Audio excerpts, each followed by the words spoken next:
Right? More subtle than any beast before that.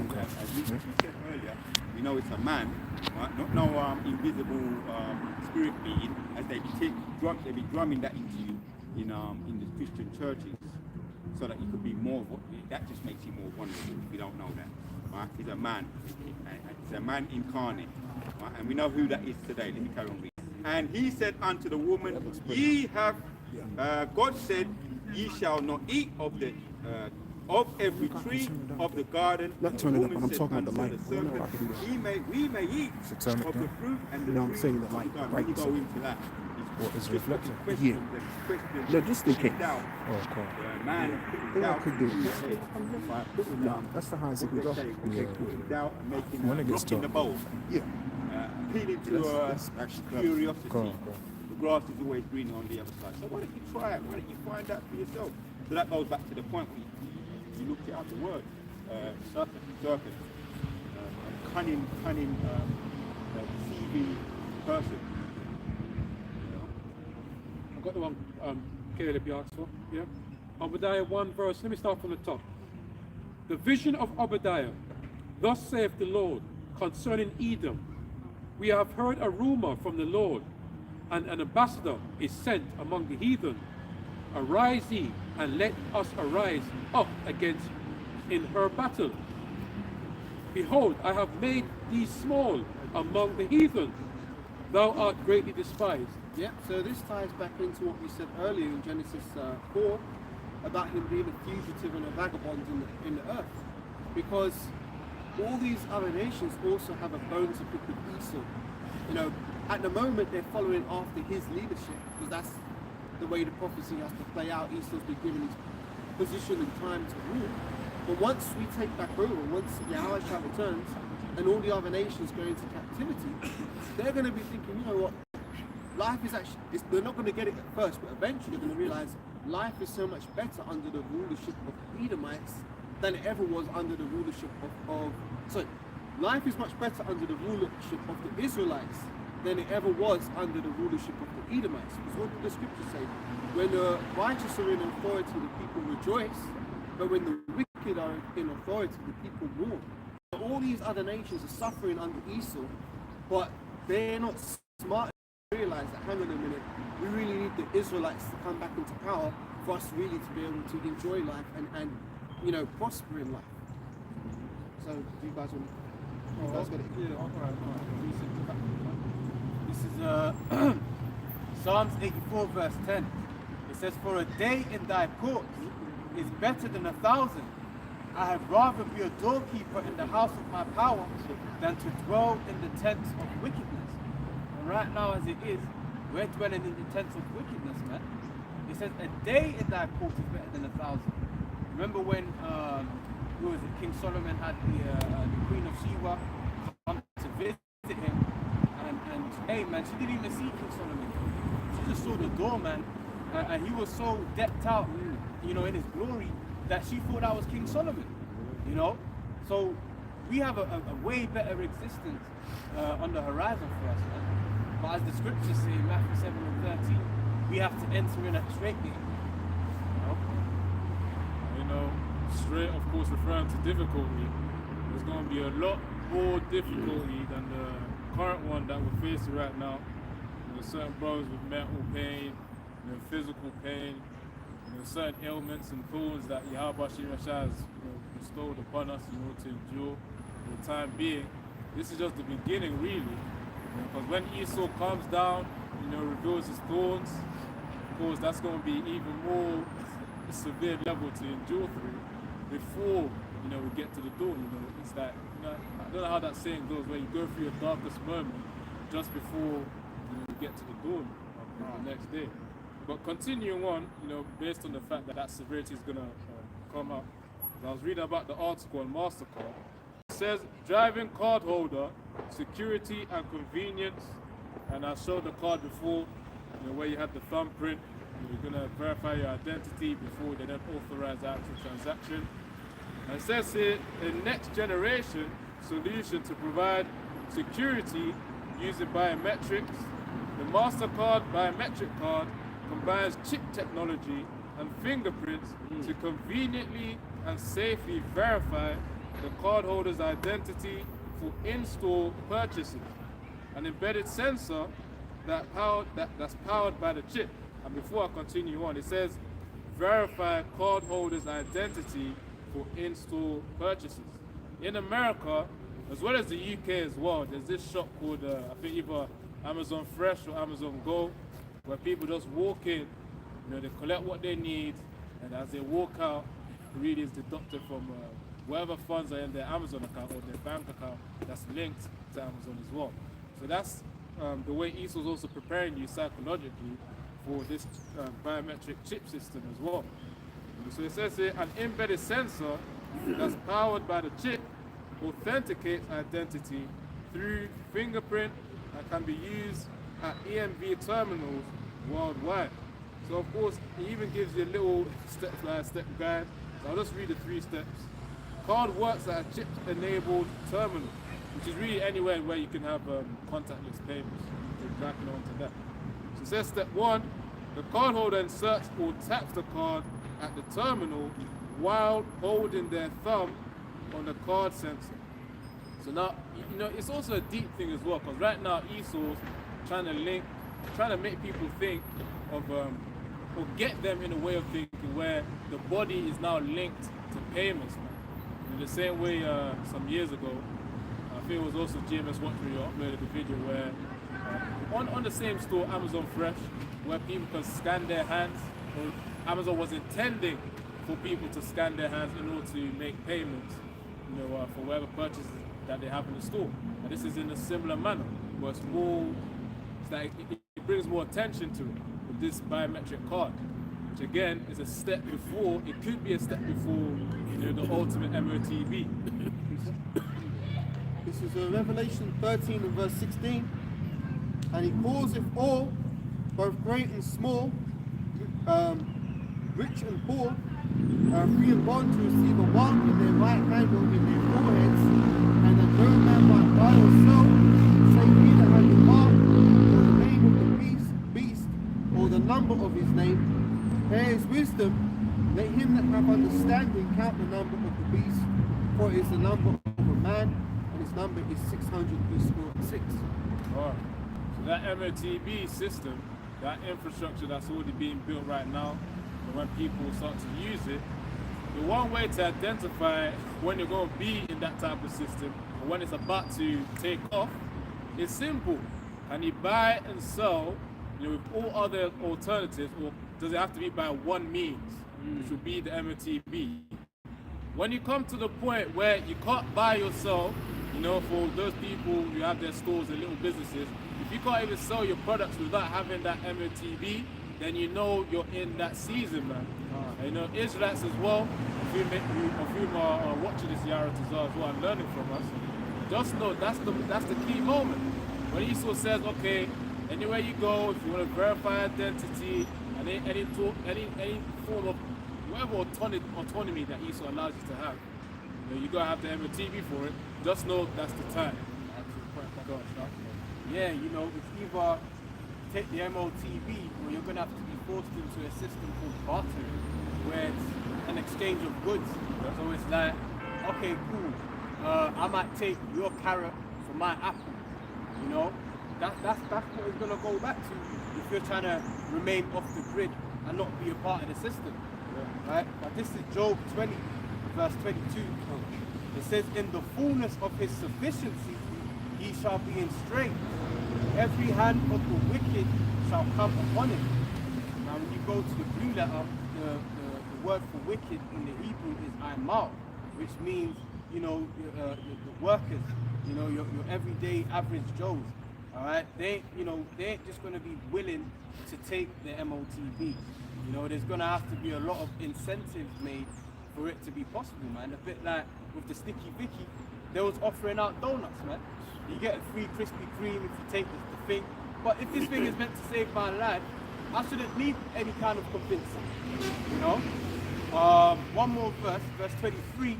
When he is about to fill his belly, the Most High shall cast the fury of his wrath upon him, and shall rain it upon him while he is eating, And you know, it's very important that we remember that, man. Because those of us who believe that we're the hopeful elect for a very long time, it's going to seem like all bets are off and all odds are against us, man. You know, that's why, you know, 1 Peter 4:18 tells us that the righteous shall scarcely be saved, man.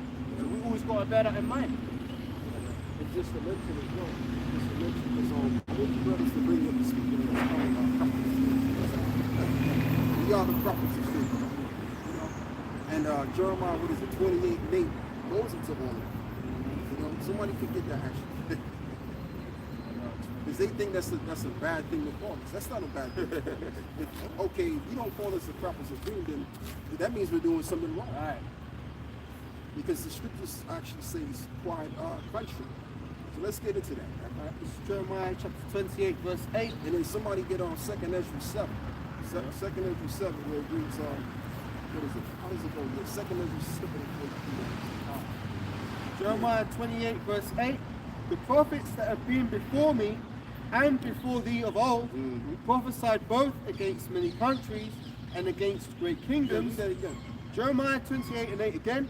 The prophets that have been before me and before thee of old prophesied both against many countries and against great kingdoms, of war and of evil and of pestilence. Yeah, so I mean, that's what the prophets are supposed to do. What else are they supposed to talk about? What, good old jolly old times? No, because the times that we're going to come in each and every empire that the prophets will do.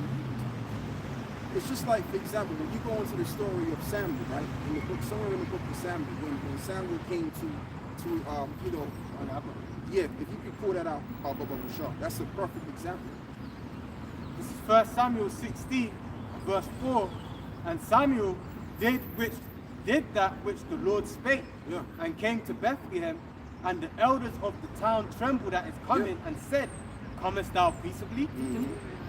Exactly, and these were the elders. These were no fly-by-night men, or men that were, young at their jobs. These were elders of what they were walking. But they were scared. Why were they scared? Because the prophets were known for giving a bad message. So the same thing is going to be had in this current moment in time. This world is no different than the other worlds which came before. So what the hell are we supposed to be doing? See, when people make these stupid comments, they don't know what the hell they're talking about. Number one, number two, they don't know the scriptures. All right? Because all throughout the scriptures, the prophets were giving terrible messages of what the Lord was going to do. Let's read on. 2nd Ezra chapter 7 and 43 says, but the day of doom shall be the end of this time, and the beginning of the immortality for to come, wherein corruption is past. Right, so there you go. So again, if you knew the scripture, you would know that scripture. You would know that scripture. All right, that the day of doom is coming in this time, in this generation. So if we're preaching to you of peace, then you should already know from there, if you have a spiritual eye, that the Lord has been sent. So it's clear to see that we gotta be those men. And even DJ Trump mentioned that you have the prophets of doom, something like that he said. Called us the perennial prophets of doom. Something like that, yeah. So we are those men, yeah. We will agree with that, of course. Go on, brother. Galatians 4 and verse 16. Am I therefore become your enemy? Right. Because I tell you the truth? Right. And I mean, the world that we're living in, I mean, it's to be expected. You know, this world has been influenced by lies for so long. So, I mean, when you speak up against lies, which is to tell the truth, I mean, yeah, you're going to be considered an enemy. That's to be expected. Party people. Yeah. You know what I'm saying? Because everybody is under a bliss, a state of mind. Like they say, right? Ignorant is bliss. People want to be lied to. And most people anyway. And most people are jackasses. Go on, brother. Because when Trump called us the prophets of doom, I think it was around the time of 2019. But he said the perennial prophets of doom. I looked up the word perennial in the dictionary, and it means definition of four, arising repeatedly or always existing. So that's exactly what we are, because the scriptures say the prophets before me and before thee of old. So the prophets have always been around. Yeah. And that's a good point too. That's a very good point, because whenever the prophets were always around, they were always giving the same message. Something bad that happened. Just like, for example, Somebody get the what is it? I think it's in 2 Kings 22 about Micah the prophet. What did he tell the king of Israel at that time? What did he tell him?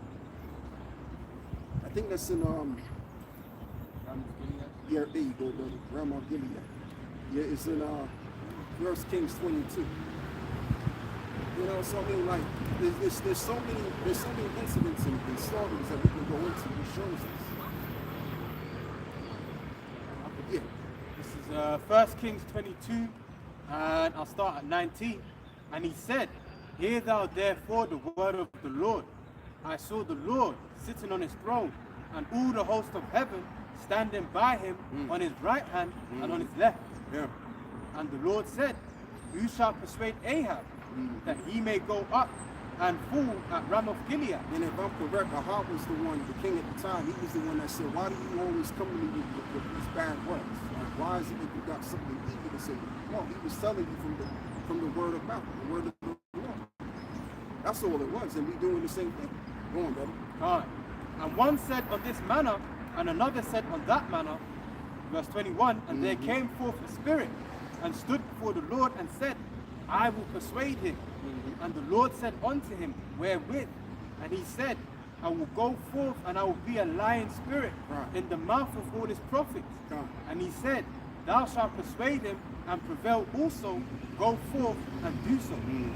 Yeah, and that tells you right there that the Heavenly Father and the various spirits are in conversation. And they do the bidding of the Father in heaven. Also in the book of Job, what is it, the first chapter and the second chapter goes into all of that. So what was said in the spirit realm is that I will be a lying spirit. He wanted to do the job, which was to tell Ahab what he wanted to hear, the king at the time. All right? So then basically what would happen eventually, you don't have to go all the way to it, but what would happen eventually is he would lose the battle. And that's what he was told by the prophet Micah, telling them the straight spirit. So that's the prophet. That's the prophet of doom. Micah was a prophet of doom. Isaiah was a prophet of doom. Jeremiah, every last one of them. Daniel too. Daniel was a prophet of doom. Because he actually went into there was a party taking place at the feast for Belshazzar, his son, Belshazzar's son. There was a feast taking place. And Daniel gate crashed. Gate crashed the feast and said, the party's over. That's typical of a party people. Yeah, that's a party. People want to just get busy, they turn off the lights, they want to be dealing with the women and just listening to music. The mother comes, they turn on the light, the party's over, everybody go home. That's a typical prophet. And the lights are off. Cue the fun. That's that. So when we look back, even after today, the modern day prophet is coming back, we look at ourselves in reflection, in hindsight, we've crashed a lot of parties. A lot of parties have crashed, man. And more parties are going to crash, man. Because, I mean, a lot of people are waking up to this truth. And some to disregard it and some to take it time about it. Go on, brother. Real quick, 1 Corinthians 14 and 32, and the spirits of the prophet are subject to the prophet. That's a good point, too. So the prophet's going to come back with the same information, and they're going to bring it on out. Right? And one man is going to awaken another group of men, another group of men is going to awaken another group. And guess what? When all of these men come together, they're going to speak the same thing. Right? You got something for me, right? Yeah, I'm just pulling it up. Give me a second. Done. Yeah, if you got some more on that, brother, you can continue on down. Basically, more on that. I'm just going to get to Revelation 14. Yeah. So I can speak the same thing. Oh, yeah. This is Revelation 14 and 1. And I looked, and lo, a lamb stood on the Mount Zion, and with him 144,000, having his father's name written in their foreheads. And I heard a voice from heaven, as the voice of many waters, and as the voice of a great thunder.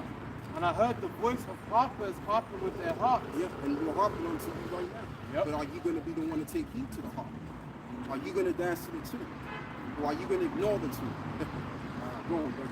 Verse 3, and they sung as it were a new song before the throne, and before the four beasts and the elders, and no man could learn that song, but the 144,000 which were redeemed from the earth. Right, and that new song represents the restoration of the truth. Just like what Peter said. What did Peter say? That I will stir up your pure minds by a way of remembrance.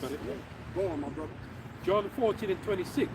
But the Comforter, which is the Holy Spirit, whom the Father will send in my name, he shall teach you all things, and bring all things to your remembrance, Right. whatsoever I have said unto you. Yeah, so that's what's happening. That's so basically what we're singing to you is that old song, but it's been fresh, it's been kindness all over again. That's all it is. And what we're speaking against is the gospel, which the term gospel means the good news for Israel. Like when Yahweh Shai basically came and fulfilled, I think it was, what is it, Isaiah, I think it's 61, when he said that I've come to, to bind up the brokenhearted. Somebody can get that as well, because I'm gonna say it wrong.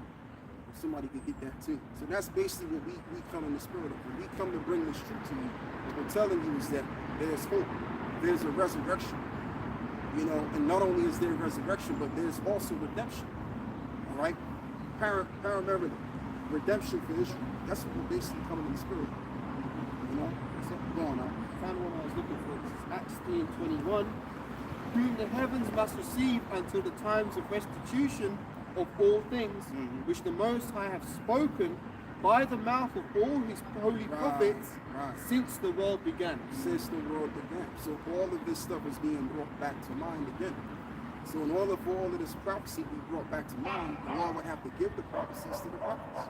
As it is written, the Lord, revealed secrets unto the servants, the prophets. All right? So when we think about the word prophet, or let's just say the people in the West think about the word prophet, they think of some mysterious character, which is mysterious, right? But they also think of him as a guy that's on the floating mat. No, a prophet just means someone that will say something or foretell something that's bound to come to pass. That's all we are. All right? Go on, brother. This is Jude 1:14.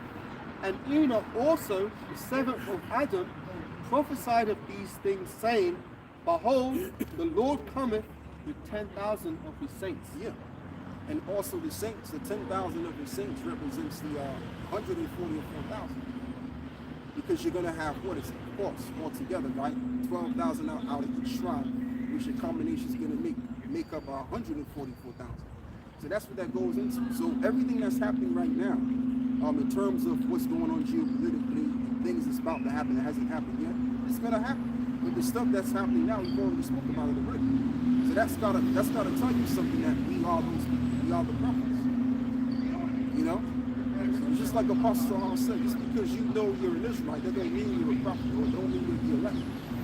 There's different levels. There's levels to this. You know? But where you want to be is a prophet. That's actually the best office to be a prophet. Go on, brother. This is Ezekiel 34, 16, one you called for. I will seek that which was lost and bring again that which was driven away. I will bind up that which was broken. I will strengthen that which was sick. But I will destroy the fat and strong. I will feed them with judgment. I will feed them with judgment. So what is the judgment? The judgment is referring to all these scriptures. Jeremiah 7:25 says, Since the day that your fathers came forth out of the land of Egypt, unto this day I have even sent unto you all my servants, the prophets, daily. Right? And that also goes, like it, brother, that also goes into, what is it, Proverbs 1. Proverbs 1, and I think it's what, 23, where it mentions that the Lord has stretched out his hand. So again, the prophets can also mean something that's good, that's going to come into fruition as well. For Israel, of course, but for the other nations, it's due. It's bad times. Yeah. Or let's just even include wicked ass Negroes among our own. It's also a bad time for them. That's why they have an issue. You know? Yeah. Go on, brother. If someone's annoying you to keep coming daily, knocking you, doomsday's coming. It's annoying, but it's good news. Yeah. Because they're warning you, but all you want to do is do what you're doing. You know, go back to sleep. You don't want to wake up. But the Most High, that's love. Keep sending the prophet daily, every morning, as he's saying there. Since we came out of Egypt, we need reminders. Yeah. Prophets were reminded to keep going and get up and keep doing it. Yeah. Don't get like today. Hence why we keep stay on the grind, doing the videos day in and day out. That's worldwide, day in and day out, daily doing the videos, and it gets drummed into us, and we get reminded. You might say, all right, let me watch some news or something, think I'm gonna get my hair down, and then boom, something else comes up on the news. Then you find yourself at the drawing board again, you know, on the wheel again, doing a video. You give them no rest, man. So it's a constant thing that it's just constantly going. We're just constantly doing it. We don't get no days off. We're always on duty. Let me say that way. We're always on duty, even though we think we're having a day off. The mind's always ticking, thinking about scripture, whatever the case may be. It's a constant thing, man. And that's the way it's supposed to be. Because with this John 7 said, this is John 7 and 48 said. Somebody get your precept. This is Mark 6 and 4. But Yahushua said unto them, a prophet is not without honor, but in his own country, and among his own kin, and in his own house. Yeah, because see, people get it misconstrued when they come in the state, man. Or even when they're teaching. You know, they still may not even know it. They may have been teaching for years. And they assume in their own, you know, simple mind that the prophets are supposed to be like them. Right. You know, because we're telling you the truth, so we're supposed to take a liking to what we do because it's good. And I mean, yeah, you know, technically, you know, naturally, that's what you would think. You would think, okay, well, we're doing something good, so people should like what we do. But we live in an evil world, all right? And the thing of it is, most people are not going to be considerate of what we're telling them at all right? Because they're under the guise of the spiritual being shaitan. They're of this world. They love this world, and the love of the world is now the Father, all right? So they're not going to hear what we got to say. So the prophets are not going to be honorable of their neighbor as the streets, as well as Yahushua was. He was disregarded of his own people, meaning his people that he, his relatives. Read that again about Bashar. I want to get some wrong. This is Mark 6 and 4 again. But Yahushua said unto them, a prophet is not without honor, but in his own country, and among his own kin, and in his own house. Right, he is not without honor, even within his own kin. Now, what did Yahushua say to the disciples? Come not, think not that I've come to send peace, but I've come to bring a sword. So then what did he also elaborate on? He elaborated on that, look, there's going to be divisions amongst your household. So that's what you got to understand when you're teaching this word, or when you become at one with this word. There's going to be things that's going to happen to you. It ain't going to be easy, and everyone's going to just, you know, clap their hands and give you an applause, you know, and bow to you. And, oh yeah, look at this guy over here. Look what he's teaching. No, they're not going to give a shit about what you got to say, because they're in the world trying to make it in this motherfucker. You know, so if that's the case, then yeah, this is what it is. You know, whoever got a precept. For John 7:48. Yeah. I'm not sure if this is what you want, but it says, have any of the rulers or of the Pharisees... No, that's not what I applied. Nothing about for a second. No, because he mentioned, brother mentioned. Yeah, that's the one I want. We can go somewhere else, because the spirit of the left already. I mean, we're going through the spirit. Going up, you got a precept. This is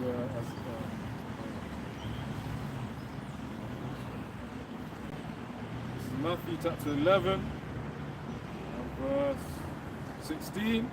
But whereunto shall I liken this generation?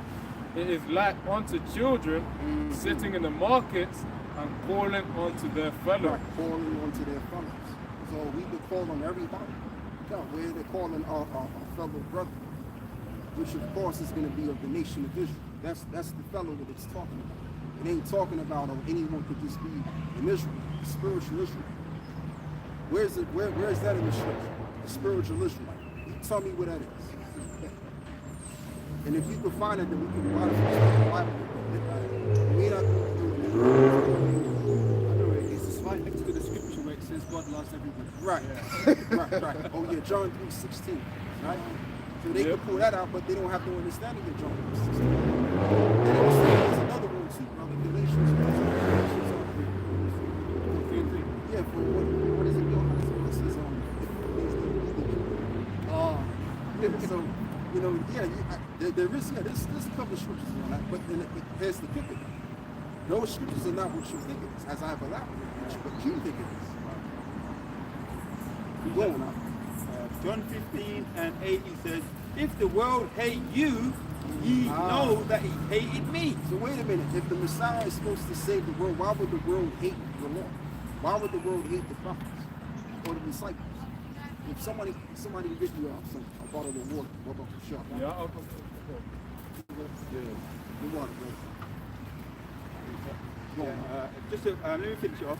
If the world hated you, ye know that it hated me before it hated you. If ye were of the world would love his own. Right. But because you are not of the world, but I have chosen you out of the world, therefore the world hateth you. Right, the world hated you. So let's read that in the book of John 17:2. Because didn't the Lord, not the water, brother. Didn't the Lord say to the disciples, right? That I pray for them, but I pray not for the world. Yeah. So that's even among Israel. So how does everybody else get into the mix of this gospel? It's impossible. You want to do that? It's up to you. Whoever got it. This is John 17, starting at about verse 5. And now, O Father, glorify thou me with thine own self, with the glory which I had with thee before the world was. I have manifested thy name unto the men which thou gavest me out of the world. Yeah. Thine they were, and thou gavest them me, and they have kept thy word. And they have kept my word. Because you got thine word. Because you have many Israelites that came in this thing. Many, so-called brethren that came in this thing and fell out. They didn't keep the word. So they may know that they're Israelites, but are they still going to be saved? No, because they didn't keep the word. So they were never of Yahweh Shah to begin with. All right? Just get back on that point right there. Another one for you, just jumping down a bit. John 17:19. John 17, verse 9. I pray for them, I pray not for the world, but for them which thou hast given me. Right. For they are thine. For they are thine. So the elect within thee of the Lord himself. That's why the scripture says, get thee unto the great men. Who are the great men? The preservers of nothings. They're going to do great things. What are the great things they're going to do? They're going to do what most people can't do. Like come out here on the street, or come out here on a Broadway and face the people, right? And do what the Lord tells me. Which are the great ones. Go on, brother. This is John 10 and 27. My sheep hear my voice, and I know them that follow me, Yeah. and I give unto them eternal life, Right. and they shall never perish, neither shall any man pluck them out of my hand. Yeah, because they're in the word of truth. Like the scripture says, for what is it? For heavens and earth shall pass away, but my words will pass away. So the elect are going to be in tandem with the word. Right? And Yahweh Shah is the word. So whoever's in the word, they're not going to perish. But whoever discontinues from the word is going to perish. Go on, brother. This is Proverbs 13, verse 13. Whoso despiseth the word shall be destroyed. Yeah. Break it down. But he that feareth the commandment shall be rewarded. So that's a deeper scripture than it seems on the surface level, because on the surface level it says whoso despiseth the word. So you might think to yourself, people who despise the Bible, the scripture applies to them, but no, the word is Yahweh Shai. So whosoever despiseth Yahweh Shai, they're going to be destroyed. But he that feareth the commandment shall be rewarded. So a lot of our people, they did despise Yahweh Shai when he was on the scene 2,000 years ago. A lot of our people rejected him. And what did they say? Free Barabbas. Give us Barabbas rather than Yahweh Shai. And it showed that those people's spirit was more aligned with the criminal than it was with our Savior. And when they said, let his blood be upon us, they basically spoke the curse upon themselves, because they're not covered by the blood of Yahweh Shai, which was shed on the cross. The elect are, but they're not. So therefore, when Yahweh Shai returns, because the elect are covered by Yahweh Shai's blood, they're going to receive salvation. But the Israelites who are not covered, their blood's going to have to be shed. Yeah, and they're gonna have to know about death by pain. That's written. So when that nuclear destruction comes upon them, that's going to be their way out. And then they'll come back. They'll come back as new. The bird trap me. Yeah, they'll be as newborn babies, and they'll get it right all over them. But that's it is written in Daniel's 12, it's not that easy. It ain't going to be that easy. It says some shall we put to everlasting shame and some to everlasting contempt. Right? And that's going to be the 2/3. And they're going to remember. They're going to know in their mind why they're going to be so contemptible with themselves. You know, and there's another thing that I want to talk about as well. I want to address this whole DJ Trump Zelensky thing, man. I was cracking up. I was laughing as well. It's hilarious. Yeah, he said, "Listen, man, you don't got the cards, man. The cards ain't with you." Something like that. Yeah. He said.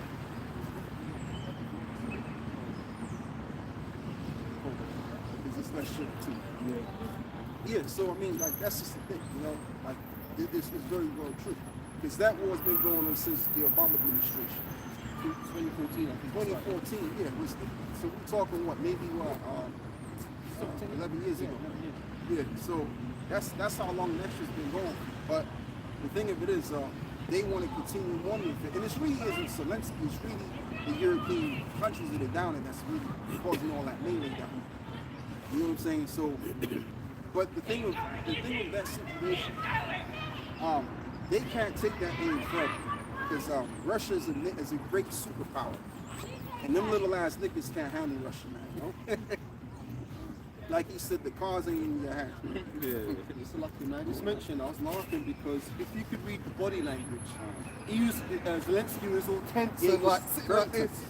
He was getting roasted, man. And even the reporters are like, why aren't you wearing a suit, man? Right. How you coming to the Oval Office? You ain't even got a suit. Right. They made him look like a fool. Yeah, and he said to Jade Vance, he's a bitch under his breath.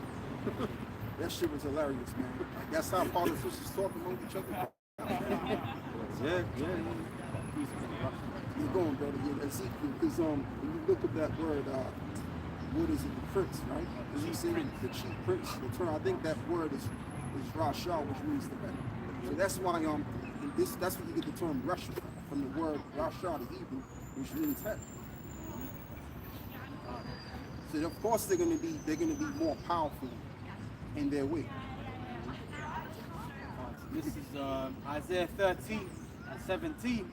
Behold, I will stir up the Medes against them, which shall not regard silver, and as for gold, they shall not delight in it. And he also mentioned, man, you don't do A, B, and C, you're gonna feel stupid.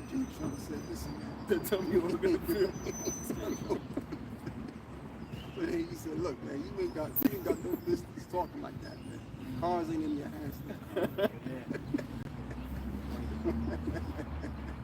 Yo, that shit was mad hilarious, man. Go on. Isaiah 13 and 18. You gotta have fun with these things sometimes, man. Can't be all serious all the time. Because we serious in the week, brother. Yeah. You know? Go on now. Isaiah 13 and 18. Their bows also shall dash the young men to pieces, and they shall have no pity on the fruit of the womb, and their eyes shall not spare children. Yeah, because once they shoot those missiles, that's going to be it, man. Yep. That's going to be it for that. So that, and you know what, too? Zelensky's kind of right. They are going to. Because the allies of America, so-called anyway, are going to turn their backs on them. Yeah, if you see the attitude that Trump is taking, he's like, look, he even said it a while back ago. He said, look, I wouldn't give a shit what happened to them if they don't support, if they don't pay for military support, something like that. He said, you know, and it's both mutual. It's a mutual agreement of being with one another, of this formation of NATO. The EU don't want to really deal with America no more, and America don't want to deal with the EU. So that's a breakdown of the kingdom right there. Because when they were all together, that was a kingdom that could not be reckoned. Right. When you have that breakup, you don't have anything. It's the end of that point. You're going, brother. And somebody get me Mark 3 and 23. Isaiah 13 and 19. And Babylon. It's a lot. Daniel 4 and 17 as well. Go on, my brother. Isaiah 13 and 19. And Babylon, the glory of kingdom, the beauty of the Chaldees' excellency, shall be as when the Most High overthrew Sodom and Gomorrah. Right, it shall be as if when the Lord overthrew Sodom and Gomorrah. Because what was Sodom and Gomorrah known for? Like you got these false, how can I say, these false, filthy, decrepit pastors that would say otherwise. Oh, it wasn't to do with them. The hell is this nigga talking about? It wasn't to do with them. Thank you, brother. You know? It's sickening, man. It's absolutely sickening, but it's to be expected at the same time. Because that nigga sold out a long time ago, and it came out when he was doing, you know, behind closed doors and those dating parties, man. No, not crap. No, bullhead TV spots. Oh, TV snakes. Yeah, snakes. Yeah, brother. Come on, we ain't gotta go into that. We ain't gotta go. You know what I mean? That's crazy, man. That's some bullshit. Mark 3:25. Mark 3 verse 23 says, and he called unto them. You look like a hammer, man. It's lucky. And he called unto him and said unto them, in parables, how can Satan cast out Satan? And you kind of remind me of what's the guy's name, man? He's the king of King Charles III. King Charles III pushing the baby. That's how you know Esau on the left. Esau's free. You can't. I've never seen no old geezer like that pushing baby. Never seen it in my life. You know, and them kind of guys, they got mad money too. They got mad money. Go on, bro. This is Mark 3:23, and he called unto him and said unto them in parables, how can Satan cast out Satan? As a matter of fact, no, he was like Henry Kissinger. You know, that's who I thought he looked like, you know, because he had the hunchback and then he had that nose too. He called it the alkaline. I gotta be careful because he can take this out. This alkaline means heat, or something like that. He always got that heat. Go on, my friend. How can Satan cast out Satan? And if a kingdom be divided against itself, that kingdom cannot stand. Right. And if a house be divided against itself, that house cannot stand. Right. And if Satan rise up against himself and be divided, he cannot stand but have an end. But have an end. And I know that when I know when England was watching that and all of the European countries was watching that, they was, I mean, I know they was upset and they was ashamed of themselves, man, because they're supposed to help Ukraine. They're supposed to be down with Ukraine, man, but they telling them what it is. They giving him the piece of his mind while he was there. And it's true, he didn't come to bed. He wasn't dressed correctly. How you gonna come to this great old America, right? And he ain't got no suit on. You gotta get your suit on. Oh shit, I'm in a jungle. You still like this on the left hand, right? This is Matthew 22, verse 11. And when the king came in, this is what Esau done on the left hand side. And when the king came in to see the guests, he saw there a man which had not on him a wedding garment. And he said unto him, friend, how camest thou in hither not having a wedding garment? And he was speechless. Yeah, and what did he do? Then said the king to the servants, bind him hand and foot and take him away and cast him into outer darkness. There shall be weeping and gnashing of teeth. There you go. Man. So I mean, like they looked at him like he was a stranger. Like, how dare you come with a suit and tie? You know, and J.D. Vance even said, look, you didn't even say thank you. You know, so they was getting into him. So I mean, hey yo, that's a very clear indication as what's been going on for all of this time. Short, because we've been saying it, brothers have been saying, man, there's quarrelings going on among the politicians, the elites and all that. They're not together. So while there's a quarrel going on over there, there's a get-togetherness over here. All right, because the real government is being established right here, right now. All right. Get going, bro. But you know, you're talking about the division amongst the politicians, but you know, it says here that in Sirach chapter 10 and verse 2, as the judge of the people is himself, so are his officers, and what manner of man the ruler of the city is, such are all they that dwell therein. Right. Because even when you look at just your normal everyday people, you know, how many times now you can just see fights happening anywhere and everywhere, all times of the day, that the people are literally divided, man. But that's because that's exactly what's happening up top. You know, whatever's happening up top is filtering down to the rest of society. Yep. Absolutely. Well said. And as well as I just did a brief video And I mean, like, you know what I was thinking, right? When I put the video up, I was thinking to myself, but you know, eagles are ravenous birds, and they do, you know, pluck on their flesh, right? And they do go to the garbage and stuff. But the woman saw it. The woman saw it for herself. That's why I put as seen on the title. Her seeing a flock of eagles inside of a dumpster. You know, if one of you brothers saw that video, but if not, that's cool. And that was the sign, and that's what I put on the title. That was a sign that just to show that America's out of it, man.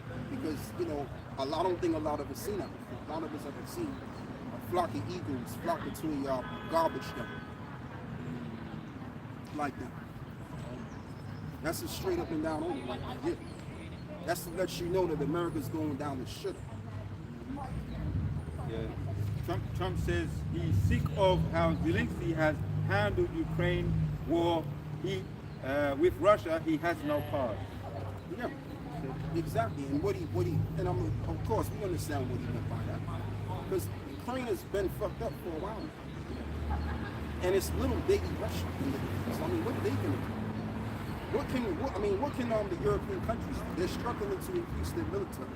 And they was even saying down here in the UK what they're planning on doing sometime later is to bring in conscription back. Because they only got a maximum of 7,000 military men. That ain't shit, man. That's absolutely nothing. That's like an hour's walk. It's nothing. Or less than that. He said, going on.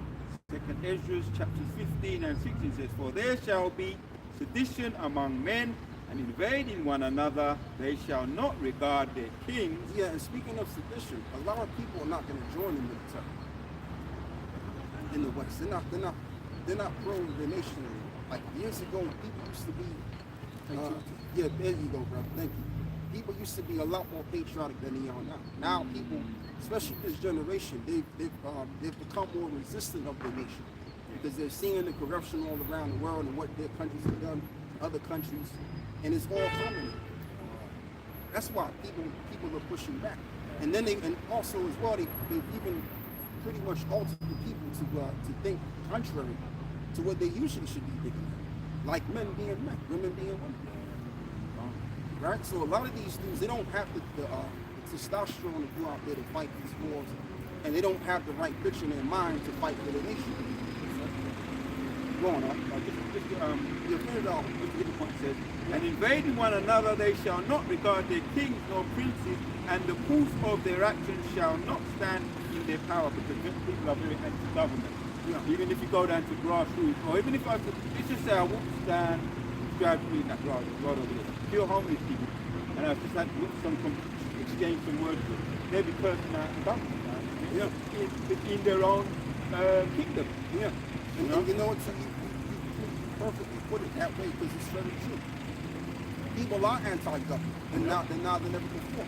That's why Henry Kissinger said, "Look, we have to re-educate Americans again, because Americans are beginning to become resistant against their government, anti-government, like you said, brother."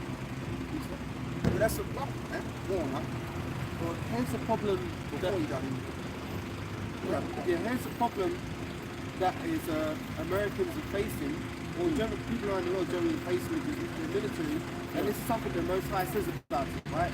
It's the Surah 26 and 28. "There be two things that grieve my heart, and the third maketh me angry: a man of war that suffereth poverty, and men of understanding that are not set by, and one that returneth from righteousness to sin, and the Lord prepares such a one for the sword." Basically, it says the man hates. It says the Lord Yahweh hates a man of war that suffers poverty. Yeah. Well, what happened to the Americans is after Vietnam, a lot of their young men were conscripted and they went to fight in Vietnam, and a lot of them got fucked up. Yeah. Some of them got maimed, they lost their arms, they lost their legs, and those that didn't, a lot of them came back with PTSD, and they didn't get any treatment for it. Yeah. So a lot of them then started turning to drugs. That coincided with the hippie movement, you know, free love and all that kind of stuff. A lot of people started getting strung out with drugs, and then they ended up homeless on the street. Yeah. Now, the generation after that, they saw what happened, and they're not actually coming out the same, but the feeling is that a lot of people are disenfranchised with the system. Whereas before they wanted to be like gung-ho, yeah, USA, you know, all about defending their nation, they started to realize that, hang on a minute, our politicians are creating these bogus wars, and we're the ones shedding our blood for it. So that's why like the level of patriotism has completely gone down compared to what it was in, like, say, for example, World War II. Yeah. And you know what too, again, it just goes aside with everything that the scriptures said, just like already on the shred there, that you know, people are going to begin to become, you know, seditious against their government, because each and every time, as time goes more so, you know, towards the end, the government is showing their hand towards the people. Because once upon a time, it seemed as though the government was with the people, but all this time, more so now than ever before. You know, so that's what's coming out. And being that we're in a time where the internet is taking over, the World Wide Web in this case, knowledge has been increased. So now people are beginning to see the truth of the matter. That's why on one of the Rockefellers, he said, look, the worst thing that we could have came up with was the internet. Because the internet was really there to see what he was doing, to watch what we were doing. That was the original agenda behind that. But then it backfired. We wound up becoming watchers of what? The people. Go on, brother. Fine. This is Jeremiah 49 and 10. But I have made Esau bare.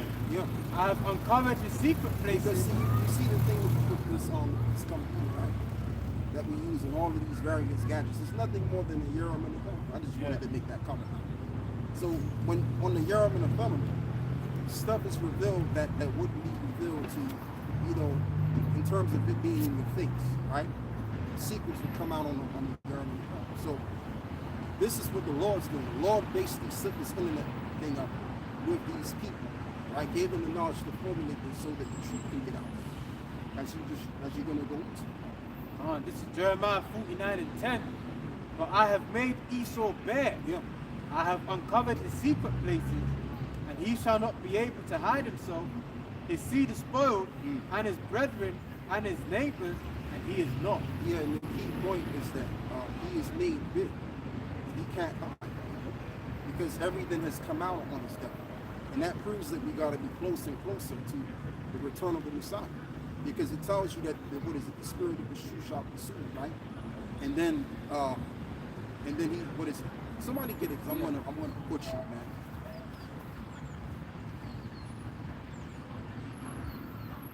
So we're in that time right now. And I mean, they've been so made bare that even their own don't really want to associate with themselves. Their PR has been destroyed because of all of the shit that's come down upon the lands. And Revelation. Go on, brother. No, let him get this book. I want to get this. 2 Thessalonians 2 verse 8. Yeah. And then shall that wicked be revealed, whom the Lord shall consume with the spirit of his mouth, and shall destroy with the brightness of his coming. Yeah, because when you think about it, right, even when the truth was in its beginning stages, and just to fast forward even to the time of 2007, when the Elder Apostles was on YouTube, right? I think it was from the month of July right here. I mean, there was a lot of information that was already out at the time, but not as abundant as it is now. Okay? But now this devil has been revealed on a totally different level when you compare what it was 18 years ago. In terms of information that was all out at the time. Right? So again, this shows you the time we're living. We're living in the time of that. Because these devils, they knew the truth. They knew the truth to a degree that their government was fucked up. And you had a lot of shows that came out how the government was corrupt.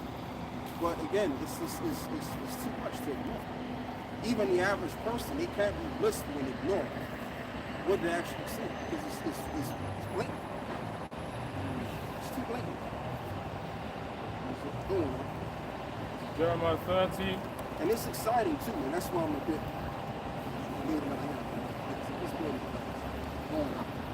Jeremiah 30 and verse 5. For thus saith the Lord Yahweh, we have heard a voice of trembling, of fear, and not of peace. This is related to your previous point, the men not having that drive to fight for peace and evil, like back in World War II, Vietnam as well. This is verse 6. Very expensive portion. It don't look like it, but those portions going for a lot of money now. That's a connected line. Yeah. the Dark Valley over time. Yeah. Some people do that. That's the RUF. That's gotta be like maybe like 3 or 4. Jeremiah 30:6. Ask ye now and see whether a man does That's a real part of this, you know, it could be something like that. It was genuine in that. I mean, we're doing that. Jeremiah 30 and verse 6. Ask ye now and see whether a man doth travail with child. Wherefore do I see every man with his hands on his loins as a woman in travail, and all faces are turned into paleness. Yeah, because when those missiles, when the war's actually fought, right, when the time comes, people are gonna be scared out of their ass. They're scared now. If you walk around in these streets, people look depressed, people look confused, discombobulated. Like I remember, like before COVID, I mean, people were prancing and crying. I mean, and it was like he was in the kingdom because the economy was just flowing. Shit done died down now. Well, I was just about to say that people haven't bounced back from COVID. No. You know, the arrogance, the pride has been brought down. Yeah. Like you don't see the arrogance of people anymore. People are mad depressed. It's crazy. It's night and day. So that's telling you, man, like, look, we gotta be right. Because we've been saying the end was coming forever. Now it's finally there. We didn't know all these things. That's basically what we did. Go on, bro. 1 Thessalonians 5 and verse 1. But of the times and the seasons, brethren, ye have no need that I write unto you, for yourselves know perfectly that the day of the Lord so cometh as a thief in the night. Right. For when they shall say peace and safety, then sudden destruction cometh upon them, as travail upon a woman with child, and they shall not escape. Yeah. So the moment when DJ Trump came in office, they was like, man, we finally got him out. Look what he's doing already. He hasn't even been in there for a year. Look how much he's done already. So if he's able to do so much in a short period of time, and the way he's going about things, how much can he do in a matter of another 6 months? Another year, 2 years? It remains to be seen, man. It really is. And in his tenure could actually be when the mark of the beast system is initiated. We'll have to wait and see, baby, because they got the $500 billion, right? So supposedly they should be building on this AI, this artificial intelligence infrastructure already. In a couple of months. We'll have to wait and see. Go on, brother. This is Ecclesiastes 12 and 3. In the day when the keepers of the house shall tremble, and the strong men shall bow themselves, and the grinders cease, which the AI will contribute to that, the workers. Oh yeah. Federal workers, a lot of them in limbo. They're saying that they don't know if they're going to have the job tomorrow. They have to give an accounting of their work. So what they're saying is that we didn't vote for Elon Musk to be in the office. So that's in-house fighting right there. But Yeah. apparently. Gone. And the strong men shall bow themselves, and the grinders cease, because they are few, and those that look out of the window be darkened. Yeah. Meaning people that are looking for a future, primarily the young people, because they're basically the main ones complaining, which they have a right to complain because they are the future. So if there's a lack of opportunities where it concerns jobs, whatever, they're going to be crying out the most. Like one woman came out and made a threat on the X against something, talking about, oh yeah, basically she wanted him dead or something to that point. So then the police came over around and arrested him for that. So you got people talking shit about him. But I thought even in them was supposed to be them guys was going to bring it all together. What happened? See, Jeremiah, what is it, 17? Go on, my boy. They're saying he's not even an American citizen when he revoked his citizenship, which is where is he born? In Australia, isn't it? South Africa. South Africa, that's it. Yeah, so people are protesting as we speak right now. They're protesting now. They want him out of office. They vote for him. He's not an American citizen. All kinds of things going to come out in the middle of one of the conferences. Trump said in jest, because there's a saying, many things said in jest.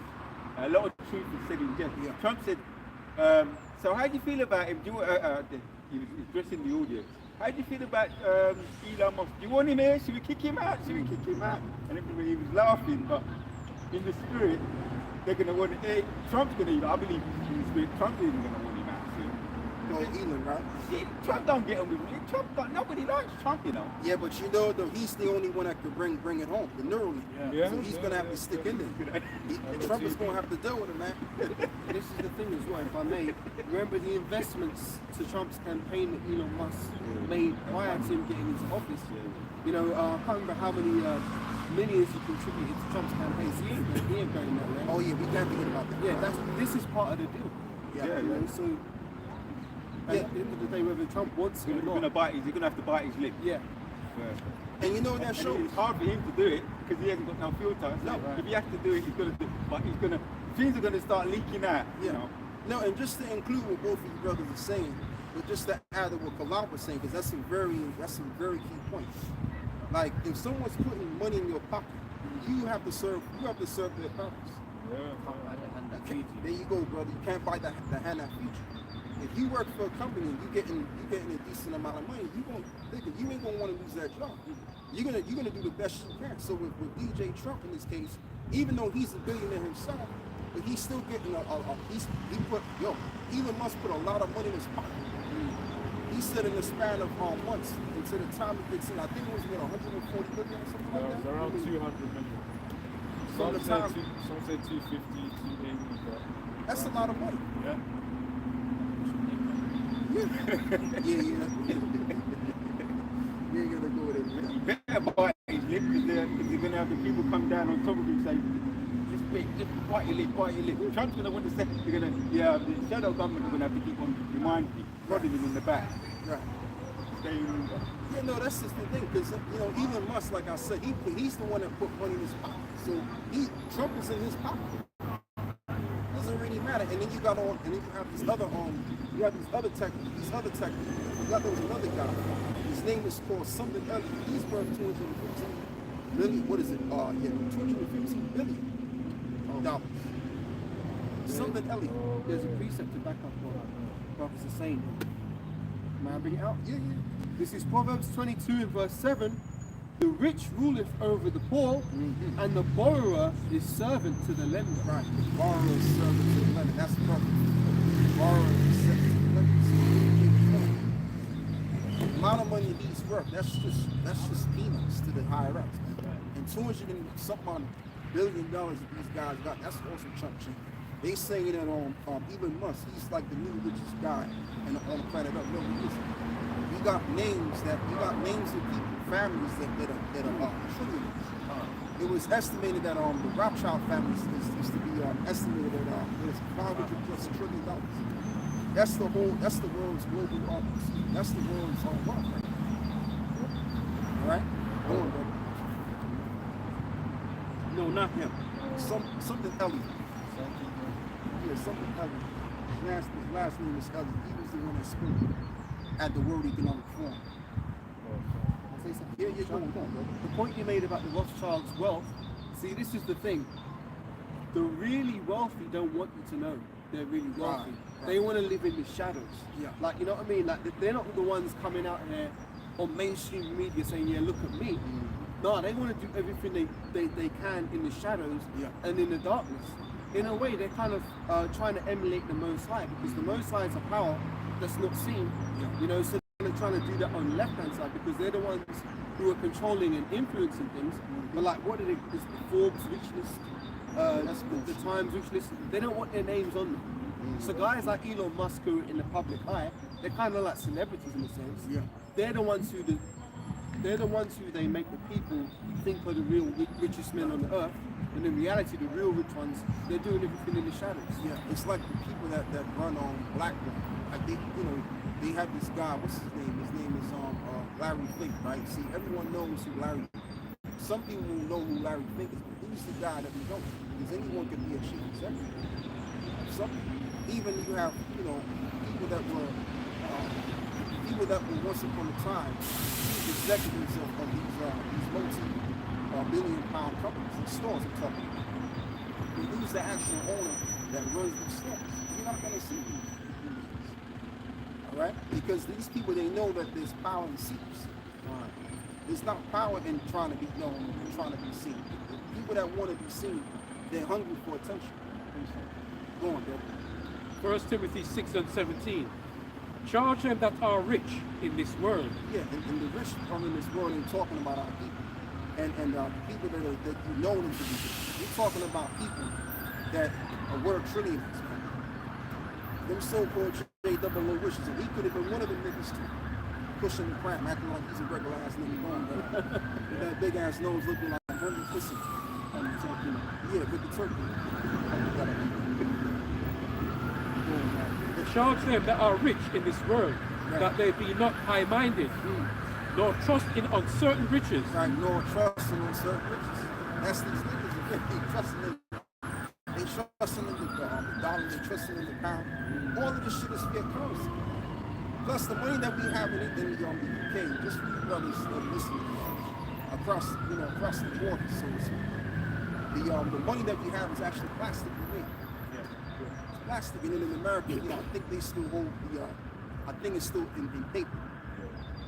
Like these are two materials that don't mean anything. It's not a needed substance.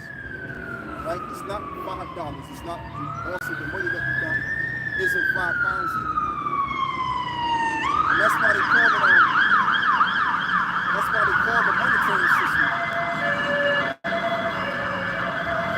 credits, which the term credit is. If you believe it's £5 or a $5 note, then it's $5 to you. That's not real. My belief should determine the worth of the value of a currency. The currency should be what it's supposed to be.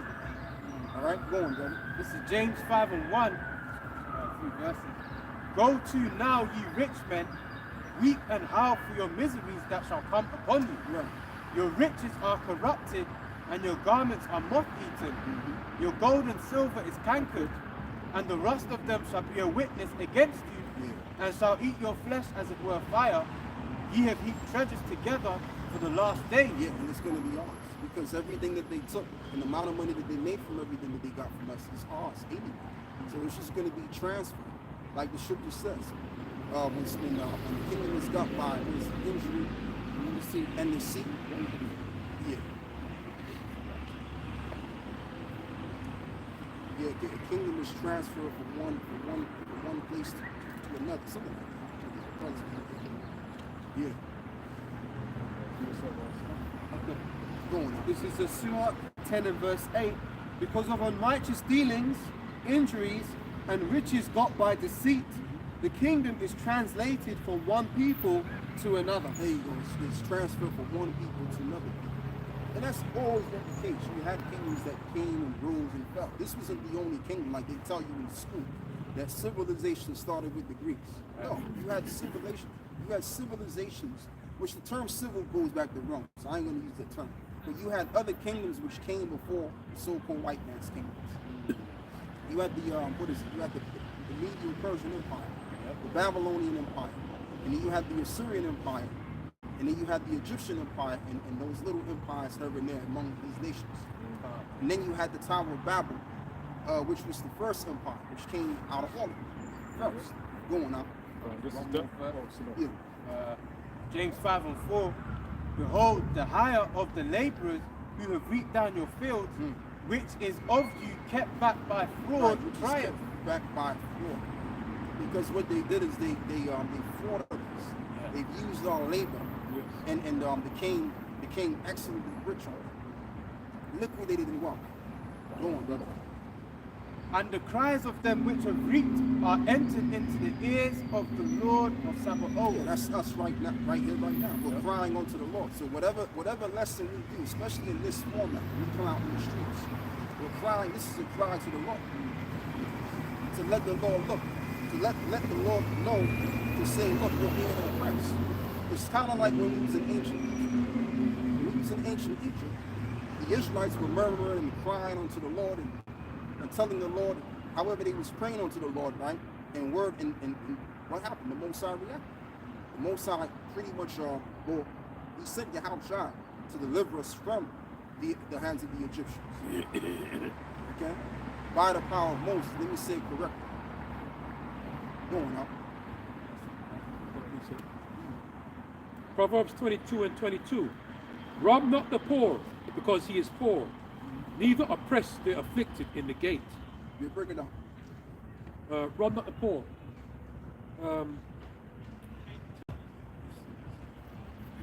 We are the poor, the Israelites are the poor, right? We are the poor.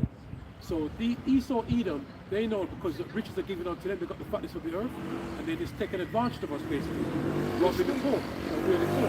Yeah, and just to correct you too, brother, which really what that was selling is to the Israelites, to rob not the poor. But I mean, yeah, you can say what you just said there, because they have robbed us. We became spoilers. Yes. They spoiled us. But Yeah, guess it what the says Lord there, is? yes. Yeah, okay, read it. Yeah, for the Lord will plead their cause and spoil the soul of those that spoil them. Right, there you go. That's it. So they're gonna get spoiled. They're gonna get robbed and spoiled us, and we're gonna be the liquidated in life. Go on, brother. Luke 18:7 says, and shall not Jehovah avenge his own elect, which cry day and night unto him, though he bear long with them? Right. So isn't the Lord gonna avenge his very elect? Oh, absolutely. You can best believe in me, the Lord is gonna avenge his elect. I mean, as it stands right now, it seems as though nothing is happening. We talk about the slavery, various forms of oppression, various techniques of torture they have done to our people. That time towards this current moment in time, it's been what it's been, and there's been no reaction. But guess what? The Lord has been building a case for this stuff. And once the case is already satisfied with the Lord that he's building, guess what? He's going to react and respond to judgment. All right? And the Lord is going to give them double unto what they have done to us, as it is in Israel. How does it go, man? It is a righteous thing to recompense tribulation unto those that trouble. To land up Elder Tahar, he recently said in one of his recent videos, Tahar, he said, we're coming to a time, or we're in the time now where we're going to be able to pray. Oh, I use the example, I don't even want to mention it, I want to say, vocab alone. We're coming to a time when we're going to have people that we just don't like, or for whatever reason, you're going to be able to put up a prayer and say to the Most High, take off his head. He said it like that to prophets of doom. That's how we were talking. Take off his head, and the Most High is going to take off their heads. We're coming to, maybe not there yet, but we're coming to that time. We're getting close to that. So they're gonna know that we're those men. We really are those men. And it's going to be publicized. Some cases going to be publicized, but people it's going to be eyewitness, and it's going to spread like fire. That we can do that, because Elijah was able to do that, pull down fire from heaven. Elijah, yeah, he was able to do that. And Elijah had Elisha,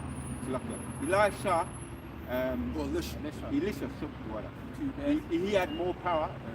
I didn't realize it, but he had a little bit more power than Elijah. Elisha had double portion. That's it. Then Elijah. So, and then man are back, but in the spirit, the prophets of doom were about that life anyway. Man. All of us. Well, we just read a few stories. We just went into a few pieces. How back then they were prophets of doom. So, these are people that just don't know what they're talking about. They don't know the precepts. All they got to do is read the Bible for what it is, not read it with your own understanding as it is written. Right? Yeah, so let's continue with the spirit, where the spirit is. Lamentations 4:22. The punishment of thine iniquity is accomplished, O daughter of Zion. He will no more carry thee away into captivity. He will visit thine iniquity, O daughter of Edom. He will discover thy sins. Yeah, and we're slowly but surely approaching that time where the time is going to be that we ain't going to be having to, be troubled because of our sins any longer. The time is going to come where our sinning is going to cease, and the curses is going to cease as well. And Esau is going to begin to receive his judgment, and it's going to be for 1,000 years straight. And after that 1,000 years, it's going to be Obadiah 1:18, and that's going to be the end of this fucking act. Another one, this is Daniel 2:21. And he changeth the times and the seasons, he removeth kings and setteth up kings. He giveth wisdom unto the wise and knowledge to them that know understanding. Yeah, and that's the only way you can really look at it, right? All of these nations, they've had a time and a chance to shine in the sun. They set up kingdoms. Now it takes a level of a certain kind of wisdom and understanding to set up a kingdom and to make sure that it's maintaining the debate of the rules. So the Lord, as it is written, right, He gave and He taken away. So with this situation with Zelensky and DJ Trump and these various politicians, what we're seeing is we're seeing a division, which is to represent the ending of the kingdom, right? And as it is written in the book of Daniel, somebody get Daniel 4:17 as well, because this is the Lord's thing. You see, if it was by the will of man, all of this stuff that's happening that we're finding out wouldn't have been found out for one, and it wouldn't be happening. Why is it happening? Because the Lord is in charge of this thing. But Go on. Daniel 4 verse 17. This matter is the decree of the watchers. Yeah, someone look up that word decree. In the bulletin. Yeah.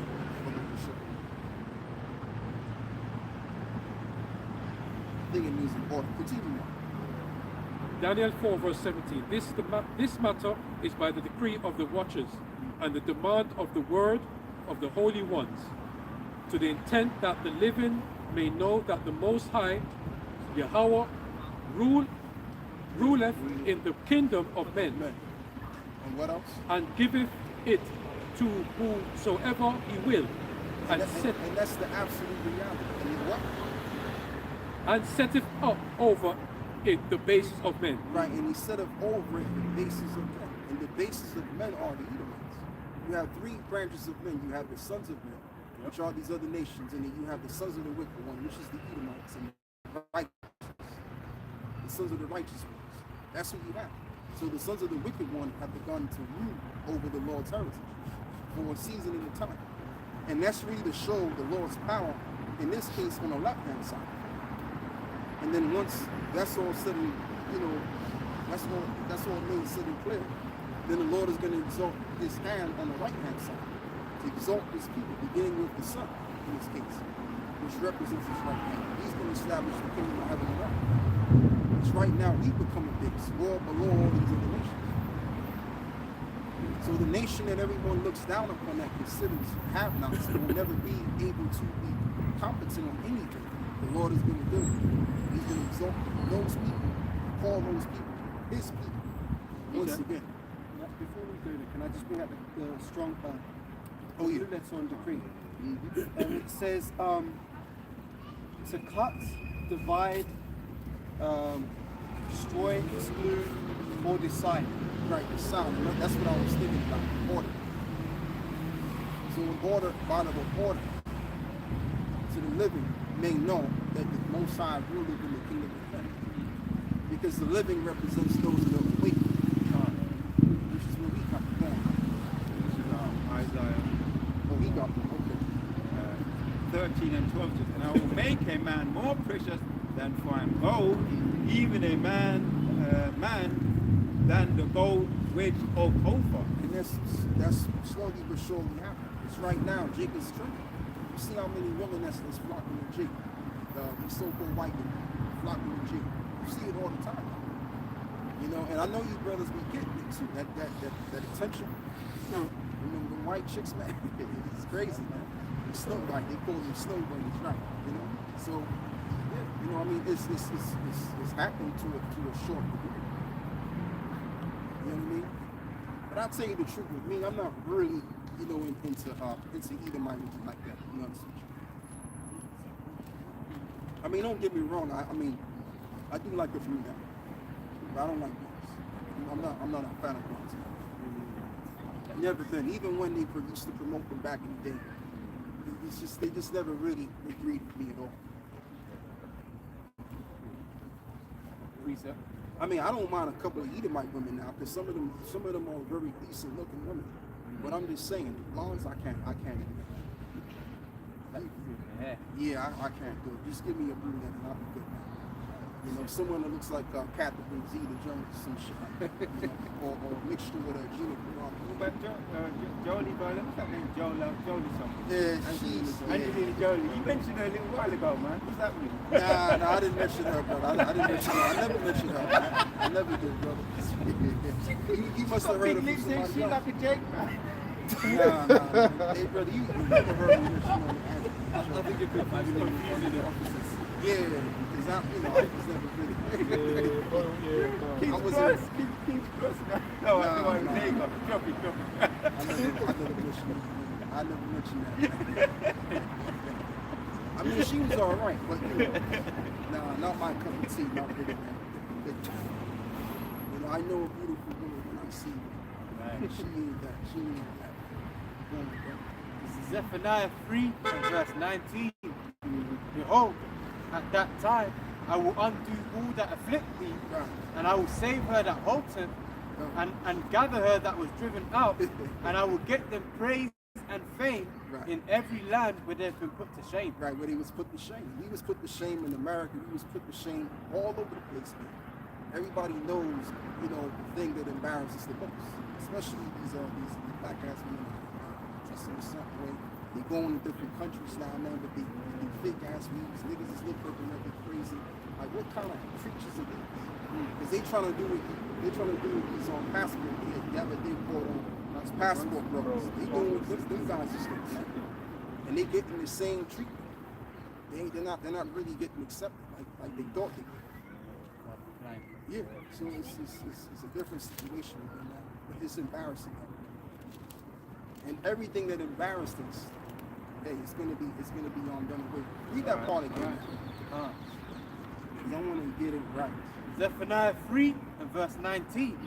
Behold, at that time I will undo all that afflict thee, and I will save her that halteth, and gather her that was driven out, and I will get them praise and fame in every land where they have been put to shame. There you go. I will get them praise and fame in every land, and we're beginning to be famous.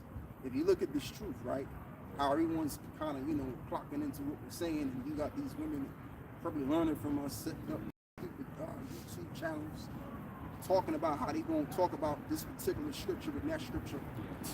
Come on, man. They get it from us. Everyone's getting it from us. All of these pastors. They're getting it, but they ain't getting it. Yeah, but you get what I'm saying. They're getting the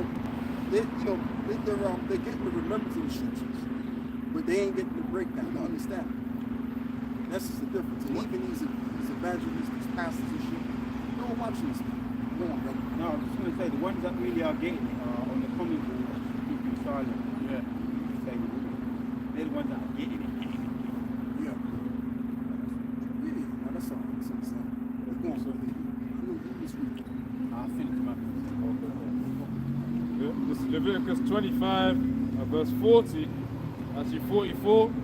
Both thy bondmen and thy bondmaids, which thou shalt have, shall be of the heathen that are round about you, and of them shall ye buy bondmen and bondmaids, moreover of the children of the strangers that do sojourn among you. Of them shall ye buy, and of their families that are with you, which they beget in your land, and they shall be your possession. Right, they shall be your possession. Are you reading the area where the children of Israel left Egypt? No, this is Leviticus. Oh, that's in the law, right? Come. Yeah, because like among our own people, they wanted to be perpetual slaves to the masters they put. Like slavery is not all bad.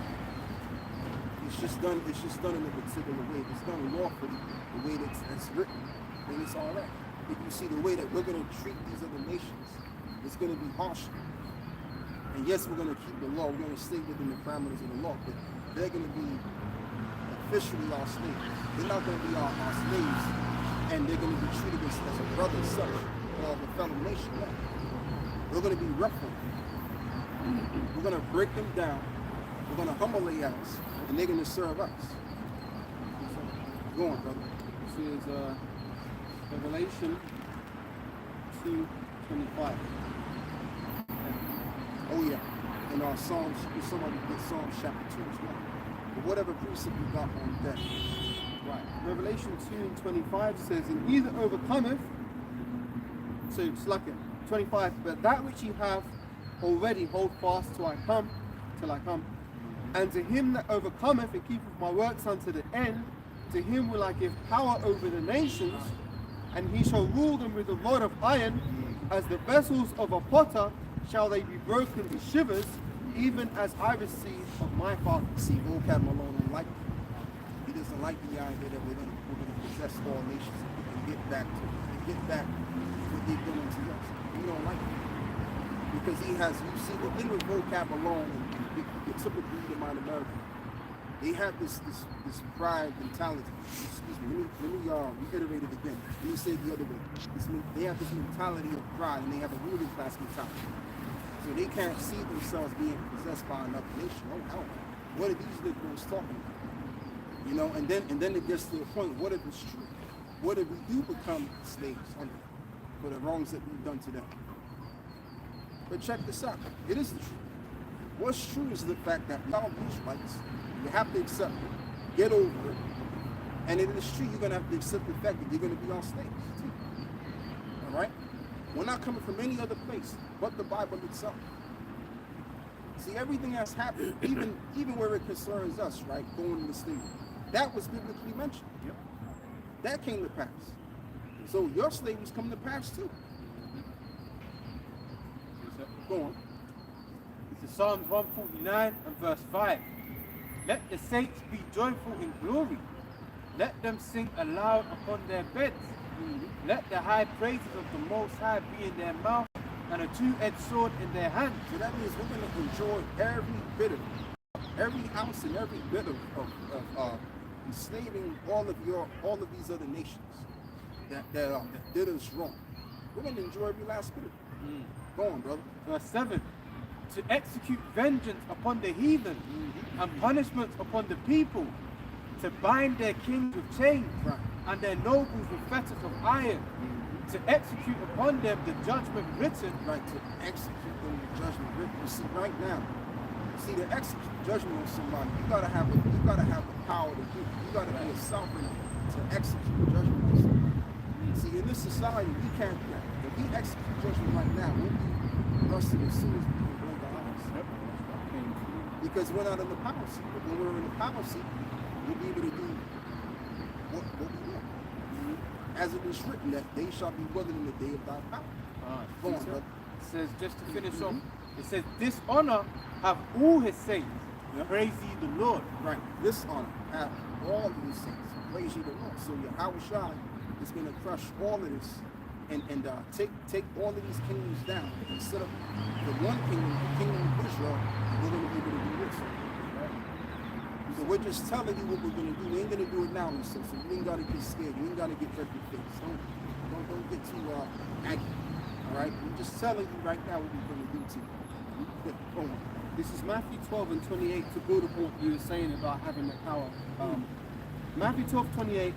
But if I cast out devils by the Spirit of the Most High, then the kingdom of the Most High is come unto you. Or else, how can one enter into a strong man's house and spoil his goods? Absolutely. Except he first bind the strong man, and then he will spoil his house. Yeah, so Esau has to be binded. He has to be binded first. He has to be taken out.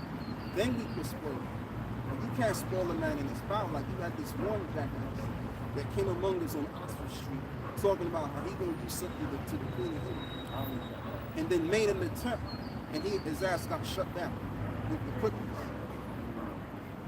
Because a nigga don't know the scriptures, man. All he knows is that he was emotional. Oh yeah, I'm gonna do this, I'm gonna take this down. Listen, he got taken down. Go on, brother. Isaiah 13 and 15 says. Oh, give me Romans 13.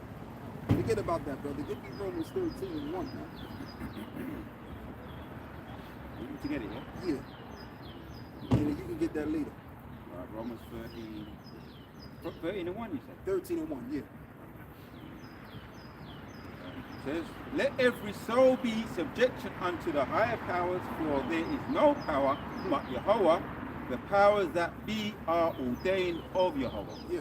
And all you got to do is go back to the book of Daniel about the powers that came, the various beasts that was mentioned in there. That spoke about the different powers which would come next. So he told Daniel the vision of what powers is going to come next, because he was going to be the one that's going to settle these powers. He told you that Daniel 4:17, by the decree, by the watches to the living, that they may know that the Most High ruled in the kingdom of heaven.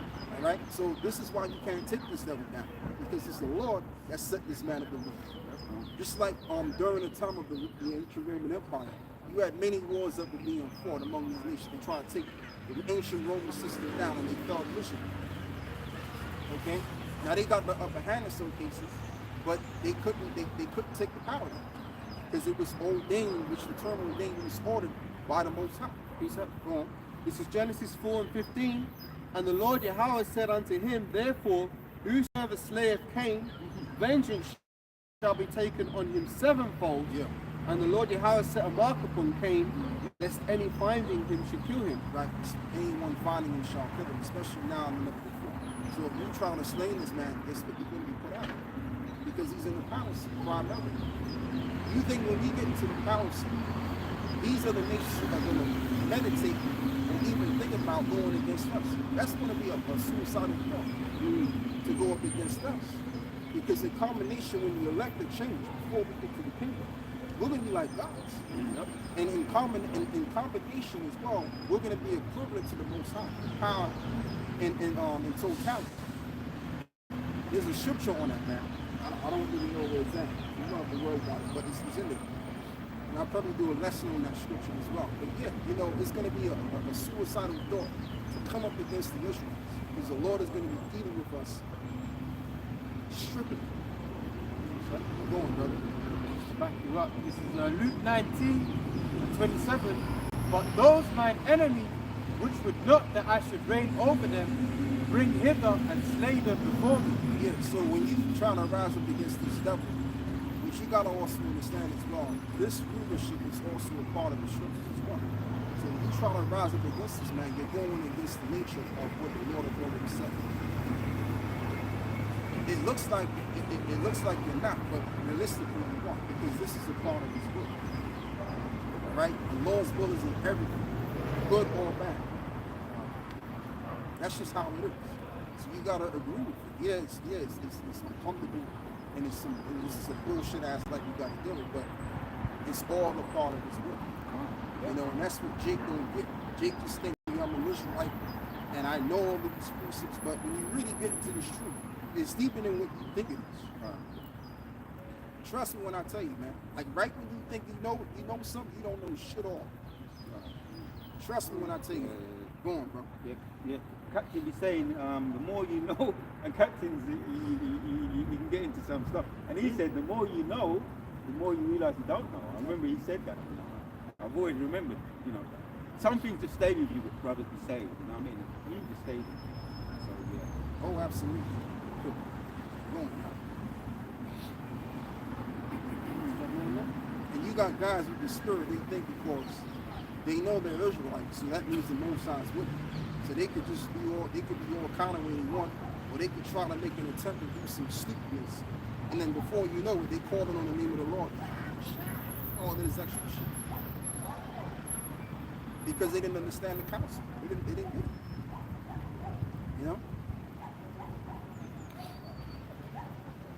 Last thing, Go back to that. Finish that. I want you to go back. Yeah, go back to that. I want to stay on that right there. This is what then we can go somewhere else. Reads, let every soul be subject unto the high powers. As a matter of fact, you know what? Go back to what you was reading before, because that actually goes into the point. What we said to the house, you can't spoil the strong man. That's something binding up. Yeah. Like the scriptures also say, it says something to the equivalent of he is wise as serpents, harmless as doves. So this is I'll read Mark 3:27. Same parable, but Mark's saying it this time rather than Matthew. So Mark 3:27. Now let me read 25 actually. And if a house be divided against itself, how can that house stand? And if Satan rise up against himself and be divided, he cannot stand but have an end. No man can enter into a strong man's house and spoil his goods, except he first bind the strong man, and then he will spoil his house. Then he will spoil his house. So things are going to have to be had first. before these man is taken down. And primarily, I tell you what, before I go further, go back and read Romans 13 in one again. Because I want you to read that, and I want to connect with a different precept of mine.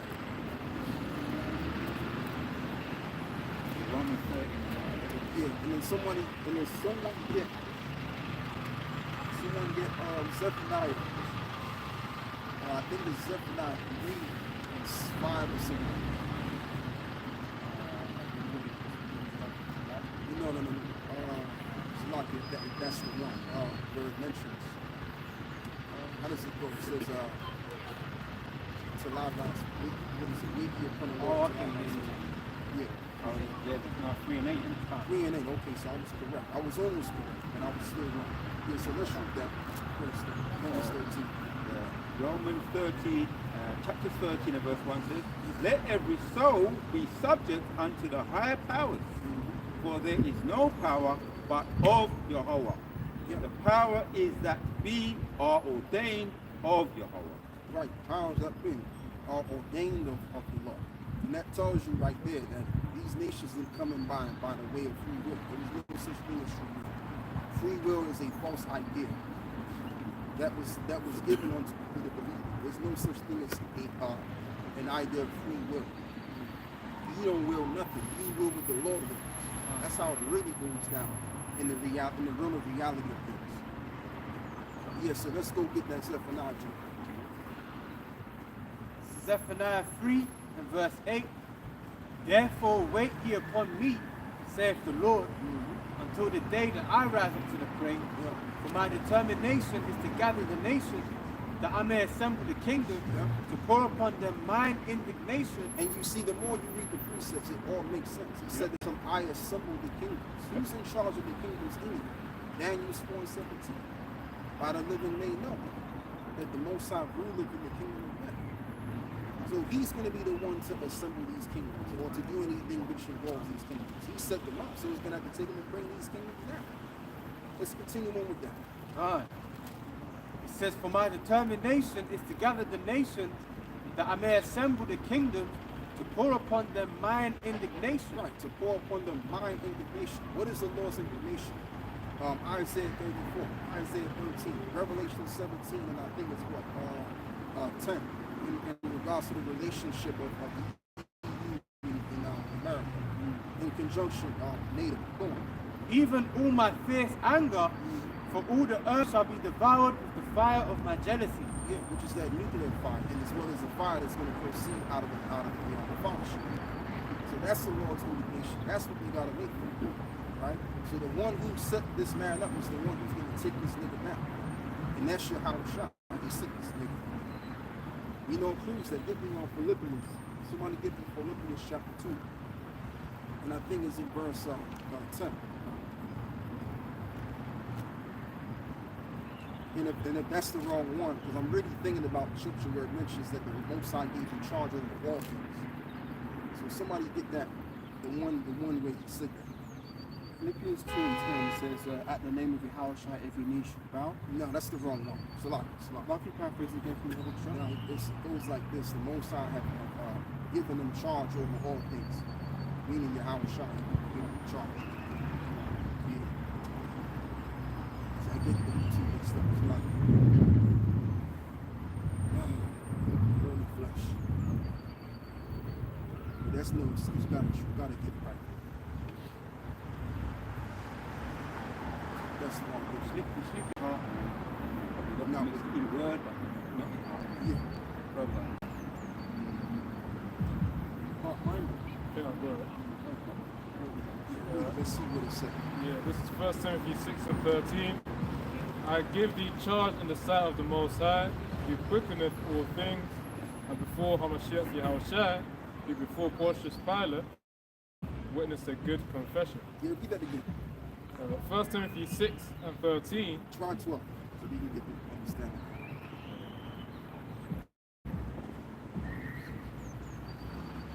First Timothy 6 and 12, fight the good fight of faith, lay hold on eternal life, whereunto thou art also called, and hast professed a good profession before many witnesses.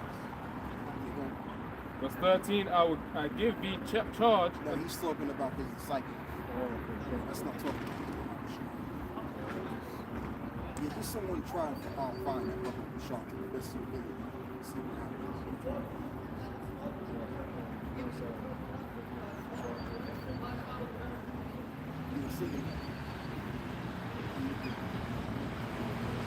I tell you, read what you got. I tell you, when someone speak on the point that I made about the law, what I'll do is, like I was focused on, just remind me what you were saying, just briefly. No, Romans 13. I was reading Romans 13, and I was speaking about how the Lord ordained these kingdoms. Right. Okay, right. Yeah, so the Most High set up the kingdoms, you know, and we can tell that because of the prophecies in the book of Daniel, what kingdoms would come upon the earth. We had first it was, well not first, but in Daniel's time, the Babylonians, then the Medo-Persians, then the Greeks, then the Romans. You know, now we're in the revival of the Roman Empire. So these kingdoms all have had an allotted time to rule, and eventually they're going to be taken down. Job 14:5, Most High appointed his bounds. What?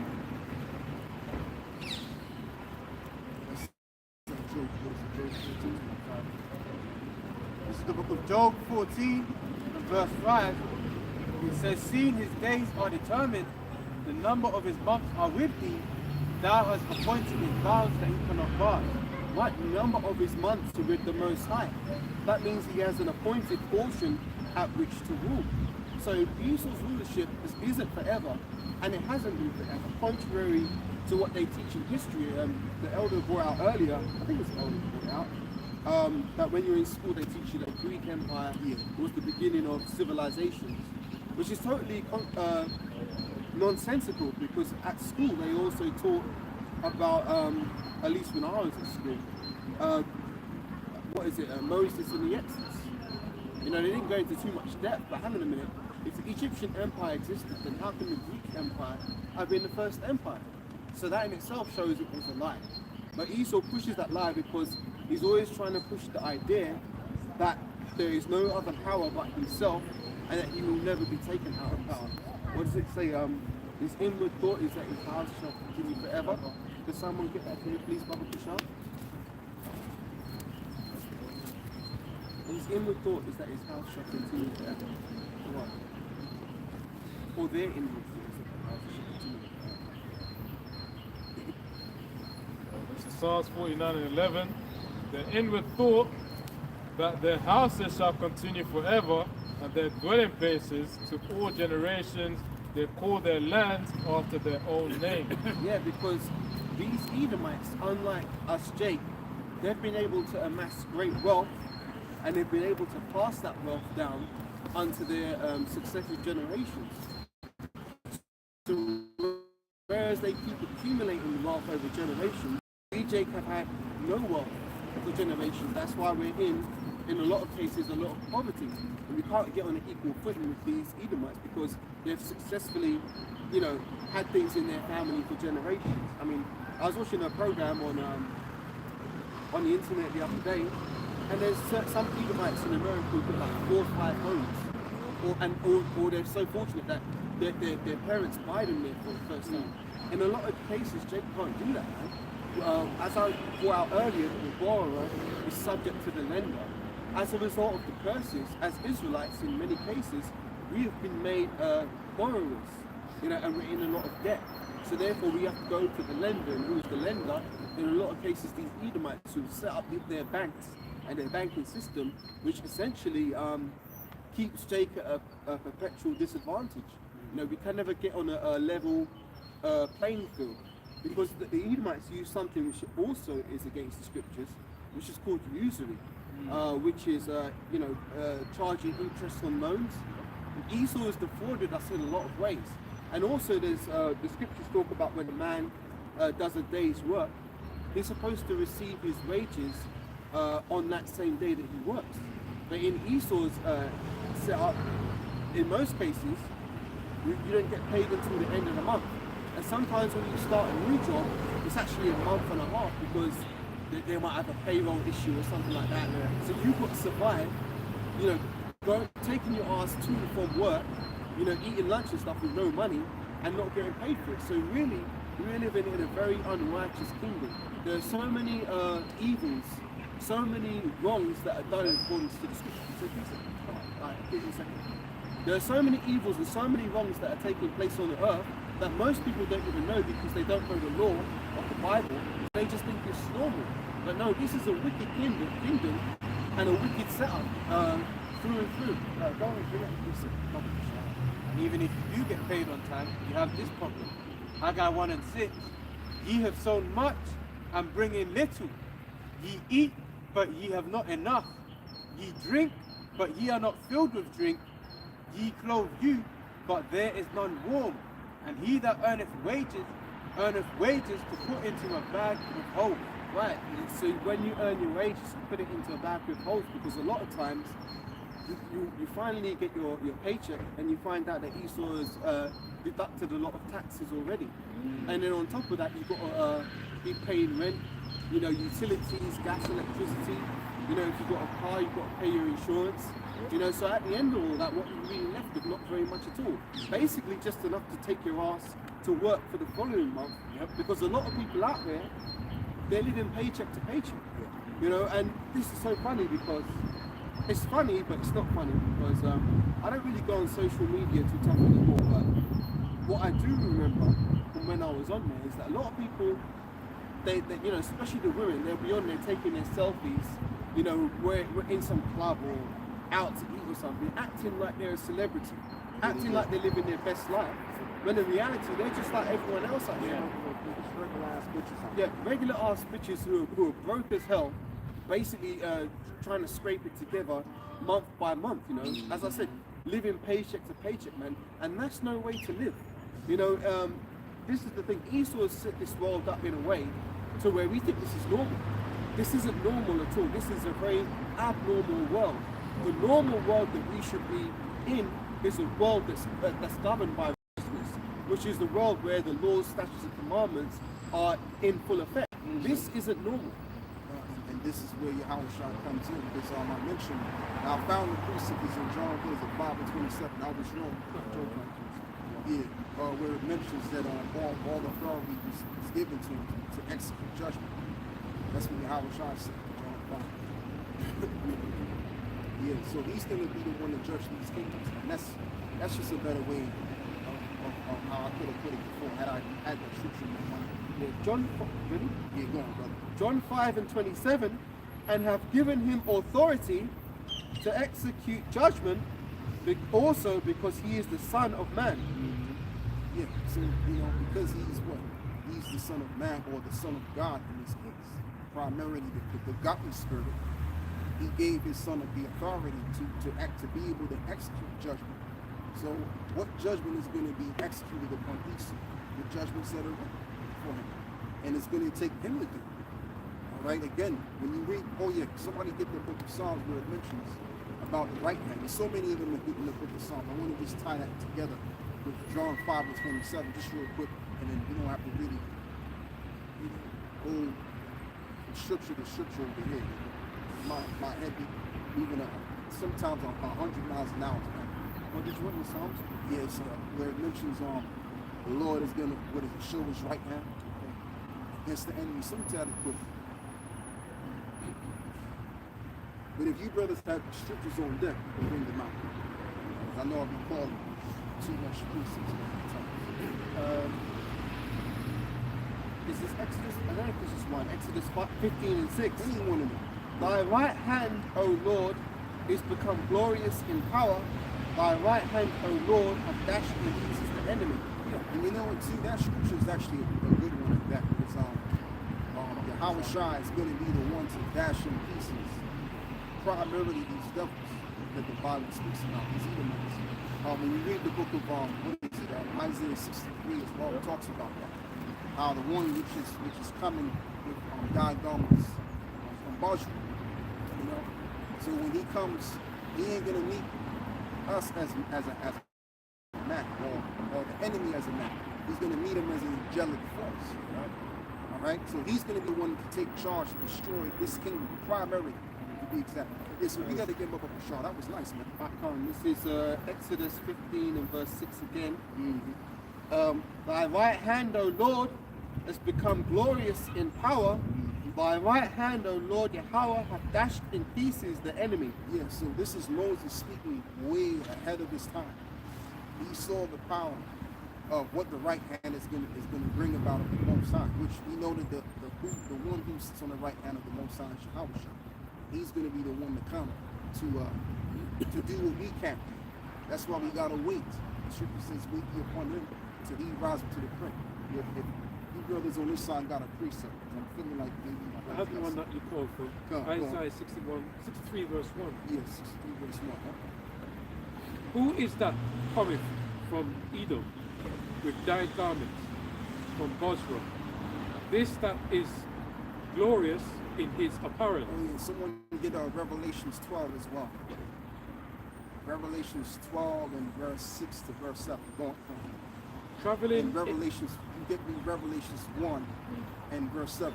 Go on, brother. Traveling in the greatness of his strength, I that speak in righteousness might to save. He's going. Wherefore art thou red in thine apparel, and thy garment like him that treadeth in the wine factory? Go on. I have trodden the winepress alone, and of the people there was none with me, for I will tread them in mine anger, and trample them in my fury, and their blood shall be sprinkled upon my garment, and I shall stain all my raiment. Right. He will stain all of his raiment. Now, is that literal? No. It's what is it? Figurative. It's figurative of speech, meaning that he's going to bring violence to the enemy. He's going to shed blood on a great scale towards his enemy, and his enemies are going to be the grapes. Which what comes out of the grape? The juice. In this case, the blood is going to come out. What precept in Psalms regarding the right hand? Yeah, This might be it. yeah, you're going, bro. This is Psalms 139 and 10. Even there shall thy hand lead me, Right. and thy right hand shall hold me. Right, and thy right hand shall hold you. That's the spirit of Yahweh Shai, which is the strength. That's what's holding us up together. And even in the time of Jacob's struggle, that's why the scripture says that wisdom and knowledge shall be the stability of thy time. So we're going to be held in that kind of sense. But we're being held right now as well. Because here it is, we're going through this miserable life, but yet we're still able to be somewhat stable. You know, we haven't got to the point where we lost our mind, as some people have, went to the spiritual realm, off themselves. You're going, bro. Oh, that's it? Yeah, go back to Isaiah 63.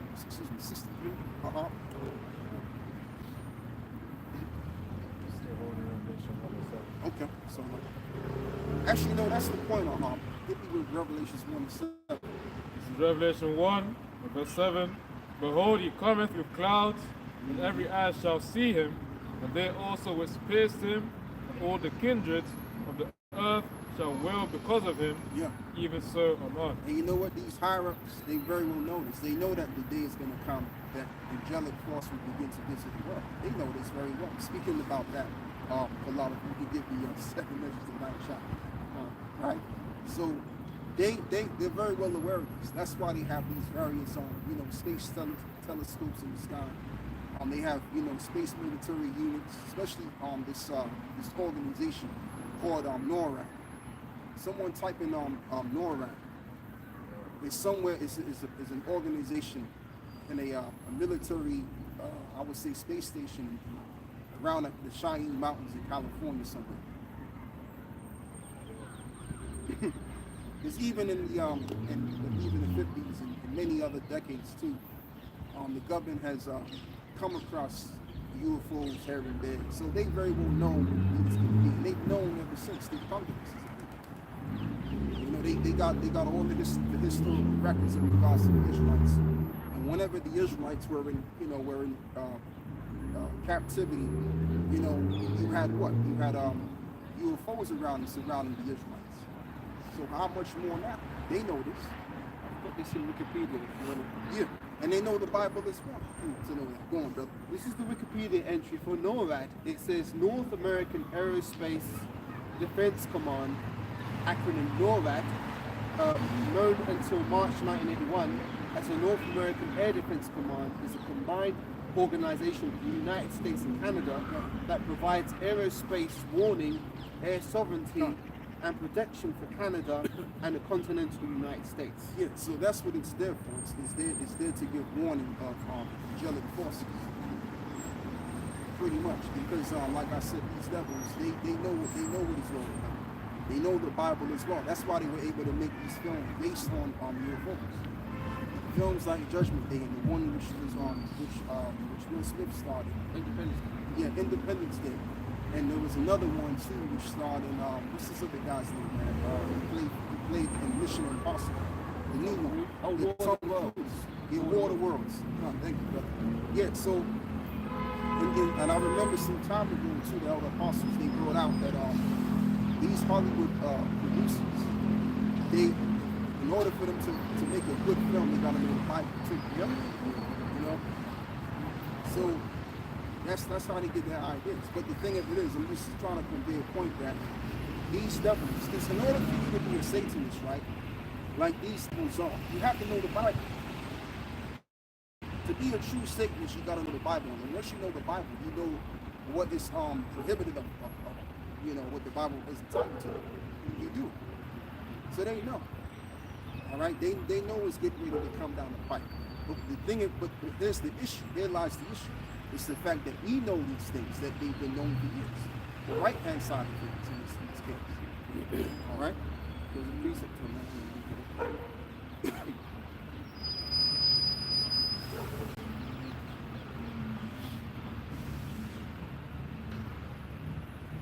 This is Amos 3 verse 7. Surely the Lord power will do nothing, but he revealeth his secrets unto his servants, the prophets. And so if we have these secrets now things are going to have to change. Now that means that this kingdom is going to be on its way out, because the prophets are going to declare that message. And as they declare that message, time and time is going to draw closer to them. All right? Go on, brother. This is James 2 and 19.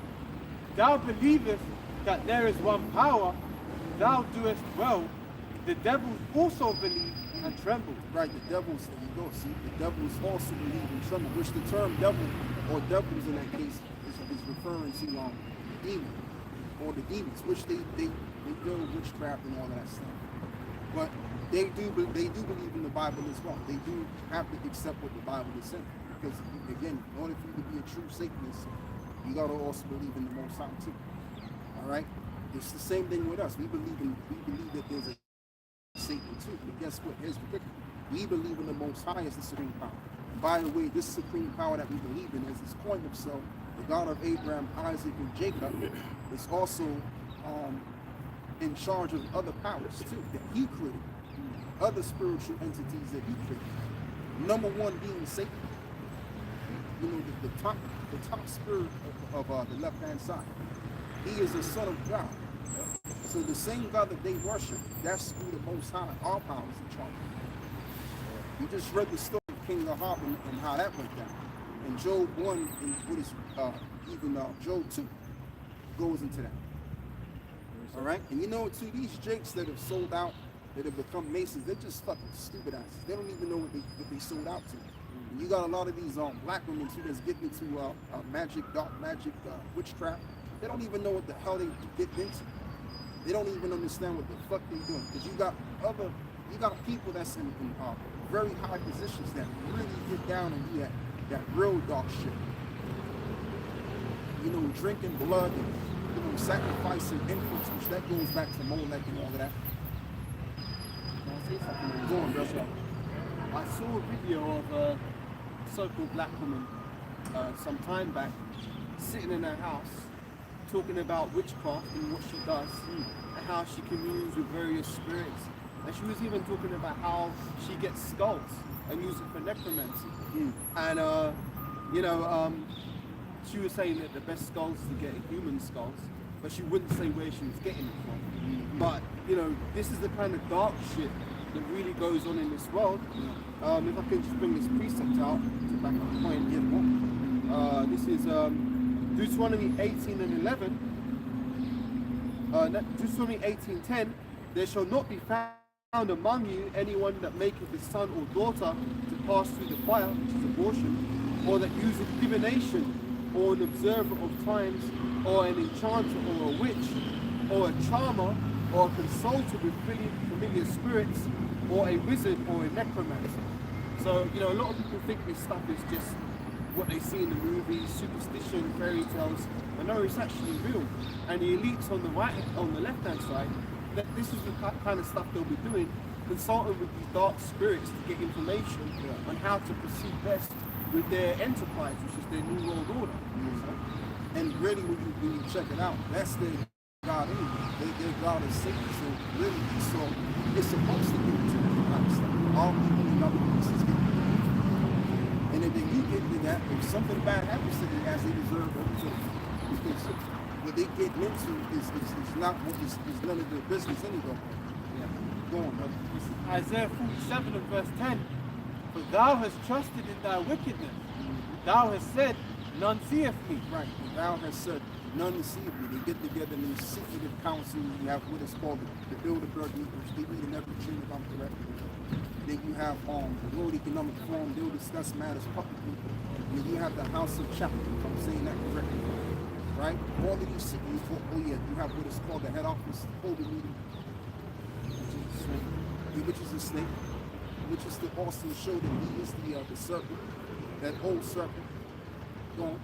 It says, thy wisdom and thy knowledge they have perverted thee. Yeah, because the wisdom of wickedness is not knowledge. Wisdom is supposed to be for profit. Go on. And thou hast said in thine heart, I am, and none else beside me. Right.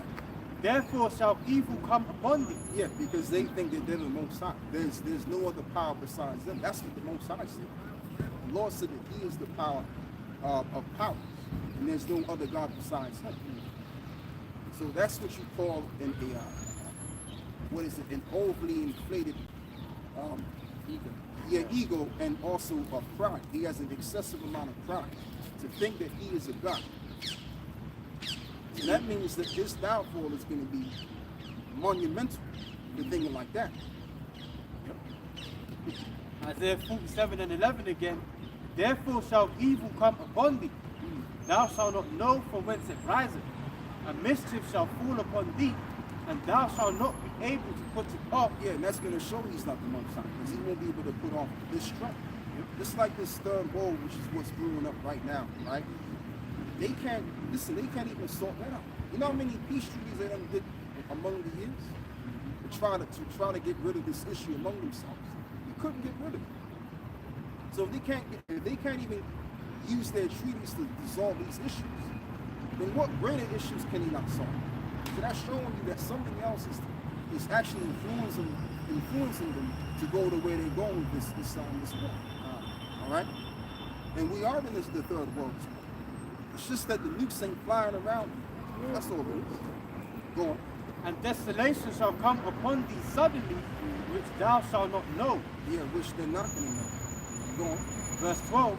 Stand now with thine enchantment, and with the multitude of thy sorceries, wherein thou hast labored from thy youth. Right, where thou hast labored from thy youth. Like you got these stupid people in America that talk about, oh, well, America started having Christian rallies. No, it didn't, jackass.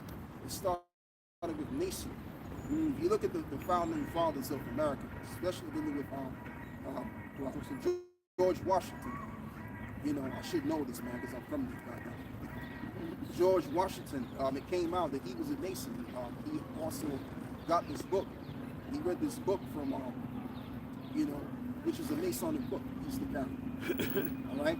So they were all fucking Masons, man. That actually, that came in America and made America for what it is today. Governments and wise. George Washington, Benjamin Franklin, and all of these. They were all Masons, so they didn't start having Christian values. What they said was they are Christians, just to give America a Christian facade. It's the same thing with the UK. England is supposed to be a Christian country, but we know within the realms of England and the way England operates and the governmental, structure of things and how they do things, it's against Christian values, right? So that's always been America. And if America was truly a Christian nation, they wouldn't have treated the nation of Israel the way they treated it, because they're actually Christians, all right? The real Christians are Israelites, which the term Christian goes back to being the anointed one, or Christos, all right, which is the correct way to say it. Christian, the term Christian goes back to the word Christos, which means anointed. Now, the only people that could be anointed were the Israelites. The whole idea of being anointed came from us. All right, so that means that no other nation could be a Christian. That's what I wanted to say. Go on, man. Finishing out this one, to show the Most High to sense the Redeemer, it says, if so be, thou shalt be able to profit, if so be, thou mayest prevail. Yeah, read that whole thing again. Alright. Isaiah 47 and 12, stand now with thine enchantments, and with the multitude of thy sorceries, wherein thou hast laid from thy youth. Yeah, because that sorcery can only work. Remember, the Lord is the power, is the Father of the spirits. So if sorcery works in their favor, it's because the Lord is allowing it to work. I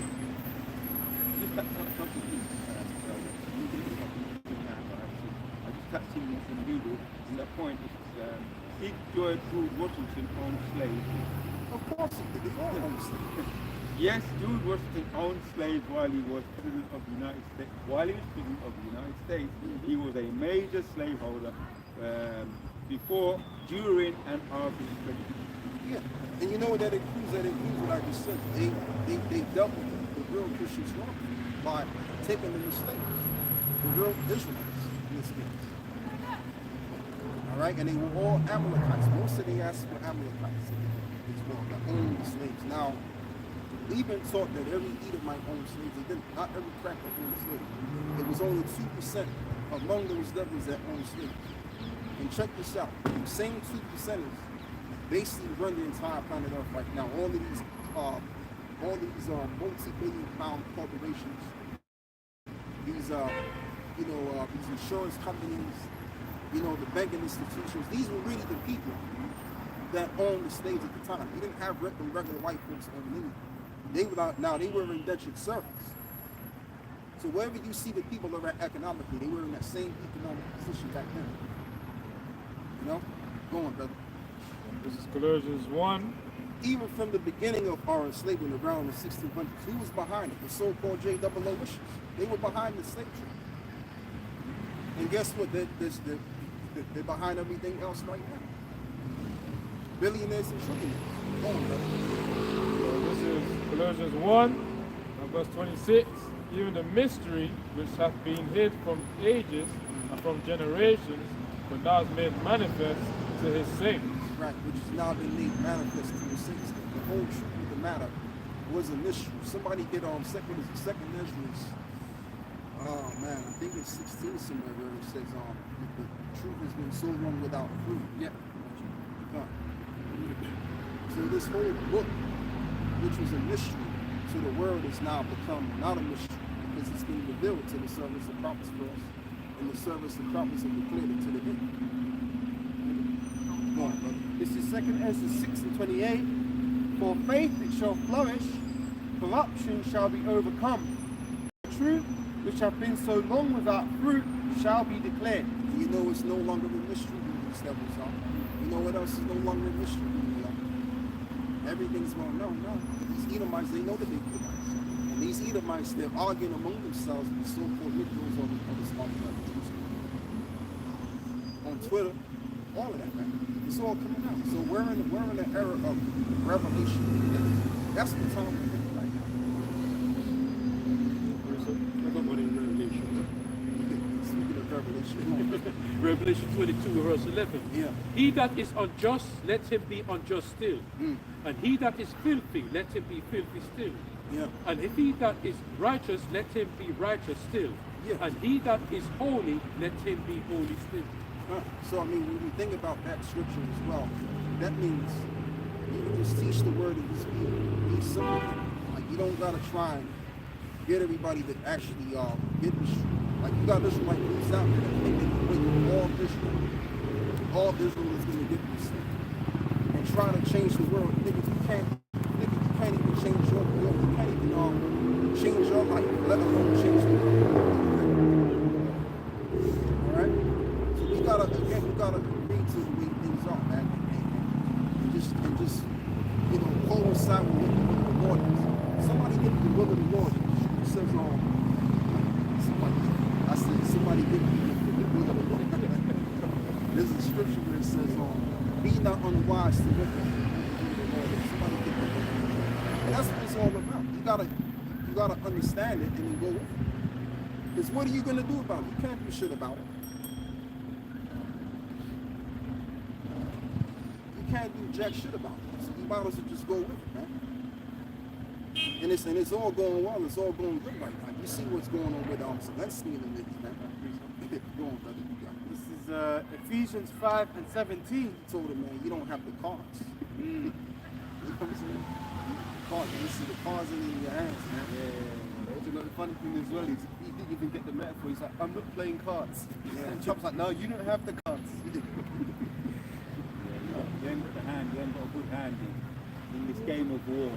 That's basically what he he's ain't saying. You got to read it with doggies. Yeah, of course. Ephesians 5 and 17. Wherefore, He told me he's gonna feel. We ain't gonna feel nothing. Stop it.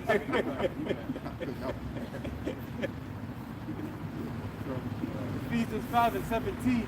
Wherefore be ye not unwise, but understanding what the will of the Lord is. Yeah, and no one knows what the will of the Lord is, man.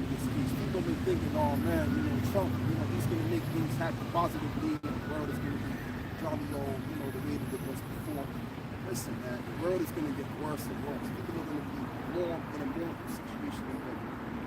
All right, until it reaches to a point of no return. That's where it's all about. Right? A war is gonna be had. All of these buildings you see, all of what you see in this existence is going to be changed to a different meaning. That's the reality of the matter. Yeah, one more precept, though. I want him to read this one. This is 2 Ezra 14 and 16. For yet greater evils than those which thou hast seen happen shall be done hereafter. Yeah, that's basically what I was saying. I don't have to elaborate. Yeah, let's read this one. I don't know a precept. This is Amos 1 and 11. Thus saith the Lord Yahweh, for 3 transgressions of Edom, and for 4, I will not turn away the punishment thereof, because he did pursue his brother with the sword, and did cast off all pity, and his anger did tear perpetually, and kept his wrath forever. Yeah, and just to just to speak on that precept with another precept, law not a law of people. That's all it is. So stuff. He's doing all of the wrongs that he's doing right now, and what he did back in the combination. The Lord is going to pretty much take that apart. All of that is going to is being taken into account right now, and just so that can happen. All right, and that's when your Yahweh Shah's going to come back. He's going to be the ultimate one to execute judgment upon the wicked. He's not getting off the hook. Oh no. We couldn't get off the hook, like I said in my video, right? And even it's really I said it.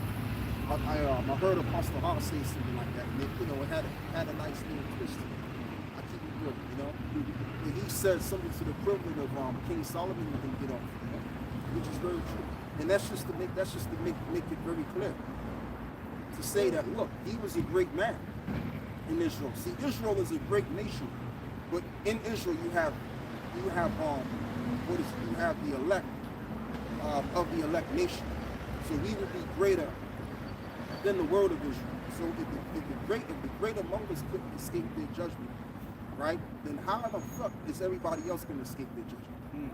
It doesn't make any sense. Okay? And that's why I took that. You know what I mean? So yeah, that's why I said that. But yeah, let's continue on with the spirit. Keep these scriptures going. This is Jeremiah 49 and 12. For thus saith the Lord, behold, they whose judgment was not to drink of the cup and assuredly drunken. Right. And art thou he that shall altogether go unpunished? Yeah, because we shouldn't have never got them curses put upon us. We should have been able to do the right thing and abstain from the curses. But no, we had a taste of them curses as well. And we're still suffering right now as a result of our sins, of the sins of our fathers. So how does Esau get off scot-free? How can vocab alone justify what the wrongs of what his people have done? He could try to convince himself and us all together as much as he can to show that, look, you know, nah, you guys are wrong. Okay, you can say that we're wrong, but what does the Lord say about it? All we're telling you is from the words of the Lord. That's it. Actually, we're telling you what the Lord is saying to you. But are you going to be willing to accept it? But if you don't accept it, it doesn't really fucking matter whether you accept it or not. You're going to accept the judgment. And just like what was said to him before, and I'm going to say, man, he better hope like hell that he's not an Edomite. Because it's looking very damn well promising that he's an Edomite. The way he's moving and talking out there. Go on, my brother.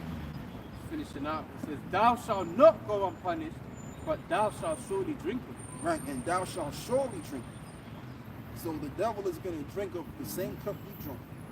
Deuteronomy 30:7. Every last bit, and including the dregs of the cup. To the bitter end. Go on, brother. Just to further the point, Obadiah 1 and Obadiah 16.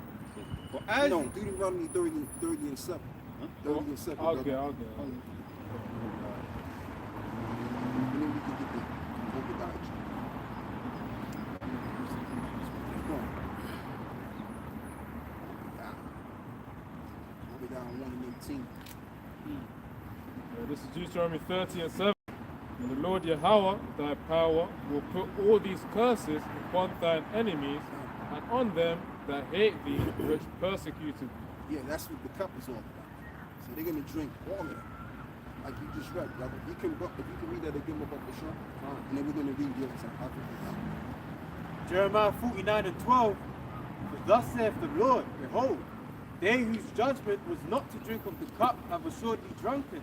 And art thou he that shall altogether go unpunished?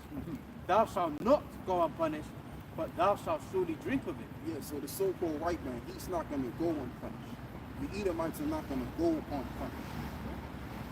It seems like they are now, when nothing's happened to them, after they've enslaved our people. You know, they done killed all of them so-called North American Indians, and the hundreds of millions of them, and yet they're still walking like everything's easy and they're living good. But guess what? The time is ticking. The time is ticking, and when the time is at hand, they will receive their judgment. They're gonna get what's coming to them. All right? And they can feel something in there. I know they can. They can feel that something's coming down the line. Yeah, when someone on the they're on their last legs and they done a crime and they went and they sat down, they had McDonald's, it's fresh, and the police ain't brought up to them yet. But after a while, you start to get a bit worried. How long we got left? Yeah. And you start looking over your shoulder. Guilty conscience It starts to kick in. Yeah. I hear that. So, Obadiah 16. You want it, Jim? Want it now? No, not now. Because he had his. We're gonna get to that. Yeah. We can get it. I read the Deuteronomy 37, but I had another precept as well. Yeah, you had another precept, so it wasn't you. Yeah, it was split up. Yeah. This is Amos 1 and verse 11. Thus saith the Lord Yahweh, the 3 transgressions of Edom, We read that. I was lucky to realize. For 3 transgressions of Edom, and for 4, I will not turn away the punishment thereof, because he did pursue his brother with the sword, and did cast off all pity, Yeah. and his anger did tear perpetually, Yeah. and he kept his wrath forever. Yeah, and just to tie another scripture with that, Ezekiel 35? For thou has not hated his blood shall pursue thee. Because who do they pursue with the sword? They pursue us with the sword. All of them lynchings they did, and these were all Christians, by the way, so-called white Republican Democratic Christians that rounded Jakes up to have them lynched.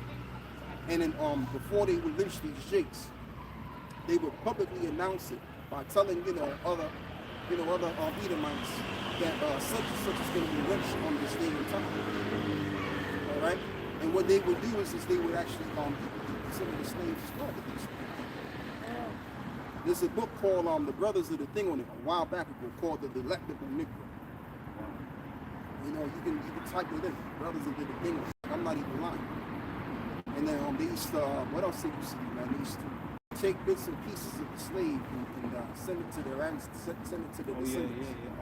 Postcards and jars, all of that. So that's what they do. These were white Russians. Oh, lovely. And they also make furniture and shoes out of our skins. Yep. Oh yeah, they put a lot of the hairs, woolly hair, Jake's woolly hair. They put it in the cushions, in the seats, in the cushions, in the sofas. Yep. The more you get into it, it gets really horrible. Yeah, that's what they did. And again, as I'm going to say, these were white, these were so-called white, God-fearing Republican Christians that are conservatives that stand for God and everything. And we can include the KKK, but yet and still, you got jackasses like Vocab alone that will say, "Oh, we're a group of people that push hate," but they actually did the hate. That's just, and this is the thing. This is why it's unbelievable, because it's like, wait a minute, bro. Like your people have done actual harm to our people. Burn people houses down, put people to death. Right, the Black Wall Street, that was done before they came out with the CIA had something involved. But the point is that they actually put hands on our people, and they put our people to death in many horrible ways. But yet, here it is, we're just telling you what's going to happen, but yet we're the people of hate. Precept as well. You want to go first? Alright. Psalms 50 and 21. These things hast thou done, and I kept silence. Thou thoughtest that I was altogether such as oneself, but I will reprove thee and set them in order before thine eyes. And that's the point that I was making earlier before, because nothing's happened. It's given the sense that, oh, well, the Most High got it. No, the Lord was never with you. The Lord was using you to kick our ass for the wrongs that we've done, because we ain't repentant. For a moment of time, and he's going to get your ass later. That's how bad the Most High is, man. You can't encapsulate the law. How do you think you are, yourself? Thinking that, oh, he's with you. And you're gonna learn he's not with you. God bless America. Yeah, that's what they said. Go on, brother. This is Psalms 139, starting at verse 20. For they speak against thee wickedly, and thine enemies take thy name in vain. So they're talking about, oh yeah, you're God-fearing people, you know. We love God bless America, all that rubbish. What you said about the hate thing, right? This is Psalms 139:21. Do I not hate them, O Lord Yahweh, that hate thee? And the thing about hate, man, like listen, everyone has hatred. Even the Most High has hatred. Do I not hate them, O Yahweh, that hate thee? And am I not grieved with thee that rise up against thee? I hate them with a perfect hatred. I count them mine enemies. And I tell you the truth, man, that's how I really feel about these enemies. I hate them. I can't, listen, I cannot hate them any more, any way or nothing. I mean, it's inexplainable. You know what I'm saying? And the thing of it is with these devils, I used to hang around Jake quite a bit. I've never really had, I would say I never had, but you know, I've had some ill moments with Esau. But the thing of it is, listen, I don't like them, man. When you really put everything together, what they did, and even just being around them, you know, it's just like, yeah, you do hate them. You do have a hatred. Even in the world, I'm not saying that I was better in the world, because I didn't know shit in the world. I'm just saying, like, it just got to a point where I just felt like, you know what, man, fuck these devils, man. I just didn't like being around them, to be honest with you. I didn't like being around them. I just thought that they were just weird. You know, weird creatures. Yeah. You know what I'm saying? I mean, I was dealing with, you know, a couple of Edomites and stuff. Maybe some of them were cool, but I was down for my people more than anything else. Fuck these devils, man. Come on, brother. Psalms 58:3. The wicked are Especially the way estranged. they look at you. See, they look at you with, you know, with their with those bright, recessive genetic eyes. They just look weird, man. Yeah. And they, Yeah. it's like, Psalm yeah, 58. and all that bullshit. Like, what do they expect? They expect they're gonna just attract someone, like attract them, and they think they can attract this like any old guy with that gothic shit. Like, what's really the point of walking out the street looking like that? I mean, it's just they're just fucking weird. Go on, brother. This is Psalm 58 and 3. The wicked are estranged from the womb. They go astray as soon as they be born, speaking lies. They're speaking lies. These steppers are nothing more than just lies. You can't expect them to do or be anything but lies. That's the best that they can offer to. That's their MO. All right? Their whole existence is a lie, by the way, because the truth of the matter is that the lack of melanin in their skin, and the various hair colors, that's not how all nations look. That's not how the truth of the earth looks. The earth is made of melanin. Everything on the earth has melanin. So if you don't have melanin in you, the way that you look, you're off. You're off course. Even the meat, they look like the uncooked meat. When you think about it. Yeah, they do. The uncooked, the raw chicken. They call it white meat, right? They made it white. They hybridized the chicken. The original chicken used to have color. Used to have melanin. Used to be brown. You Right. get into that one. But you gotta cook they the did chicken, that. brother. Yeah, they did that. That's why they from. That's why they shitty That's from. enough. Because it's undone. Like, I tell you what, somebody get the scripture about Moses, like, Moses put his hand in his bosom. Somebody get that. Exodus 4. Yeah, because I mean, you know, again, when you look at Esau just looks like an awkward group of people. They just look awkward in the grand scheme of nature. Right? They age, they look like demons. Yes, they sure do. Yes, they sure. Like they came from a coffin or something. Walked from the dead, like they got up and came to walk the dead. Right. You got me thinking about the games Resident. Oh man. So like, this is funny, but forgive me for mentioning this. I watch this show sometimes called Borders, right? And it shows the inside of some of these Edomites' houses who don't clean up after themselves. And they literally just throw food on the floor. And they don't wash. Is it the one with Jake and the Borders?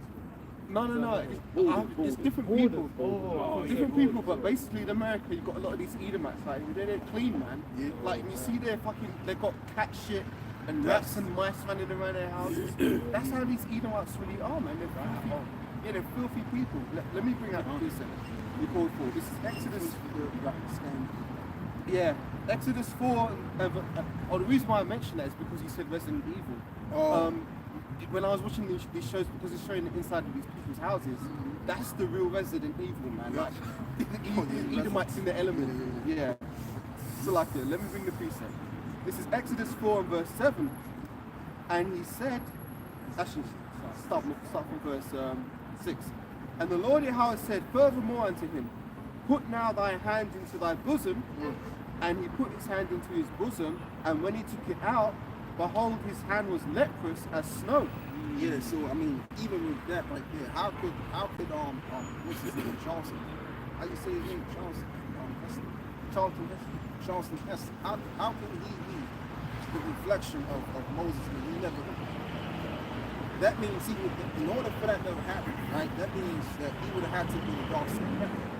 For his hand to be biting and his hand to be pulled back to normal. And that's an insult. That's an insult to the Lord. Because you need to tell me that the Lord will give his people leprosy.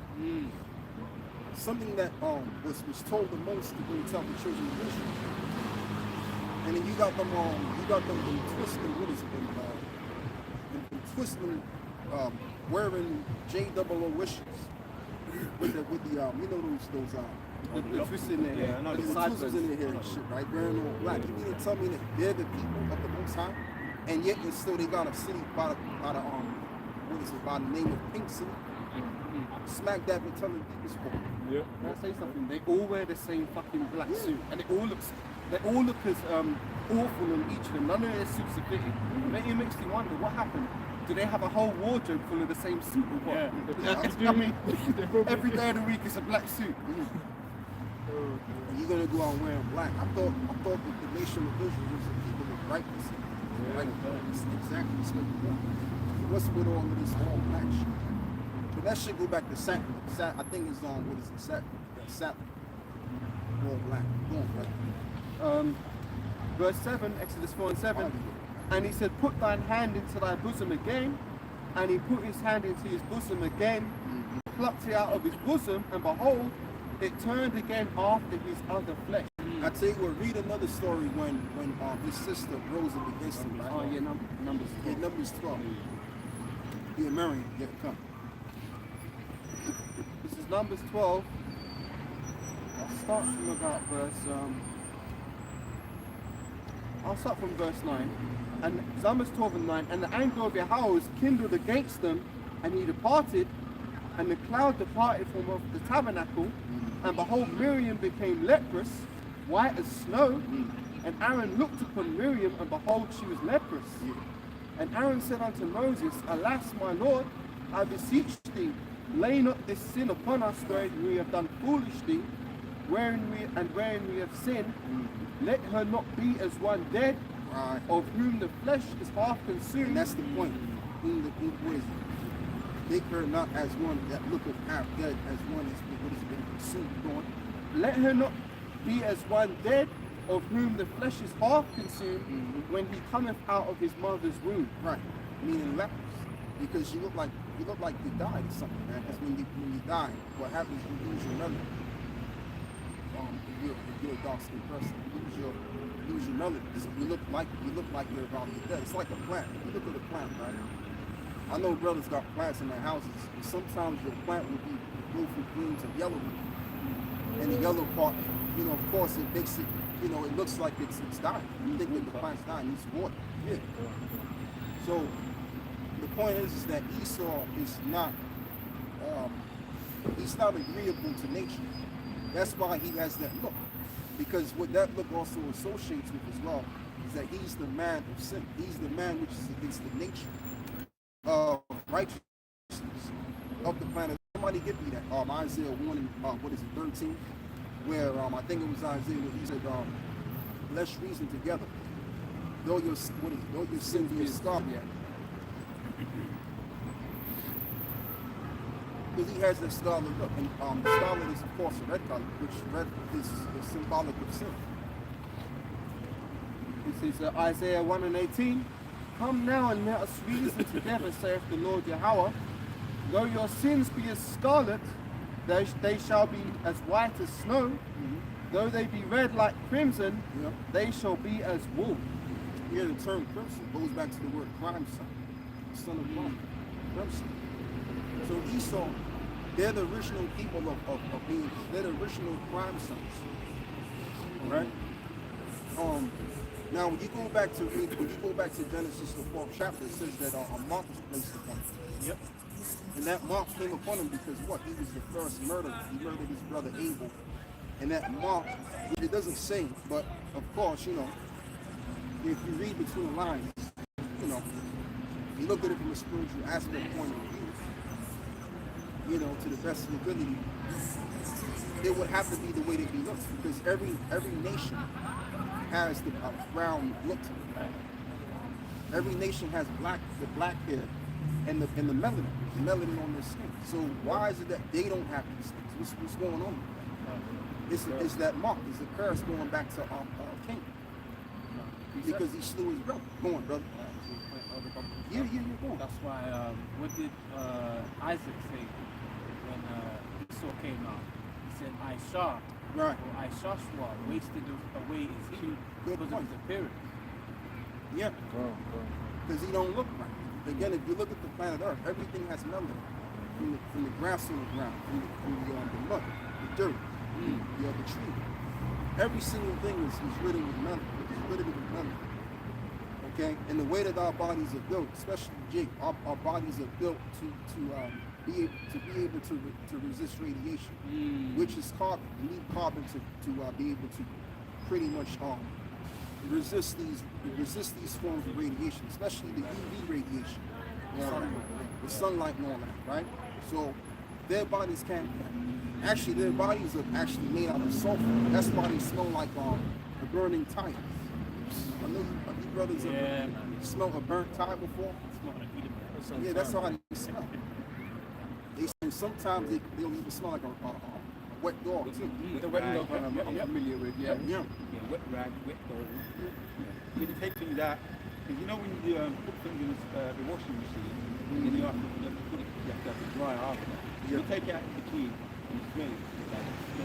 You must. You don't need to put it back in there. You have to wash it continually. Before you dry it, you need to wash it. You get all the dirt out of it. It's like that's how they smell. That's how they smell. Yeah. It's like when it's raining real bad, they gotta get the running. They can't stay in the rain too long. If they stay in the rain too long, they go on the lift or they go in the house somewhere where there's people in the public space. They'll have that sulfuric smell. It's they're made in the form of sulfur. Our bodies are made our bodies are carbon based. All right, and that's why all of this radiation that they're putting out there, has an effect on Jake to a degree, but not to a higher degree as with them, because they don't have the carbon element to resist the radiation. Sunburn and all that. Sunblock. Yeah, that's why they wear the UV. What's it called? It's called sunblock 100 sometimes. Factor 30, factor 45, Yeah. 100. Oh, when I was doing a little experiment myself, right, they got the sunblock, right, and then you got a Jake, right, you put him under the UV light, you see brown skin, he's brown, and he looks actually radiant under the UV light, a brown person. When you get an Edomite, they look all kind of old and crusty, and you see pale white, and you see like another look, a total another look. But when they put sunblock on, they look smooth. It's like it puts another layer of smooth, like they look like a black person under the UV ray. And like when you see them without it, the sunblock on, it just looks like you don't see nothing. It's just transparent, right? When they put on the sunblock, but when they're under the UV light, they look like a black person. So it's actually scientifically protecting from the sun. So what is in that sunblock? There's something in there, I would say. Yep. That's making them look synthetic melanin, totally synthetic melanin. And that's why if you notice melanin for a while it's been going for a lot of money, because it's worth more than gold, because what they do is they put it in these cosmetics for these devils. See that when they go out they can look halfway decent. And sometimes if you look at these devils, right, sometimes you see their names and the blood flowing through their skin, because the skin is translucent. Yeah, you see all that, man. But again, it just goes to show you that they ain't built right. They're a clean leper, but the thing of it is, it's not natural for a person to have leper. It's unnatural one, brother.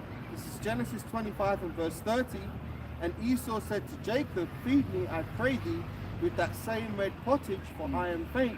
Yeah. Therefore was his name called Edom. Yeah. Therefore his name is called Edom, which the term Edom is the word Adawam, which means red, because he had that red look. Now, as you just mentioned too, brother, when he was being born, his name was called Esau, because he was wasted. He looked wasted away, because he had what? He had no pigmentation. So when you see a guy like that, now I'm not saying all the time, because you got our people that look like Edomites, man, and they're our people. You know what I'm saying? Like Bishop Daniel, he said, he said something to the equivalent of, great Bilsa, they got Edomites in the people. Which he's just being a jackass, really. That's what he's really doing, being a jackass. Oh yeah, we got Israelites that look like Edomites, and they're Israelites, just doing that balance as well. Yeah. Because brothers, we know that it's brothers among us that they actually is Israelites, but they look like they're white people. But we know with the spirit. Yeah, but let's even flip it around. You got Jakes. Excuse me. You got Edomites that look like Jakes. Yeah, you had King Herod. Like the elder apostle of God, he used to call them Dage Rangers. I never forgot that. Dage Ranger. Right, which is basically an Edomite that looks like a Jake, Yeah, so I mean, like that's what you got also. You got to also factor that in too. You got Edomites. They got the full woolly head, the big lips, wide nose, all of that shit. That don't mean that they're. It's like, for example, this one guy. He plays the guitar. Forgot. Lenny Kravitz. There you go, Lenny Kravitz. He's an Edomite. Came out, he's an Edomite. You know, go on, brother. I mean, it remains to be seen. We'll have to wait and see. He might be a chick, but anyway, go on, brother. You got that. And this is Ezekiel 35 and verse 6. Actually, from verse 5. Because thou hast had a perpetual hatred and hast shed the blood of the children of Israel by the force of the sword in the time of their calamity, in the time that their iniquity had an end. Therefore, as I live, saith the Lord Yahweh. Therefore, as I live, so the Lord, we know he's living right there right now. Therefore, as I live, saith the Lord Yahweh, I will prepare thee unto blood, and blood shall pursue thee, since thou hast not hated blood, even blood shall pursue thee. So again, can't nobody do away with the Lord or take the Lord out. He can take you out, though. You can't take him out. So it's the scripture says, as long as he lives, he's going to prepare you unto blood, himself, because of the blood you shed. You see, you know, people will say, well, the Most High, okay, you're saying that he made him to be evil, right? So that means he should be able to get away. No, he ain't going to get away. Because what the world needs to know for that fact is you pretty much, whatever you do is what you're going to get back. All right? Somebody get Galatians 6 and 7. That's what needs to dwell known on the earth. You can't do wrong and scum from judgment. You were going to get the wrong that you have done. And somebody get the Colossians 3:25 as well. The Galatians 6 and 7 first, and somebody get Colossians 3:25.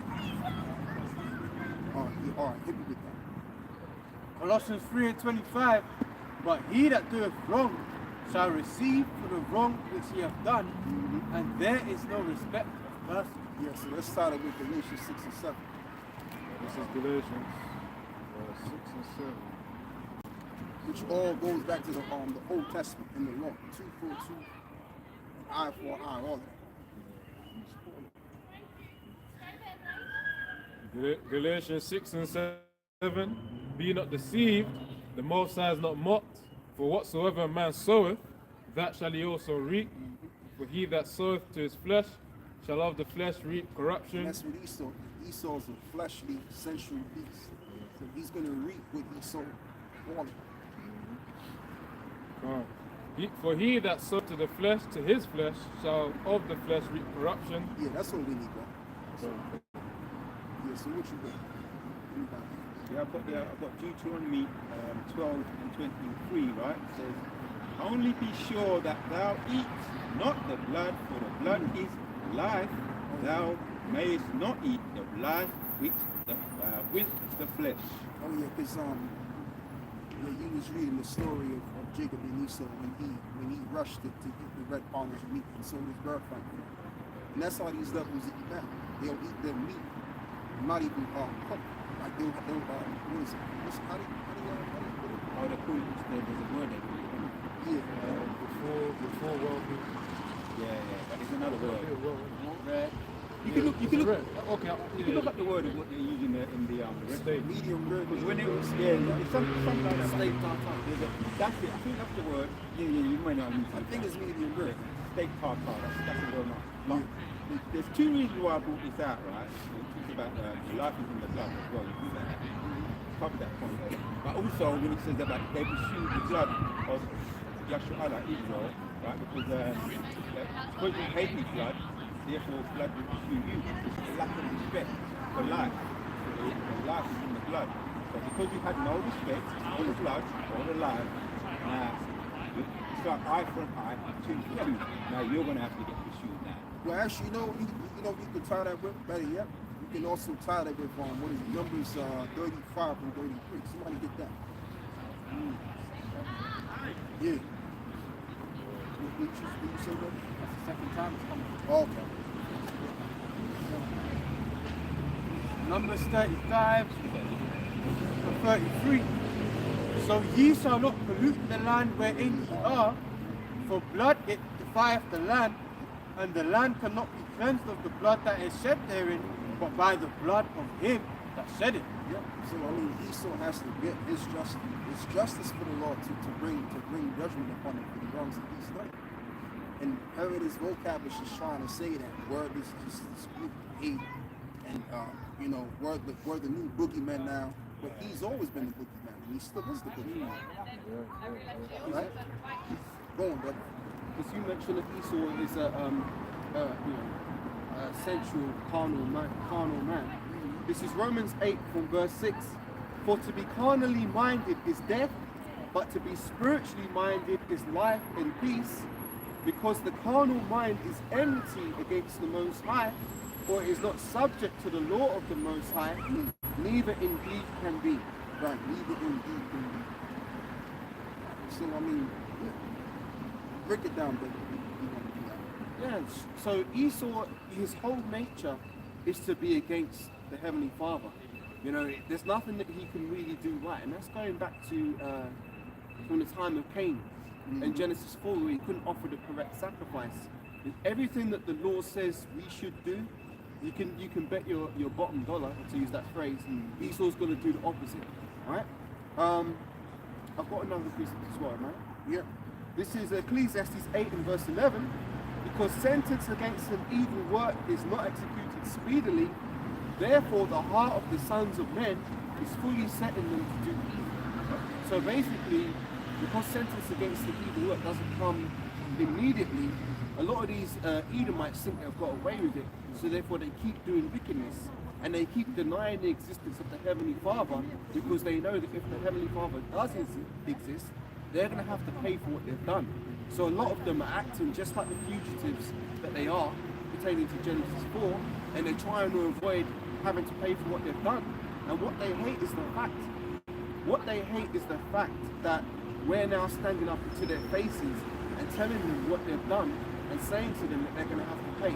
A lot of Edomites don't like that message, but that's the message that the prophets have got to give for them. You know, we're not here to prophesy good things for the nation of Edom. You know, we're, as you go back to what we opened with, we're to prophesy their doom and their downfall. Yeah, that's right. Don't sound, it's like a noise that they want to hear, which is go back to what we opened with. And so, and with what he just said as well, somebody get who stood up against like took into account his neighbors, was in the Solomon 5. That's 5 and 1. Yeah, 5 and 1. Yeah. That's basically what's happening in today's time. We're taking the stand. The reason why we're taking the stand is the Spirit of the Lord is upon us to take a stand against you devils. Because now it's about approaching the time for you to judge. So before you judge, we're unleashing the words unto you, truth, and we're telling you why you're going to do truth. Go on. This is Wisdom of Solomon 5, starting at verse 1. Then shall that righteous man stand in great boldness. Yeah, somebody get Ezekiel 37, where it mentions that the spirit of the spirit of life entered into them. And then somebody get Revelations the 11th chapter. The dead bodies are. Yeah. You're going. That's all right. Wisdom of Solomon 5 and 1. Then shall that righteous man stand in great boldness before the face of such as have afflicted him and made no account of his labors. Yeah. When they see it, they shall be troubled with terrible fear, and shall be amazed at the strangeness of his salvation, so far beyond all that they looked for. And the key point is when they shall see it, they shall be terribly afraid. So they're terribly afraid of what they're seeing right now. Because when you look at us, we are abnormal to what you do see from day to day among these people.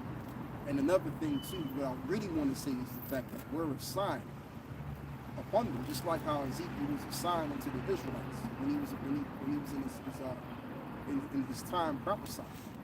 So we're a sign which represents their end in a new beginning. Now somebody get those scriptures out for us. Ezekiel 37? Yeah. And in Revelations 11. Go on, bro. You want straight to the point? Straight to the point, yeah. So Ezekiel 37 and verse 6. And I will lay sinews upon you, I will bring up flesh upon you, and cover you with skin, and put breath in you, and ye shall live. Yeah, that's the point. And I will put breath into you, and ye shall live, which the breath is basically the spirit. The spirit of life which entered into them. And they stood. Is there some more now? Maybe there's some more. Yeah, it says, and ye shall know that I am the Lord Yahweh. So I prophesied as I was commanded, and as I prophesied, there was a noise, and behold, a shaking, and the bones came together, bone to his bone. Yeah, meaning tribe upon the tribe. That's what came together, but it also says that they stood as an exceeding army. You can get to that point as well. And then we'll go to Revelations. It's right there. It's in Ezekiel. It's in that same chapter.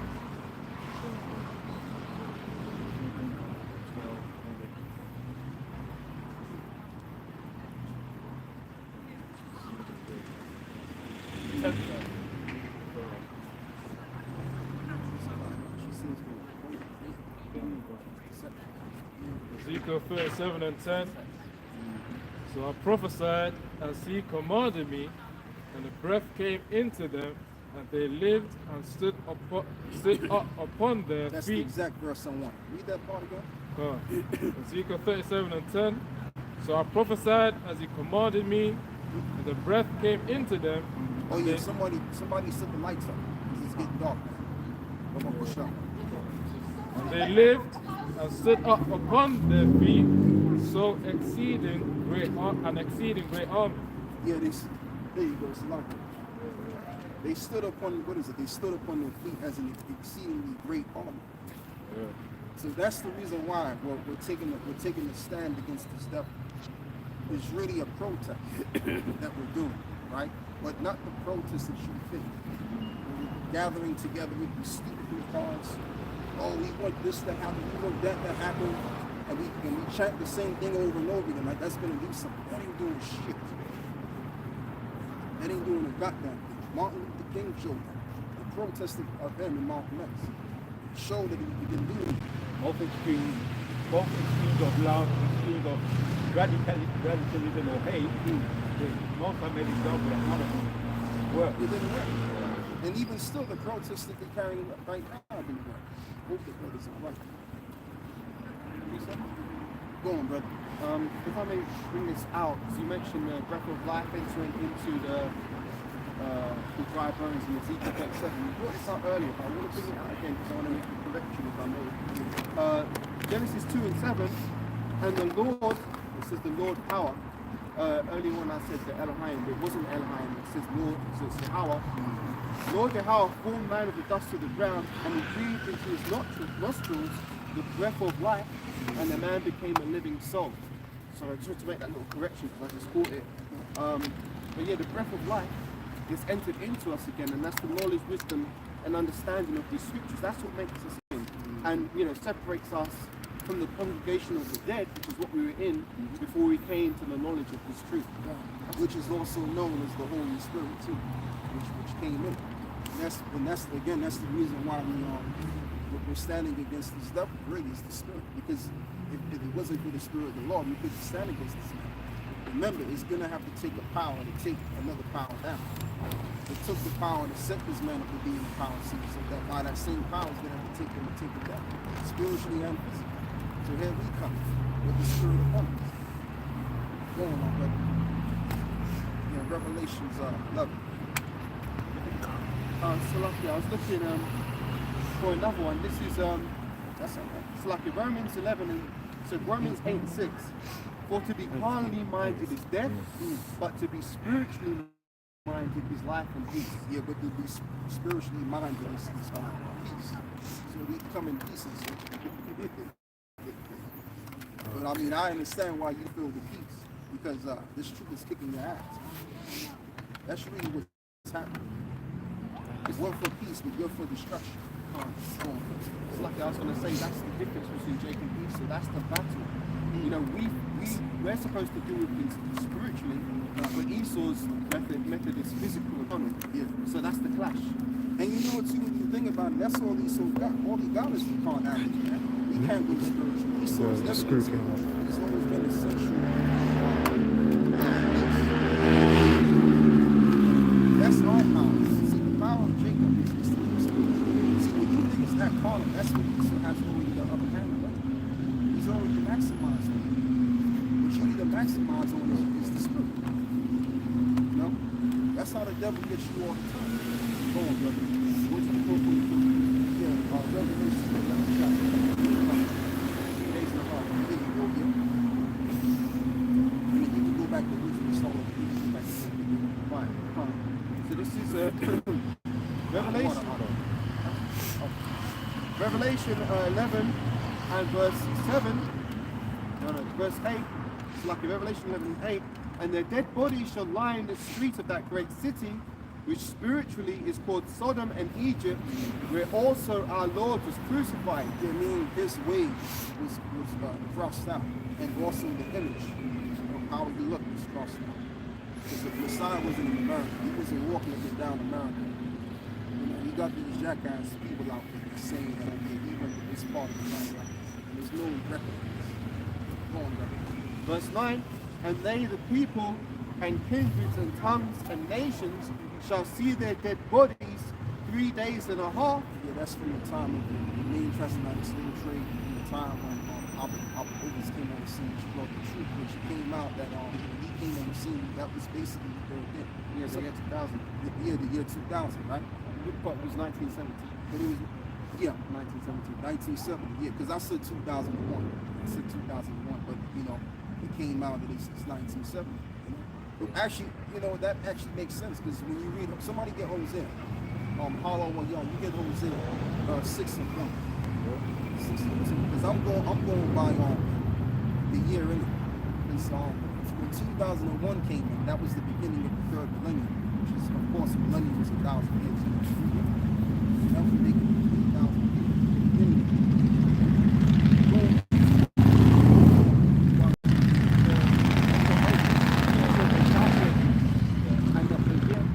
That we know is 1970 was actually the year 2000.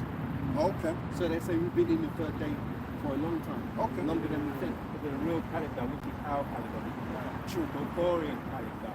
And they also went into a little bit of that Egyptian calendar. Yeah. Okay. That's all. That's beautiful. Go on. This is Hosea 6 and verse 2. After 2 days will he revive us. In the third day he will raise us up, and we shall live in his sight.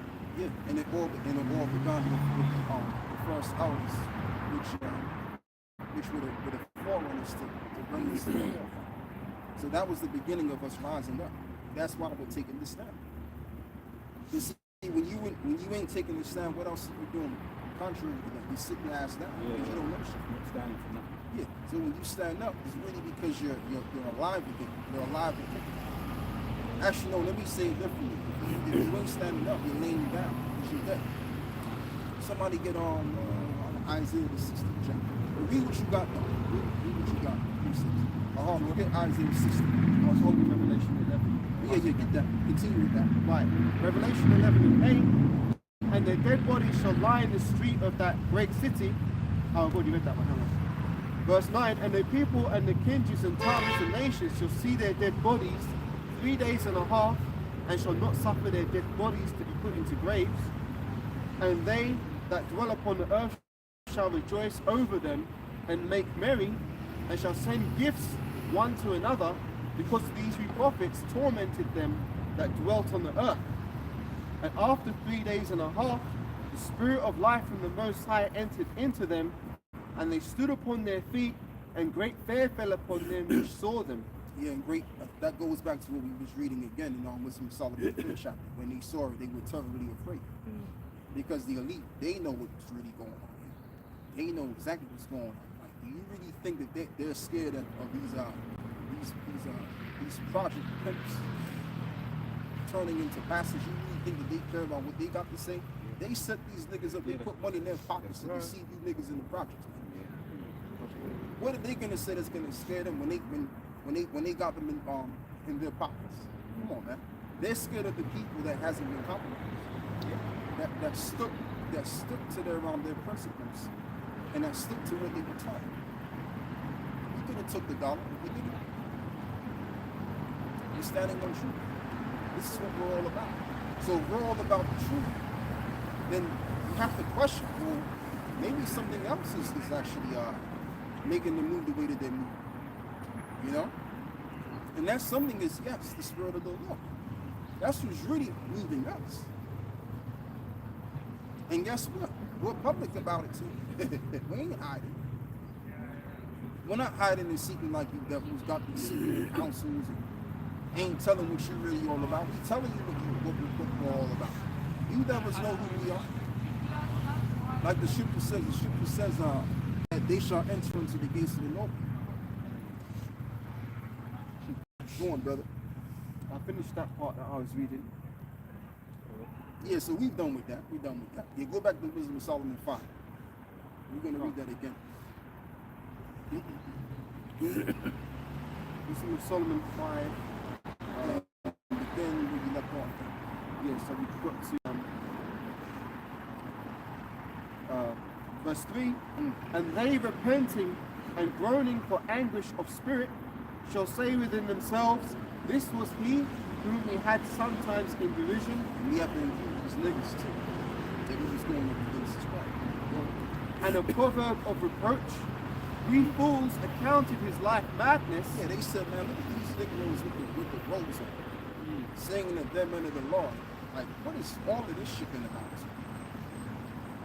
They look down upon us. But you see, that's all. That's why. Keep looking down upon us. Because even in the ancient world, the prophets will look down upon too. You just read it already before. What is it? The prophet is not honored among his peers. We fools accounted his life madness and his end to be without honor. Right. How is he numbered among the children of the Most High? Right. How are these people among the children? How are they among the 144,000? How are they doing that? So they're going to see all of this in living color, in live time, in real life. They're actually going to see this. When they see us getting beamed up, they're going to have a perplexed perception of life. You know, because it's like, well, wait a minute, these people we consider nobodies. They we consider them niggas. Ain't gonna be accomplishing anything. Ain't gonna amount to nothing. Ain't gonna amount to nothing. But guess what? Now the Most High showing something totally different. Go on. How is he numbered among the children of the Most High, and his lot is among the saints? And his lot is among the saints because we are the saints, goddamn. Go on, brother. Therefore have we erred from the way of truth, and the light of righteousness have not shined unto us. What precept goes with that? 2 Timothy, I think it's chapter 2, where it speaks about what is it? The falling away with the first. Yeah, get that. Thessalonians. Yes, thank you, brother. Thessalonians. This is 2 Thessalonians 2 and verse 3. No, the verse maybe 7. Oh, right. Yep. For the mystery of iniquity doth already work. No, try verse 9. And then that which shall be removed. Yeah, and then read on down. Fine. Okay, 2 Thessalonians 2 and 8. And then shall that wicked be revealed, whom the Lord shall consume with the spirit of his mouth, and shall destroy with the brightness of his coming. Point is, I think it's in verse 10. But continue. Even him whose coming is after the working of Satan, with all power and signs and lying wonders, Because that was their power. Go on. and with all deceivableness of unrighteousness in them that perish, Right. because they receive not the love of the truth. Yeah, so what verse is that? Verse 10. Verse 10, okay. That they might be saved. That they might be saved. So that's the exact verse that goes with that. So read that verse again. Wisdom of Solomon 5 and verse 6. Wherefore have we erred from the way of truth? This is the one you want. That's the one, yeah. Right. Therefore have we erred from the way of truth, and the light of righteousness have not shined unto us, and the spirit of righteousness rose not upon us. Yeah, and the spirit of righteousness rose not upon us. And that's what they're going to be concerned with. Like, wow, what they had didn't come upon us. Herod was supposed to have all of this wisdom, this understanding of what we had, and we thought we was the superior. We thought that we was the one and only and shit. Come to find out, you ain't shit, nigga. You going down, and guess what? You going down to being our slaves. How about that? These super the super rich in this case, they never had to lift a foot all their hand in their life to work, paycheck to paycheck, to actually work a job. All right? All their generations, And then guess what? They're going to go from that to being the first set of slaves, the first set of black slaves that we're going to enslave in the future. They're going to be the ones in those underground bunkers. We're going to pluck them out of those underground bunkers and we're going to slap chains on them bad boys and they're going to write the slave back. I'm not talking about these regular devils. They're all going to be dead soon. I'm talking about the ones that survived this nuclear holocaust. All right? They got the money to hide and seek in various, places that we don't even know about on the earth. And we're going to find them. All right? And they're gonna be in those space retreats, water retreats. We're gonna find them bad guys. We're gonna do. We're done. Verse 7, Bob. Yep. Like Wisdom of Solomon 5 and 7, we wearied ourselves in the way of wickedness and destruction. Yea, we have gone through deserts where there lay no way. But as for the way of the Lord, we have not known it. Right. As for the way of the Lord, let's go and read that again. 2 Thessalonians. Because what they forsake the truth, right? 2 Thessalonians chapter 2 and verse 10. Once again.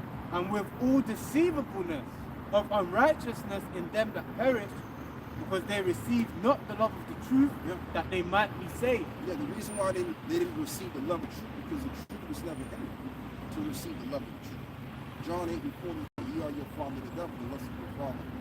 He will do when you speak of him, because there is no truth. Something like that. Here it comes. So we can get it right. Isaiah 60. I tell you what, find something else on Baba Prashad. You can find something else on that. You can find something else in the spirit.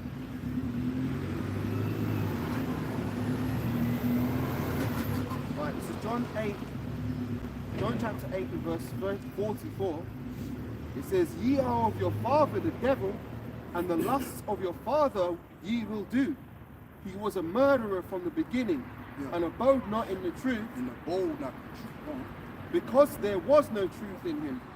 When he speaketh a lie, he speaketh of his own, for he is a liar and the father of it. There you go. So now let's go back to this one over here. Sure. 2 Thessalonians? Yep.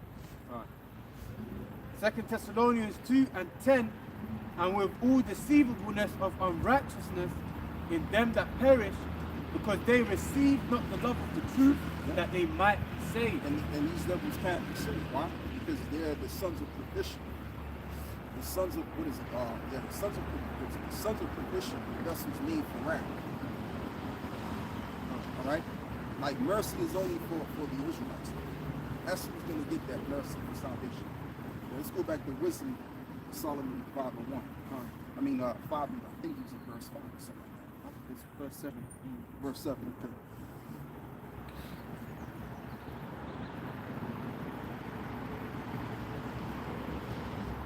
Wisdom of Solomon 5 and verse 7, we wearied ourselves in the way of wickedness and destruction. Yea, we have gone through deserts where there lay no way.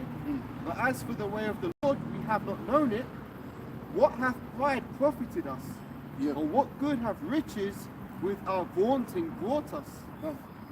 All those things are passed away like a shadow, and as a post that hasteth by, and as a ship that passeth over the waves of the water, which when it is gone by, the trace thereof cannot be found, neither the pathway of the keel in the waves. Yeah, so then all of the stuff that Esau did is not going to be monumental. It's not going to be remembered at all. And that's why it's going to seem like he ain't did nothing. Is this the man that made the earth trouble? Is what we're all going to see in these other nations is that degradable state. That's what we're currently going to see at that time when that does become the current. All right? You're going. Right. Even, when you think about the ancient Egyptians, the Hamites, when you look at them today, you wouldn't believe that they once had such a great leadership. But they did. Absolutely. And even these Elamites too, they sell the curries now. But they had a good kingdom too.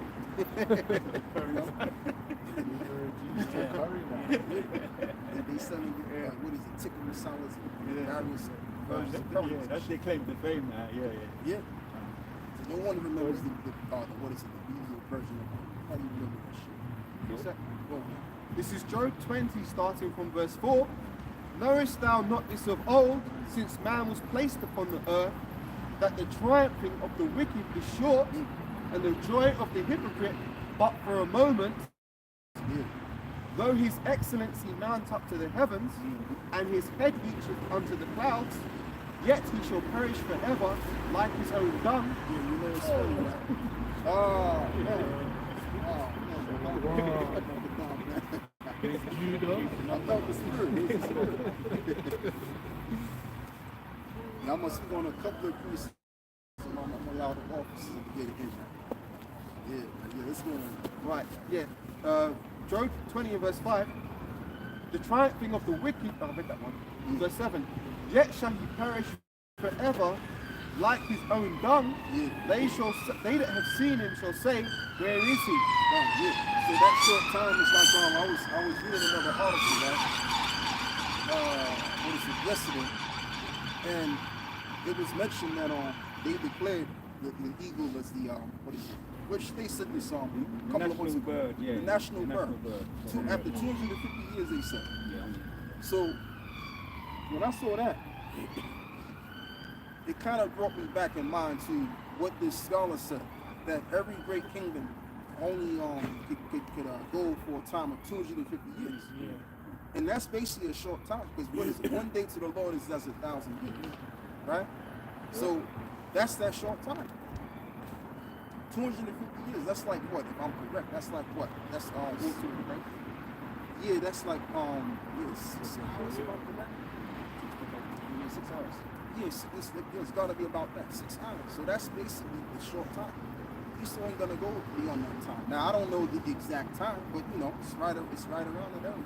You know, I'm not gonna say that it's gospel truth, but you get what I'm saying. Go on, brother. Point is that the triumphing of the wicked is short. And as it is written, the joy of the hypocrite is but for a moment. Go on, brother. This is Ezekiel 2 and verse 5. I read verse 4. Okay. Ezekiel 2 and 4. For they are impudent children and stiff-hearted. I do send thee unto them, and thou shalt say unto them, thus saith the Lord Yahweh, the Most High, and they, whether they will hear or whether they will forbid, for they are rebellious house, yet shall know that there hath been a prophet among them. Yeah, so when all this shit goes down, man, especially when this market release system comes in, openly in, everyone's gonna be pointing at GMS, man. GMS, it was always around all along. They kept on hitting this in the head with this market release at a consistent basis. They're gonna know from that point. And you know what's gonna happen? All these camps, they're gonna split to a Sunday. And then Nathaniel, he's gonna look more confused as he's already looking right now. With that pride of his. You won't be surprised if they start teaching their block dictatorship. Yeah. Because a lot of them did. Look what happened when the COVID came around. Yeah. There was Yeah. C19. They were speaking codes, you know what I mean? So what happened when that came around, you know? There was certain camps were telling them that they could take that. Yeah. Or they should take it. And these are all camps that signed into the government, that signed the 501c3 charter.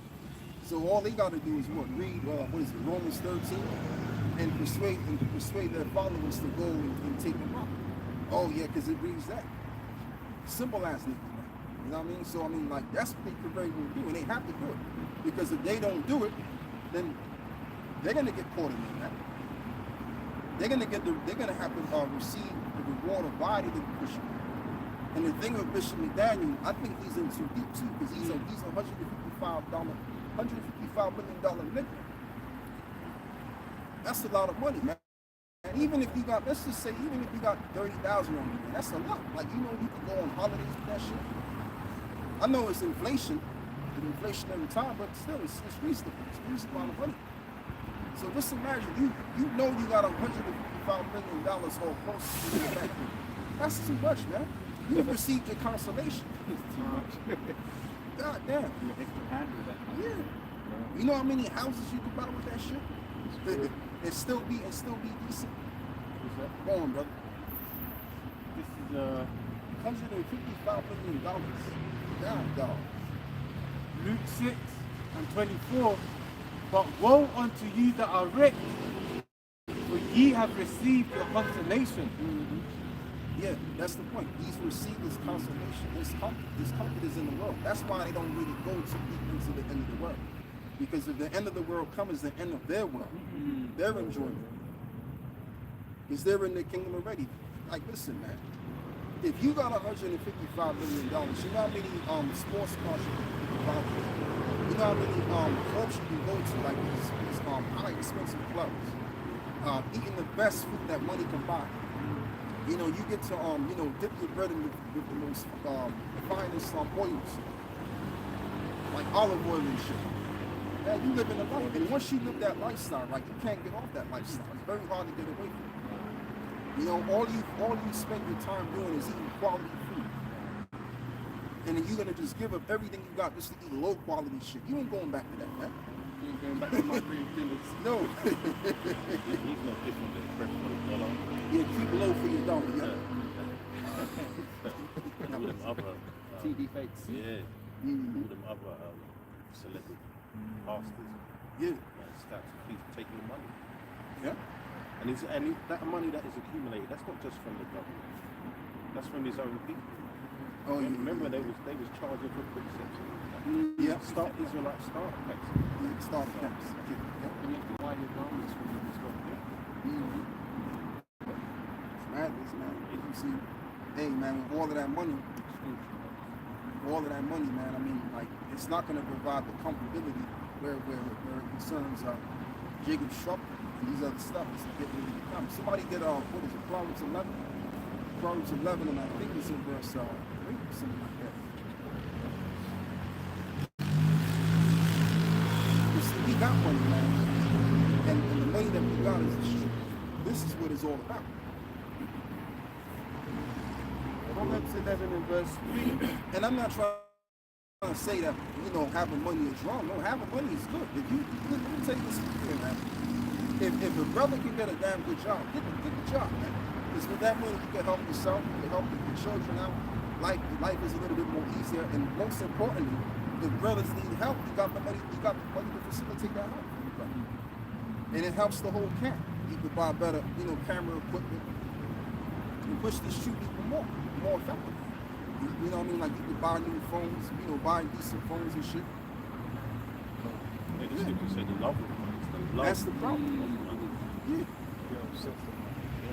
Yeah, that's where it becomes an issue because you love money. But if you're using it for defense, like let's just say brothers gotta go to court or some shit happen. It's for that too. You can get you a good lawyer and you can, go on, brother. On the flip side of that, it's on the kingdom, we're going to be rich. Right? Yeah. And riches in all different levels. Riches with our seed. Yeah. Riches with women. Riches, abundance of good health, food and water. Yeah. And finance. The same way that this devil has built up his kingdom financially, we're going to use them the same way to build up our kingdom. Yeah. So it's not going to be a process of, because these Christians, I swear they think that they get to heaven in the clouds and the Lord's just going to bless them with a house. Yeah. And then, you got all this money or whatever. They don't know if they believe in money. Right. You know what I'm saying? Right. But, we're going to establish our kingdom and build up of their backs, of their blood, sweat and tears. Absolutely. That's the beauty, man. That's the balance. Yeah. Because them nations, they gotta go on a hard course. And it's funny, right? I was talking about that to my brother. She's in the truth. So, hey, that's why the nations are there for. They're not there because they're not there for no other reason. They're there so that they can build up the kingdom. And we ain't gonna be like meditating on what they need to wear. No, they're gonna have the same uniform on, and they're gonna be getting down to work. This is gonna be work time, man. Because I gotta live nice now. I gotta live good, man. I want to see myself living at that palace. My family's good. My nation's good. I need to see all of it, man. So them nations, they need to get this shit. When that time comes, I'm talking like we're in that time right now. Hey, but that's 100% the same way they got 100% profit. Yeah. You know what I mean? So we're going to be that that 100% profit. You know, not lifting a finger. Absolutely. That commerce is going to come. It's on, brother. It's in Psalms 149, verse Let 1. Caleb get his precepts. I think he's reading something going on. For what for that? This is Proverbs 11, starting at verse 3, going into verse 4. The integrity of the upright shall guide them, but the perverseness of transgressors shall destroy them. Yeah, the conversion of transgressors primarily are again focusing on Bishop Daniel, or as he really calls himself, general. I don't know if he still calls himself general, but I'll go with the term general because I've heard that term anyway. Currently, as he's calling himself, right? So even with them, he's teaching for hire. He's pretty much accompanying the scriptures with lies because he took it back. So guess what? Let's read that again. Proverbs 11, verse 3, and verse 4 is good as well. The integrity of the upright shall guide them, but the perverseness of transgressors shall destroy them. Yeah.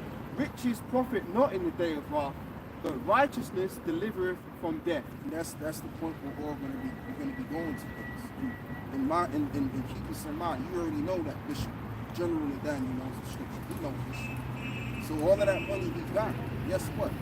It ain't gonna mean nothing once they transition everybody to the marketable system. It ain't gonna mean anything. So the only thing that's gonna mean something is the righteousness that we have.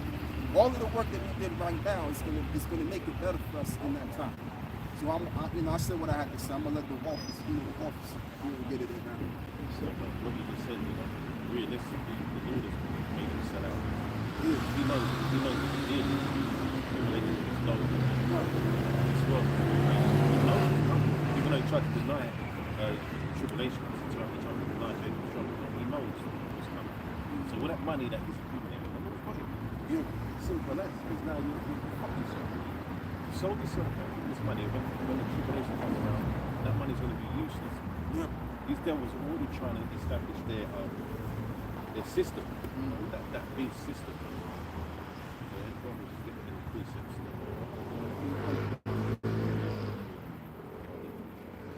This is Isaiah 65 and verse 13. This is Isaiah 65 and 13. Therefore, thus saith the Lord Yahweh, the Most High, behold, my servant shall eat, but ye shall be hungry. Behold, Isaiah 65 and 13. Therefore, thus saith the Lord Yahweh, the Most High, behold, my servant shall eat, but ye shall be hungry. Behold, my servant shall drink, but ye shall be thirsty. Behold, my servant shall rejoice, but ye shall be ashamed. Behold, my servant shall sing for joy of her, but ye shall cry for sorrow of her, and shall howl for vexation of spirit. That's the sellout, and then the sellouts and those that haven't come into this truth, haven't come into the knowledge of this truth.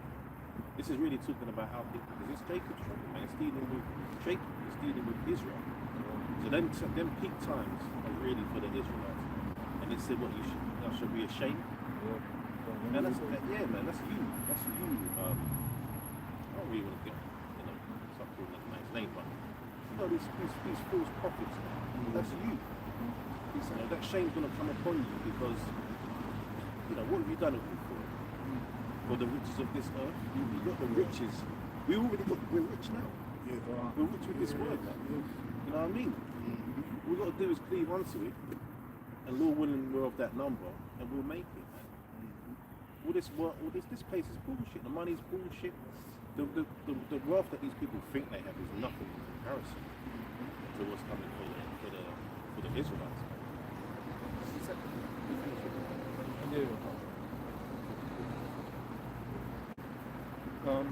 Matthew 15 verse 3. Matthew 15 verse 13. But he answered and said, every plant which my heavenly Father hath not planted shall be rooted up. Let them alone. They, the blind leaders of the blind, and if the blind lead of the blind, both shall fall into the ditch. And that's perfect. Because look, he ain't going to get away with just leading people down the garden path and then escaping off into the sunset. He's going to go down with them. And rightfully so. and all these other guys, including these anti-Christian pastors preaching prosperity. You don't care about his money, man. You know. And this guy, like when you say 155 million, you know, what are you going to do with that in these times, man? This place is finished. Just look how Babylon's moving right now with Donald Trump in charge, man. It's good. Crazy times are coming. Water. This is, I've got a few verses. This is James 5, starting at verse 1. Go to now, ye rich men, weep and howl for your miseries that shall come upon you. Your riches are corrupted, and your garments are moth-eaten. Your gold and silver is cankered, and the rust of them shall be a witness against you, and shall eat your flesh as it were fire. Ye have heaped together treasures together for the last days. James, if you want me to stop. No. Right, James 5 from verse 1. Go to now, ye rich men, weep and howl for your miseries that shall come upon you. Right. So, and talking about pulling them out their homes, they're going to hide it. You know what I mean? Like, that's when that starts happening, that's immediate. They're in the captivity. There's no getting out. It's cool. The fetters, the iron, the chains are going to put upon you. We spoke about that today, so that's a story. Verse 2, your riches are corrupted. Right. Corrupted riches, man. It means it's tainted, it's not there's blood, man. Because you're causing people to hurt. So you're causing people to go off, to go away from this truth. So basically, you're literally putting them to death. You know, the scriptures talk about it in Ezekiel, how the blood will be on our hands. Somebody can get that. Somebody just get that. Oh, yes.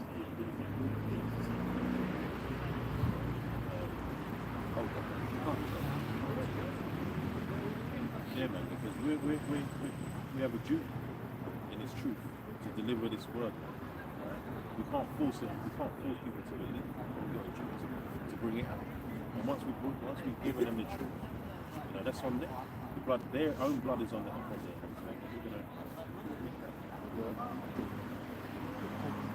No. This is Ezekiel 3 and 17. Son of man, I have made thee a watchman unto the house of Israel. Therefore hear the word at my mouth and give them warning from me. So what does a watchman do? Look out. He's a lookout. He's a lookout. He's there to make sure that you get your fair warning. That's really what it is, your fair warning. So he's not about to wait until the enemy's at the gate. He's going to tell you before the enemy is approaching, is upon you. And then you have your opportunity to get to safety or to counter-attack. Right? When I say unto the wicked, thou shalt surely die, thou givest him not warning, nor speakest to warn the wicked from his wicked way, to save his life, the same wicked man shall die in his iniquity, but his blood will I require at thine hand. So we've got no business learning this truth and just sitting on the knowledge. That's why you're compelled. If the rule's dealing with you, you are compelled. The minute you understand what this is about, to as much as you can understand before going out and teaching, you want to be craving. You're craving to get out on the streets, man. Even though it's a thing that's real. You've never done it before.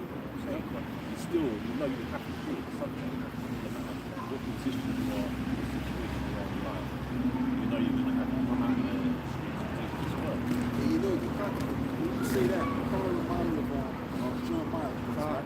Jeremiah, he didn't want to teach the children of Israel because he was getting fed up in the spirit. Right? But the spirit was on him so hard that he had to go back out there and do those things.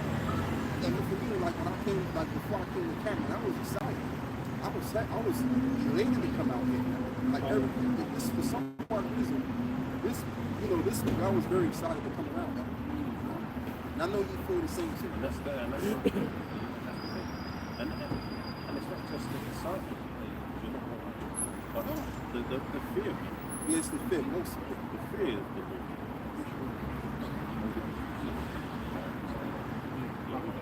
This is Jeremiah 20, starting at 7.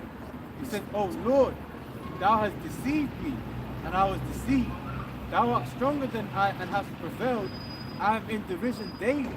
Everyone mocketh me. For since I spake, I cried out. I cried violence and spoil, because the word of the Lord was a reproach unto me, and a derision daily. Then I said, point, I will not make mention of him, nor speak any more in his name, but his word was in mine heart as a burning fire, shut up in my bones, and I was weary with forbearing, and I could not stay." See, you have no choice. There's no choice in the matter. You know, either you teach this word, or you go back into the world and die. Simple as that. So we're compelled with the Spirit to do this. And even sometimes, you know, we're in the flesh, man. You might feel as though that's really demons, you know. But the fear of the Lord is what really compels you to come back and do this. You know you have to. You've got no choice, man. You have to do what's right. It's what is doing what's right in the eyes of the Lord. So let's finish this point. Let's go to Ezekiel 33, verse 1. Again, the word of the Lord came unto me, saying, Son of man, speak to the children of thy people, and say unto them, when I bring the sword upon the land, if the people of the land take a man of their coast and set him for watchman. If when he seeth the sword come upon the land, he blow the trumpet and warn the people. Yeah, that's what we're doing. It's that simple. And you Negroes don't want to hear it. You don't want to hear the trumpet. You don't want to hear the warning. But you're going to wish you heard it. You know, so you're going to get back to the tribulation and set up. You're going to wish after those because there's going to come a time where this is no longer going to be a thing. The prophet said that we are in the streets. There'll be no videos on the internet. There's going to be no internet.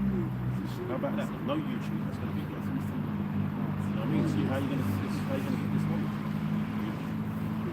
Verse 4, then whosoever heareth the sound of the trumpet and taketh not warning, if the sword come and take him away, his blood shall be upon his own head. So it's called, that's self-condemnation. And at the end of the day, it's all about predestination anyway. So those who aren't going to get it ain't going to get it. So we don't lose any sleep on that. Alright? There's other camps out there that are trying to beg Israelites to come into this field. That's not how it works. You don't hold that much power. You know what I mean? Who do you think you are that you can just like the preachers, man. They think that this power that they give themselves to the Lord. They give themselves to Jesus. That's not how it works. I have chosen. Not reverse.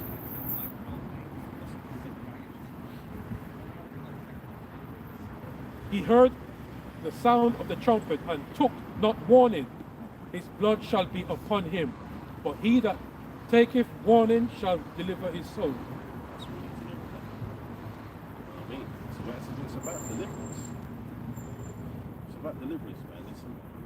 We're already, I was going to say bad times are coming. We're in bad times. Yeah. We've been in the bad times for centuries now. You know what I mean? It's like when have we not been in the bad times? You know what I mean? Can I say something to that? To your point, Bashar? Yeah, we have been in the bad times, but unfortunately, Jake has become comfortable in wealth. And that's where the problem lies. See, we're looking for our salvation because we believe that there is more to this world than what Esau's telling us. But a lot of Jake that is still in the world, they're so beaten down, what do they call it, browbeaten, that they can't even lift up their heads to even imagine that a so-called black man's going to come from the skies and rescue them. They've lost all hope. So that really is kind of like being in, we said it earlier, being in a dead state. You don't wonder if that congregation, you don't wonder if that way of understanding shall remain in the congregation to be dead. And that's a good point. Because they're not seeking for something better. Like what you said, they're happy to just wallow in this mud, you know? They're happy to just be in the mud.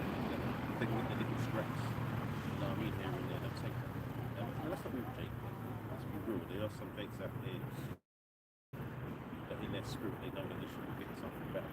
Yeah. They know they should be in a better position, but they're going about it. You need to. This is the way. Yahweh Shai is the way, man. The truth. Let's go back to what I was reading. Okay. I was reading up to verse 4, James 5 and verse 4. Behold, the hire of the laborers who have reaped down your fields, which is of you kept back by fraud, crieth. And the cries of them which have reaped and entered into, and the cries of them which have reaped are entered into the ears of the Lord of Sabaoth. Okay? James 5. James 1 of verse 5. You want me to read the verse up again so you get it? It's like James 1. James 5. James 5. 4 out of that, yeah. James 5, and I'll go from about verse. Let me give you the full context again. James 5 and 1. Go now, ye rich men, weep and howl for your miseries that shall come upon you. Your riches are corrupted, and your garments are moth-eaten. Your gold and silver is cankered, and the rust of them shall be a witness against you. And Like we say, accumulation as well. You know, you have this. What is it? What's the percentage? Basically, the 1% that's less than that now. Yeah. Is it like 5% population that's majority money as well? You know, that's taking the piss. All right, don't get distracted, but here the chariot is going up above there. Carry on. That's taking a piss, man. You know, and you don't accumulate that type of money, right? When everybody else is getting it without doing some wicked shit, right? So that's why that money, that's why it's corrupt. You know, it's still got on gains. You know, they got that money. It's like teach you. And this is one of the ways they'll teach you, right? To go to school, learn their academia, which is important, and then go out into the world, to the workplace, and make somebody else. That's what we're doing now. I'm doing it. We don't have a choice. You go to work, and the person that owns the company you're working for, they're making all the money. But you're never going to, you know, they teach you to work hard and get rich. Oh man, that's bullshit. Yeah, but you know that shows that we're under the curse. That proves that we gotta be the Israelites. Everyone's trying to deny the fact that we aren't the Israelites. We're the Israelites because our reality, just based on what people said, proves that we're experiencing what Moses was telling us, man. You know? Those persons are identified. Yeah. You know, who the true Israelites are. Man. Look at them rats out there, man. You know who we're talking about. And they're not in scripture say they're not in trouble like other men. They got no problems. They can do whatever they like in the world, and then when things don't go their way, we'll stop talking about it. They make a new law, so you can't talk about it. Yeah. Oh, yeah. You know, they're about to change the definition of anti-Semitism, just so they can stop people talking about it. You know, 'cause it's getting too much of it, and they're catching too much heat. But that's how brazen they are. They're out there in the world just doing whatever they want, forming up the place, you know. It's ridiculous if you think about it. It's true. Forming up the place. They're just forming up the place. You know, corrupting our people in the music industry. There ain't no petty criminals either. Bombing up the place. That's no small thing. And they can just do that. And then you've got what what's it called? That said that they're walking. Netanyahu. They're walking up You talking about the UN? Yeah, that's the stuff. No, that's all right. So they've got a warrant for him. Has he been arrested? No. So these people can do what they want. Alright, so it shows you that they are not the Israelites. Everything about them is wrong. This is Nahum 1 and verse 3. The Lord is slow to anger and great in power, and will not at all acquit the wicked. The Lord have his way in the whirlwind and in the storm, and the clouds are the dust of his feet. Their time is coming. That's the thing, they've been getting away with it so long that they think it's going to continue. They think that there is no other power other than Lord is, what's it, Job? Job, is it Job 5? Bound, they're bound? Yeah, bound that they're coming past. Yeah.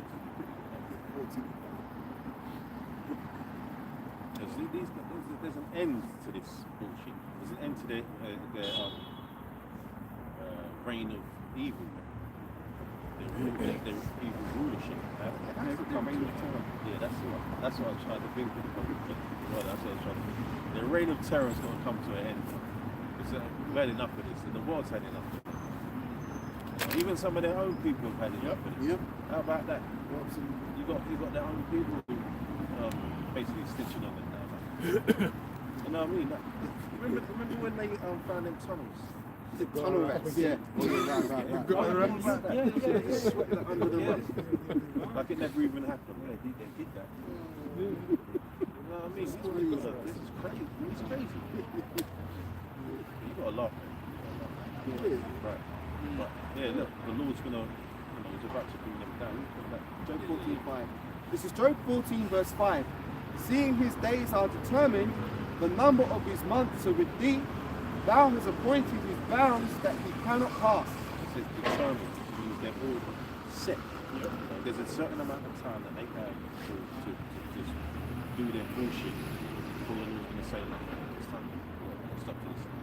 And just to add to, brother, the word is the Hebrew word is paratisar, which means to cut. So there's a measurement of time that's been cut for this guy. They need to cut. This is Surah 10 and verse 8. Because of unrighteous dealings, injuries, and riches got by deceit, the kingdom is translated from one people to another. Right. See? And that's the transfer is going to be us. It's going to be from them to us. Like basically all they're doing now is just getting ready to be our slaves. That's what they're going to be, slaves. Captivity. Hardcore bondage. We're going to be putting our foot up their asses on a daily basis. The only time they're going to get any respite is on the Sabbath. Yep. And that's only physical respite. It's only physical respite. Right. And you know I'm chuckling too, right? Because even on the Sabbath they wouldn't be able to rest. Exactly, because they've put their minds fucked. They're going to know that, the next day we'll go back into that again. That's how we felt like that. I mean, we fucking felt like that. I'm saying. They're going to be so traumatized, man. They can't even rest on the Sabbath. And remember, them devils, when they had us in that situation, No mercy. they thought that they was going to be able to do that continuously. That's why they was breeding us up like animals, man. Right? They thought they was going to be able to get away. That's what the Lord said, no. He said, Obadiah 1:16 says, For as ye have drunk upon my holy mountain, so shall all the heathens drink continually. Yea, they shall drink, and they shall swallow down, and they shall be as though they had not been. Yeah, they drunk on us, they drunk on us. Meaning what? They used us. They rinsed us out. You know? What do they do? Let's talk about some of the things that they would do, man. They don't like to talk about this. You know what I mean? They like to stush. They don't want to hear it. But they did it. We didn't do it. We talk about what they did. You know, splitting up the families, rapists, butt breaking the men. That's disgusting. And cannibalism. That's another thing. And then that go into cannibalism. And it's devils disgusting. And speaking about cannibalism, I was in Portugal for a while. I found out the Portuguese, the conquistadors, when they captured the slaves, they would actually cook them. That's what they actually did. We shouldn't be surprised. The lowest of the low. The lowest of the low. They don't even be themselves. They don't even be themselves. And they're so open about it. That's the worst thing. They're proud of it. They're proud of their disgusting behavior. It's a fashion. In a certain area, as you said, they call it grunge. Grunge. You can go, certain areas will come up in England where it's very trendy to be grunge, which means not shave, you should know that. Don't shave, none of that. As well, the clothing. Yeah, and wear black. But you know what it is though? It's like, because they're so proud, and they're in that position of power. Even the ones that are low know that they've been in that position of power. So if there's a happen to say, yeah, you know, gosh, we eat it, we eat raw meat, you know, we do all this nasty stuff. Who's going to tell us anything? Because we're at the top. That's right. I'm not sure if I put it up earlier. Daniel 2 verse 44. And in the days of the kings shall the power of heaven set up a kingdom which shall never be destroyed. And the kingdom shall not be left to other people, but it shall break in pieces and consume all these kingdoms, and it shall stand forever. So the Lord's going to build up the kingdom of Israel. King David, Yahushua, running the show, along with the governors, man. The elect are going to be the governors of the earth and consume, bring all these other nations into it. And meaning that they're going to be under us, and they're going to be, what do you call that? The other nations, the other nations ain't going to be in the same situation as these. They're going to still have to go into the captivity. But at the end of the day, they're going to be subjects to the Lord. But these Edomites are going to be destroyed. Read that. You know, somebody get Isaiah 9 and 5 as well. Daniel 2 verse 44. And in the days of these kings shall the Lord our power of heaven set up a kingdom which shall never be destroyed, and the kingdom shall not be left to other people. Yeah, it says it can never be destroyed. So I can imagine that when we've got these devils in the captivity, they'll be sitting there thinking, how to get out of this? They don't know the scriptures, man. They're going to be thinking that they're going to have a chance that it's going to come to an end. Because remember, they think of Jacob as they think of Jacob as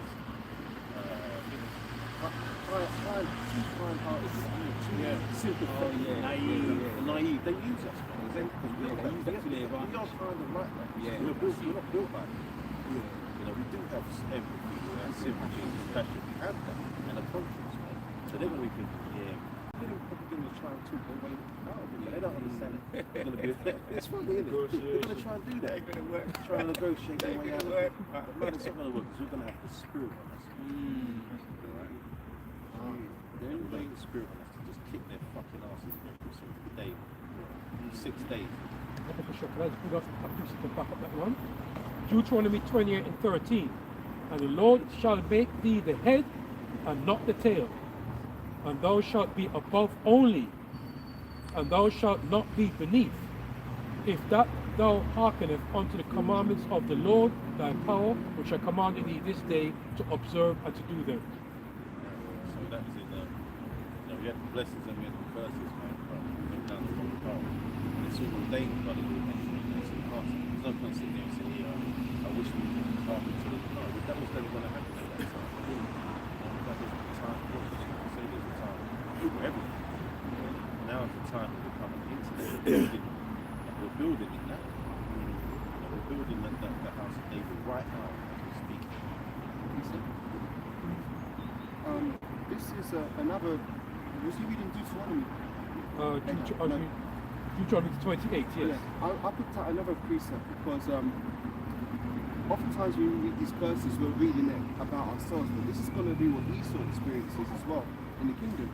Deuteronomy 28 and 32, thy sons and thy daughters shall be given unto another people, and thine eyes shall look, and found with longing them all the day long, and there shall be no might in their hand. So what they did to us, we're going to do to them, and that's a beautiful thing. I mean, that's a very good thing. I'm going to let you speak on it again, but I have to come on it because anyone that's got children in this truth, forget that. Anyone that's got children, imagine you're having your seed taken away from you and having no might to even attempt to fight them. Remember, there's a scene in Roots, the old Roots, where she's begging to have her daughter taken away, and her father was begging, and that's all they could do. That's all the power they had, was to beg and hope that these Edomites had compassion. You're begging to the wrong people, right? To be honest, you said exactly what I was going to say. That's one of the worst things, man, because at the end of the day, you can get your back ripped, you know, and your skin will heal. But losing your son and or your daughter, and like not even knowing what happened to them, like they could be sold off to another plantation just to be abused by, you know, some freaky Edomite, and you've got no power. That, I mean, yeah, that will drive you mentally off the edge, man. But that's what we had to go through. So those Edomites are gonna have to experience that and double. That's going to be very enjoyable. Like I said, doing not everything, because you can't do everything, and neither will you want to do everything. But it's going to be bad enough for you anyway. Because at the end of the day, you're going to be destroyed. You're going to be existing. There's nothing better than that, than the idea of no Edomites in the earth. You know what I'm saying? And all the other nations are going to love that too. They're sick of your shit.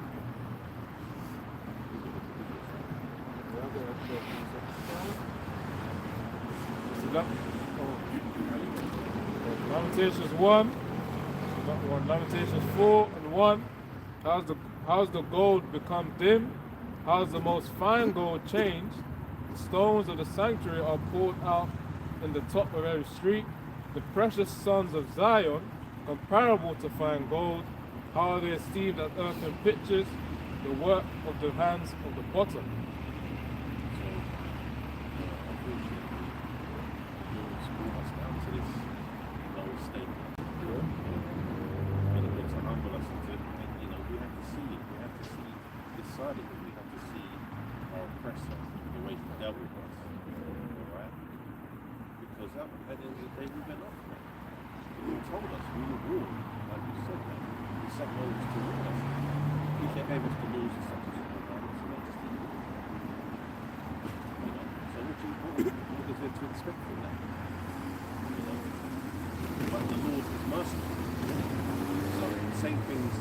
Same way that we have to go through them now, it's a beautiful balance. You know, we're justice being taken up.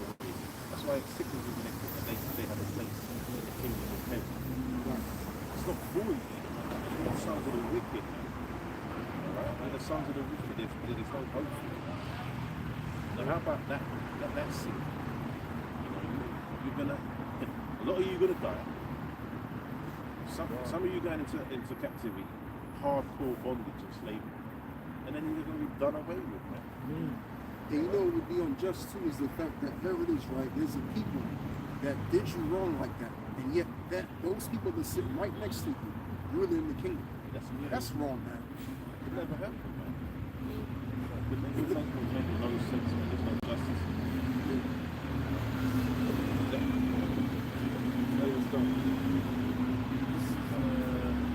Mark 3 and 28. Verily I say unto you, all sins shall be forgiven unto the sons of men, and blasphemies wherewith soever they shall blaspheme. But he that shall blaspheme against the Holy Spirit have never forgiveness, but is in danger of eternal damnation. Yeah, blasphemy. You know, think about the image of your Howard Shy first and foremost. That's the worst. Yep. Some face-to-face street here, surfer. Yeah, some beach bumper. Some surfers. Yeah. Crazy, man. And not only that, you barely looked at the scriptures. So in order to tell a lie, you must know the truth. So you looked at the scriptures and you decided, no, we know we've done it, but you know, the image is going to be headed this way now. You know, they're talking about where our Lord was crucified, man. Yeah. You know, they crucified the image, man. Yeah. And not only that, they crucified the laws and statutes and commandments. Because they do everything opposite to what the Harbashim outside wants us to do. The name. Yep, the name, the image, you know.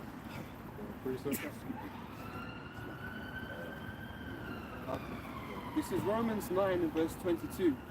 What if the Most High, willing to show his wrath and make his power known, endured with much long suffering the vessels of wrath fitted to destruction, and that he might make known the riches of his glory on the vessels of mercy, which he had afore prepared unto glory. Yeah, so basically, the Most High suffered in silence for a long time the vessels of wrath fitted to destruction, which is essentially these Edomites. For a long time, the Most High has been silent on their crimes. But what Esau has done, he's mistaken the Most High's silence for being complicit, which isn't the truth at all. The Most High is not with him. It's just that the Most High has brought his wrath and his judgment upon them yet, because he's long-suffering and the prophecies have to play out. Whereas on the other hand, us as the Israelites, we're the vessels of mercy, which he had aforetime prepared unto glory. Now this is interesting because in the eyes of the world, anyone looking at Israelites on the whole, they think that we're a cursed people and that we're destroyed. But really, in the Most High's eye, we're the vessels of mercy, which is going to bestow his glory upon in the kingdom. You know, so basically, Esau's thinking that he's got it made. He's the man that everybody looks up to, when in reality, man, as the scriptures say, he is the basest of men, and in due time he's going to be brought low, and the nation of Israel will be exalted. Well, how mad is this? And that's a good point. That's what I said. But imagine how Babylon says they have that saying, they have that motto, God save America. Well, not so it's like God bless America. That's how they think. Because, you know, that's the virgin daughter of Babylon, right? So they think that, you know, because they've been getting away with it, the Lord's letting that shit slide. He ain't letting that, he ain't letting nothing slide. This is Lamentations, chapters 4 and 21. You read Lamentations, you left some for me. you read some of the previous verses, but I read 21. It says, "Rejoice and be glad, O daughter of Edom, thou dwellest in the land of Uz. The cup also shall pass through unto thee. Thou shalt be drunken, and thou shalt make thyself naked." All the things that, you know, they forced upon us, all that wickedness that they've done, and not just to us, to the earth, man. They make the earth drunk, really full of on their philosophies and their doctrine. That's going to be turned on them. You know, they're going to have to drink double, and they're going to have to drink slavery. They're going to be looked at as the bottom of the barrel. Right? They're going to be the new niggas. Right? And I'm talking about the ER, the hard R niggas. Man. That's what they're going to be. And guess what? We're going to be the new crack. Yeah, because we're going to be cracking them whips, man. Believe that. It sounds like a fantasy right now, but it's a fact. You know, there's a saying in the world, what goes around comes around. They say that, don't they? Yep. So what, don't they believe it? Who's that? Let me just finish off. It actually helps what you were saying. Now 22 says, "And the punishment of thine iniquity is accomplished, O daughter of Zion. He will no more carry thee away unto captivity. He will visit thine iniquity, O daughter of Edom. He will discover thy sins." The land back in the book said earlier, good point, that we was in the kingdom of, we was in the kingdom, we had to deal with them alongside us, getting the fruits of the and what they've done to us. That's what's the injustice with that. Now we're doing it now though. We're doing it now, and we know what they've done to us. We have to, hear them laughing, hearing the mirth, and even sometimes I notice when I be doing my video, the demons be jumping on them to talk a bit louder, and that's kind of like, it's annoying because we know what they've done to us. That we're biting our lip now on this side, but we ain't gonna be doing it when we get our risk. That's when it's gonna be reversed. I mean, imagine that. That will make them double winners. Right. You know what I mean? That means you get to do all the evils on the earth, and then when Yahushua comes back to establish everything, you're gonna be there picking it as well. That's bullshit. I'm going to say like Charles said, that's not fair. Yeah. No, I mean, if I ask you some questions? Just because I just live over there. Yeah, we're the Israelites. That's who we are. We're the Israelites. Are you familiar with Israelites? Like Jews. Yeah, you can say that. We're the real ones. That's what we convey. We're the real ones. We're all over the internet and stuff like that. Right. So what's your question? I just want to know, like, I've seen you here a lot, so I'm just curious, like, Okay.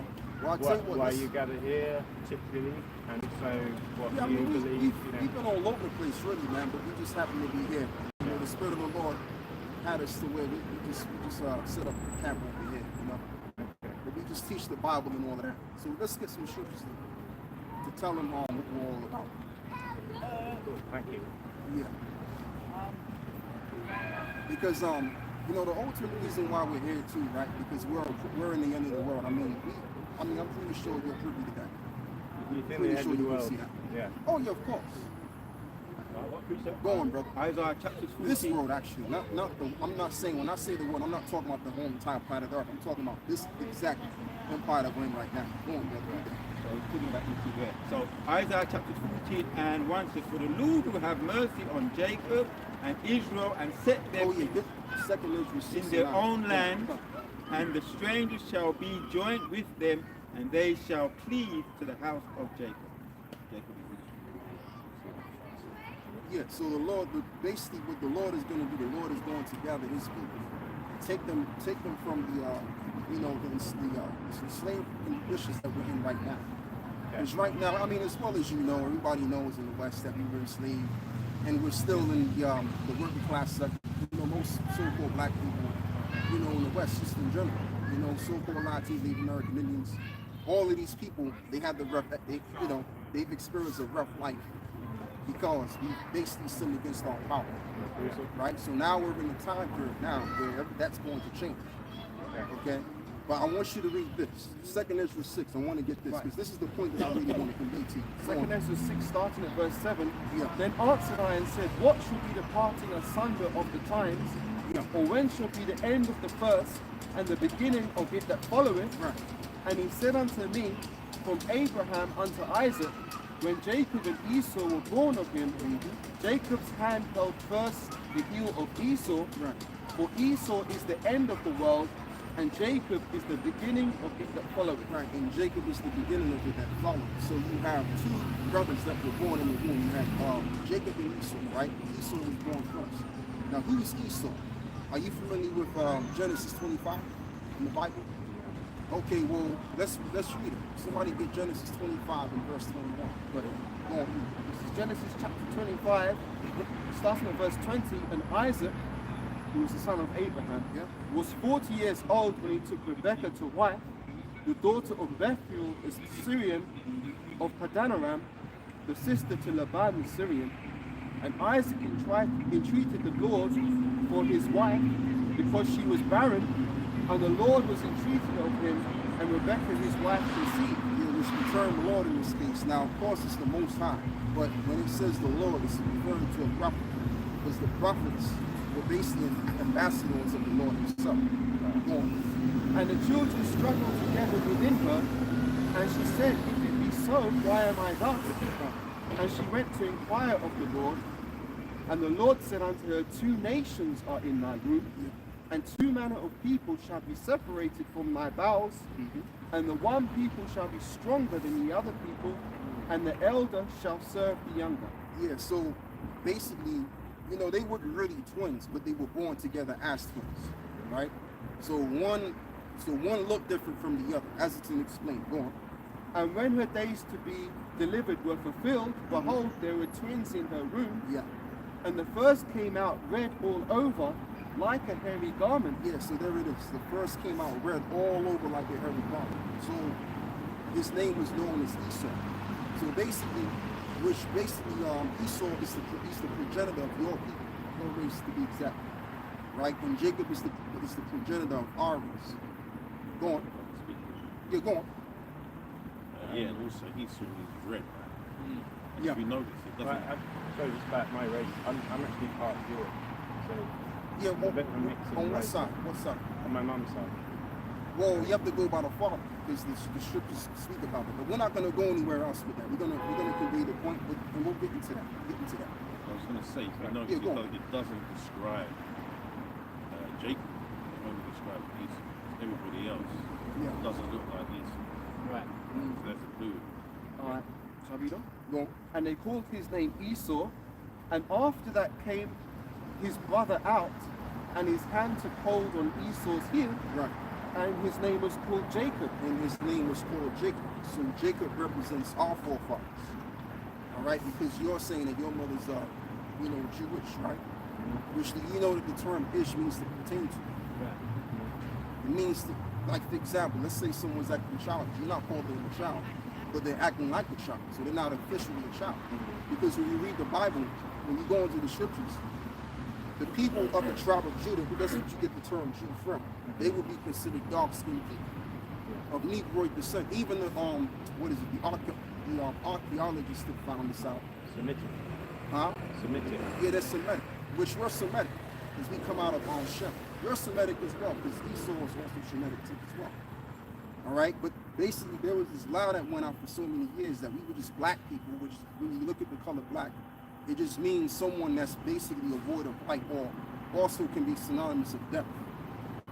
All right, and that's why we've been on oppressors of people, because they pretty much coined us being black, so that, like for example, let's just say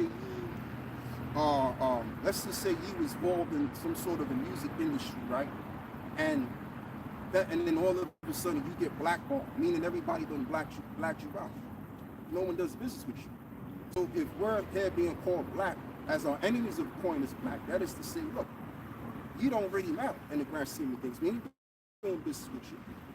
And that's basically been our experience as a people. But Deuteronomy 28 actually says this. Call it blackballing. Exactly, I just said that, blackball.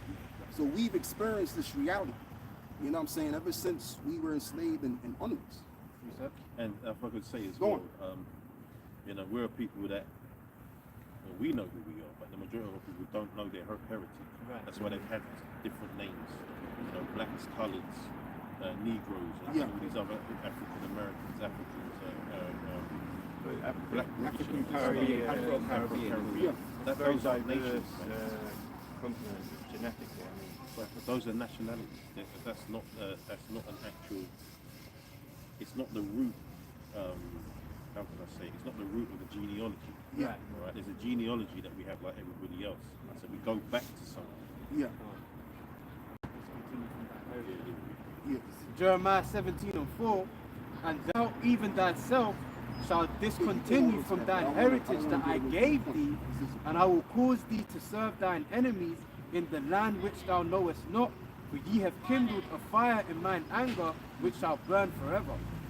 Yeah, and that's just the thing. So we would discontinue from our heritage. So in a right about time, sometime or another, you basically wouldn't know us as the Israelites. Right.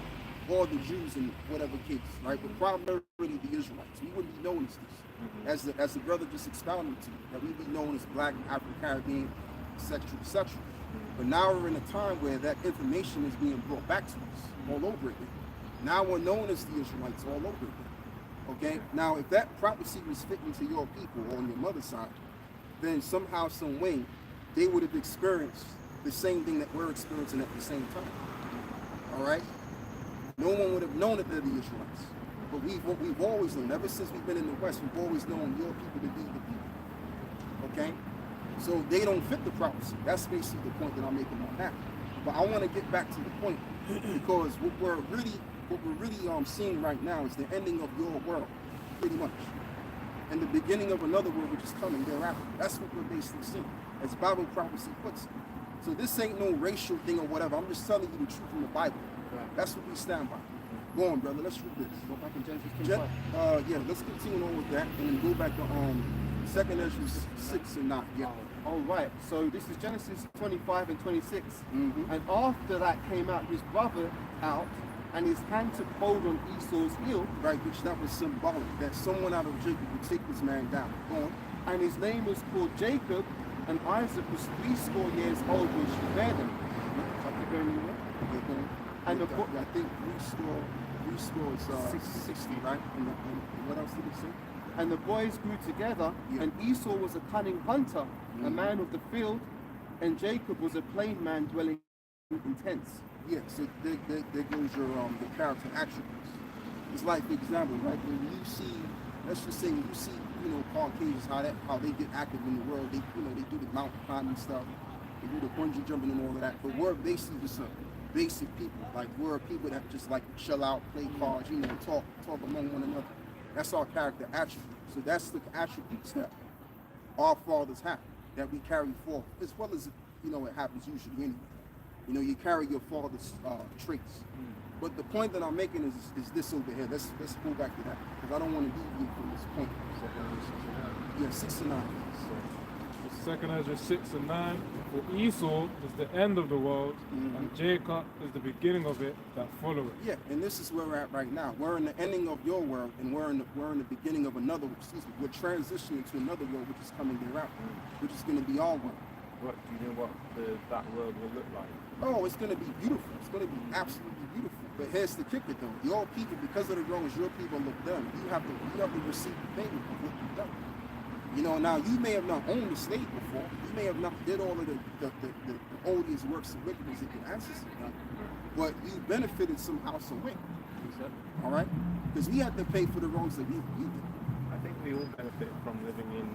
No, we Britain, didn't. Your in people the UK. benefited more. I'm not trying to argue. I'm just saying, because we've basically lived in the ghettos all our lives, man. We've been struggling, being oppressed all over the place. You know, how old are you, by the way? I'm 39. Okay, well, all right. So you can't. All right. So you got 6 years on you. So you're old enough to know what it is. You know what it is. You know the plight of the struggle of the so-called Negro and the Latino American. You know. Go on, bro. Let's shoot that. Isaiah 14 and 21, prepare slaughter for his children, for the iniquity of their fathers, that they do not rise, nor possess the land, nor fill the face of the world with cities. Yeah, so the slaughtering is going to be of a nuclear destruction. That's going to be the slaughter that's going to take place. All right? Now, to prove that, because I can't just say that, I got to prove it. Let's get Isaiah 34. Because what's going to happen is America in this case, we know that we're in the midst of the Third World War. It's just that we don't see the missiles flying right now, right? But the time is going to come. That's what's going to be the case. Now, you know, you got these politicians, they're talking here and there about what to do to dissolve the issue, and they've been pretty much trying to pass these peace treaties all of this time. But yet we're closer to the Third World as we've ever been. Why is this? Because the will of the Lord is going to have it so that, as you just read, that's what's going to come to pass. Can I ask, how long have you been coming here? Oh, for a while, I would say maybe for a year or two. I don't know. I don't even remember. About 2 years. Yeah, it's been a while.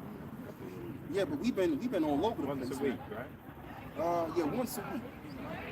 Once a week. But you know what? We're all over the place. So I don't know why you asked me that question. Oh, you go other places as well, do you? Oh yeah. Okay. Yeah. Because I just live just here. Oh, that's why you asked that. So I see you all the time. Okay. That's all right. That's all right. We're going. I'm paranoid. You said that we all benefit from living. So what benefits do you think we have? Yeah. Well, then things like the National Health Service. You know, relatively uncorrupt. I mean, you might argue about that. Relatively uncorrupted police force. Rule of law. I mean, I'm not saying these things apply equally to people or classes of races. Then you can't be a benefit. You just answer your own question. If it's not equal, it's not a benefit. If you look at the crime statistics, you know, I don't have to tell you, you know that we are convicted of the same crimes at a greater rate than other people, especially so-called white people. That's standard information. That's one of the. Talk about benefits. That's one of the worst possible. I'd agree with you to an extent on that. But I just think that we benefit living in this country compared with living in, I don't know.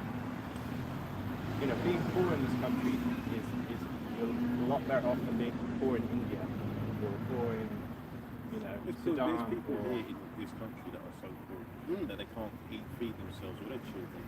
When that time comes around, they're dying, they're freezing in their houses. And if this is a so-called first world country, that shouldn't be happening. Yeah. And that shows I'm completely with you. That shows the corruption of the people who are in charge. And who's in charge? We're not in charge. Yeah. If we had the same benefits, we would be equally in the places of power, which we are not. Yeah. You just have to turn on your selector. No. You just have to turn on your TV and watch When Parliament. you say we, do you mean people with your beliefs or I'm people with talking your about skin? so-called the people on this side.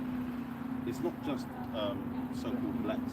If you can read that, it goes into all the different tribes and where they are around the world. And it's not a skin colour thing either, because there's people that look like you that could be a part of this. It's about the seed of your father. That's why the number said it doesn't go for you. Basic biology tells you that men carry their children, right? They carry the babies in our testicles. So there's no passing on from past over. Exactly. This is Numbers chapter 1 and verse 18. So this is in the book of the law. Numbers 1 and 18. And they assembled all the congregation together on the first day of the second month, and they declared their pedigrees after their families by the house of their fathers, according to the number of their names, from 20 years old and upwards by their homes. It's obvious. It's hence the reason why men want sons. It's part to carry on the genes, to carry on the bloodline. The woman marries and takes the man's name traditionally. But the world's upside down now, so a lot of these women are too proud now. They don't even want to do that anymore. But so it's not getting back to this. It's not about skin color. It's about the seed and parts, about the genes really come. Because during our captivity, the transatlantic slave trade, all these people that we see on that sign were in there, right? So there's been a lot of there was a lot of atrocities that happened. So not everyone that looks like us is us. Because they might have the seed of the so-called white. And too, and just to correct us a little bit, we're still in slavery right now. Yep. Because see, when you're a Drake, when you're working paycheck to paycheck, that's basically slavery. You're working for other companies that are worth wage slavery. Billions of dollars, man. Whatever it is, you're getting a little wage here and there, and you got people that got to protest every once in a while to up the wages and all of that. Because the standard of living is expensive due to inflation, all of these various different things. So it's like we're still in slavery. But our people have been in these conditions for as long as we know. You know what I mean? But that's because we did wrong. So Esau is going to receive for the wrong that they have done. And that's just basically the message. You know what I mean? But that's not in a short kind of way, because this information is very vast. So we're just telling you just a portion of what you can tell you. That's all. Are you like on the internet? When you find you on the internet? Oh yeah. All you gotta do is type in what is it? GMS Israelites. GMS. Yeah, GMS Israelites, and then you'll see us all over the world. These camps all over the place. Are you from America? Yeah, but I received the awakening over here. It's true. Right. Yeah, it's kind of unusual. That's what happens. Well, thanks for talking to me. Yeah, you talking, man. Have a good day. Okay. Likewise yourself. See you. Okay. The best thing I can say for the fellas is that he better hope that he's an Israelite. That's the only thing he got. Because if he's an Edomite, he's in big trouble. Yeah. And I mean, what else could you say against him? You can't really say anything. It is what it is. They did cause a lot of mayhem and hell. So they have to receive the same. And it's spiritual, because this is what we've been talking about all day. Yep. Some of it overdiet. Let's talk about structure. Mm-hmm.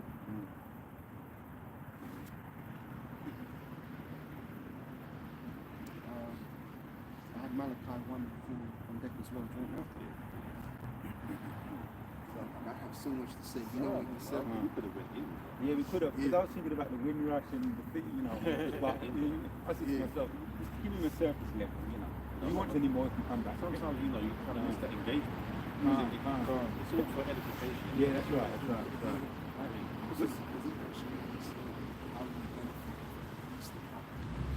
NHS. I was looking to destroy him.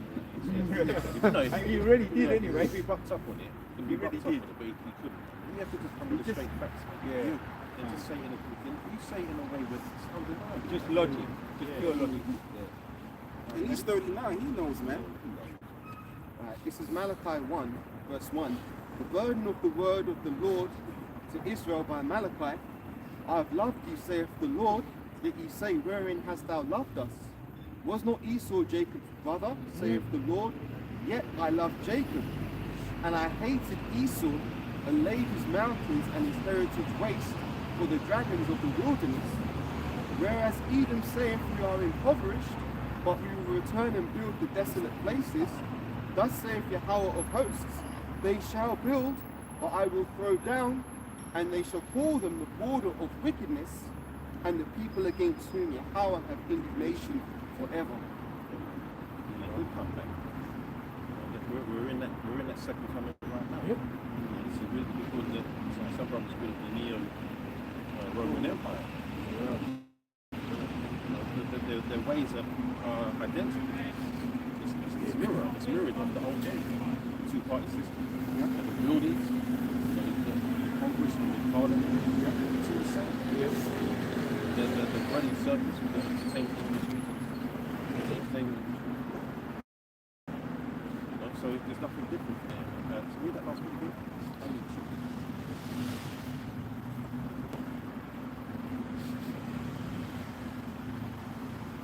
Just for information purposes,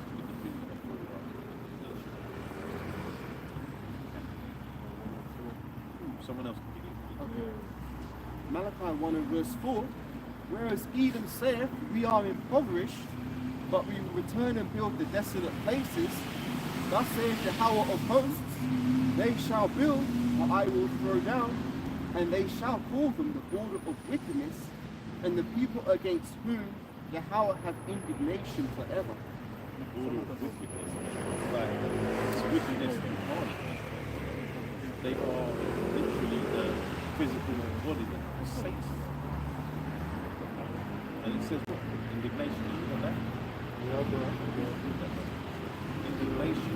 The Lord hates devils.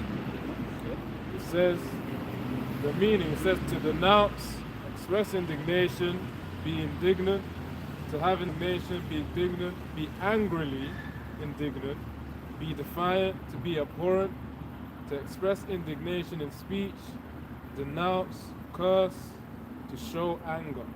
So basically, it's righteous anger. Because they deserve it. Because the Lord is just. He doesn't do things for the, just because. He could do. Let's put that straight. But they, just like how we went, we have to be punished. So, right? But the difference is that we are the Lord's favourite. He's chosen. So he was never going to destroy us altogether. But who's got Obadiah? Yeah, got it. Let's get into that. You said it. You said it. No. Obadiah. No. What verse you want? It's a quick one, yeah. 2 Thessalonians 1 and 6. Seeing it is a righteous thing with the Most High to recompense tribulation to them that trouble you. Yeah, man, that's what we're talking about. How is it that the Lord is going to just allow us to get fucked over and let this man just get away with it? That's right. Yeah. That ain't right. If someone come to your house and done something, look, I'm not talking about anyone here, but let's just put it out there, like it's just someone who's come to someone else's house and harm their family. Are you going to let them get away with that? No. No. And especially if it was the old, if it was in the old ways, man, the shit that would be going on in the world right now would be crazy. Like, Esau's come up with these laws where he decides judgment of what you can do, and it's unfair judgment. I read about this French. No, you didn't read this. I was watching a video on YouTube about this French doctor that had raped about 300 children. And he got convicted for raping 4 of them and got 15 years. That motherfucker should be put to death. You know what I'm saying? So that shows you this man's his judgment is poor. And it's all because he's involved in it. They're the poor, they're look at this, man. They're involved in that stuff. To them, that's nothing. Obadiah. Yeah, Obadiah. You called for Obadiah. Yeah. I'm going to start with 3. Is that all right? Yeah. Right, so 3 of Obadiah says, the pride of thine heart hath deceived thee, thou that dwellest in the cliff of the rock, whose habitation is high, that saith in his heart, who shall bring me down to the ground. Right, so they're prideful. They're very, very prideful. Because why? Because nothing ever happens. They've gone around the world, colonized most places, you know, pillaged the land, taking what they want. And then when you try and talk, you know, when you try and pluck up against them, they're sending troops. So they're prideful, and to be honest, rightfully so, because they've been getting away with that shit. You know what I mean? So I don't blame them for being in that. You know. 4, though thou exalt thyself as the eagle, though thou set thy nest among the stars, thence will I bring thee down, saith Jehovah. Yeah, man. So, and look, if you look at America right now, Babylon, that's the eagle is their representation. That's their national bird representation, man. Just like the Romans, you know. So it's all spiritual, the way it flows, to identify who the wicked is. They do the same thing, man. The scripture says, look, there's no anything under the sun. You know what I'm saying? So they're the same as they were yesterday, today, and they're going to be the same tomorrow. And what was that last piece of the They exalt themselves as the eagle. Yeah, the stars. You know what I mean? That these devils, look, we don't believe everything they say. You know, but we know that they try. They want to be above the stars, man. But the Lord's put bounds on that as well. You know, man, we got that was it the Van Allen belt? Yes, Van Allen belt. You know, they can't breach that, but they use that lie to expound upon their power. Yeah. So now you think that these guys, they're that intelligent, they're that good that they can go to the moon, they can land on the moon in 1960, whatever it was. 69. Yeah, but you know, that's all lies, man. And this kingdom is based upon lies. You know, I hit the point just to end it off. There's a lot in there, but straight to the point. We've really been talking about this interesting person that came up. So Obadiah 1 and now 2:10 says, for thy violence against thy brother Jacob, shame shall cover thee, thou shalt be cut off forever. And the shame is covering them now.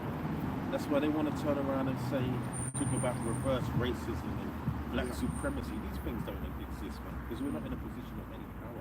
It doesn't matter what we say, right? It's not affecting them. They're just pretending it's affecting them, right? Because it's exposing their shit, the shit that they're doing. Every time we talk about them, you know, they want to call it racism, but really it's just a deflection, because now we're talking to them. You know, the internet is fucking over now, because everything they do, you know, they're exposing themselves. You've got the so-called Karens out there, you know, racist Karens, that are just doing all sorts of madness out there. You know, you've got these crappies that are now doing their white supremacist marches and stuff. You know, but we're the racists. And we are racist, man. Absolutely. Just to add to your point, they've actually created laws against us telling the truth. For example, if you bring out what they did in slavery, they claim it's hate speech, or you know, you get passers-by ringing the police saying we're causing alarm and distress. Hey, Ariel, you remember this back when we used to have the pictures on the floor, and they used to see what they did to us. You know, the black and white pictures. We all had them. And they called us racist for showing what they did. That's crazy, man. That's what you call these devils are just, their brains aren't right. Let's finish that. We're going to get a couple of questions. I finished on that. No, get the destruction, man. The one on 18. So I'll finish with that one. I'll read that one, Right. So, here we go. 18 says, and the house of Jacob shall be a fire, and the house of Joseph a flame, and the house of Esau for stubble, and they shall kindle in them and devour them, and there shall not be any remaining of the house of Esau, for Jehovah hath spoken it. That's the dream. That's the dream, man. They're just a plague. There's a plague on this earth. And it's the Edomites. So you get your one.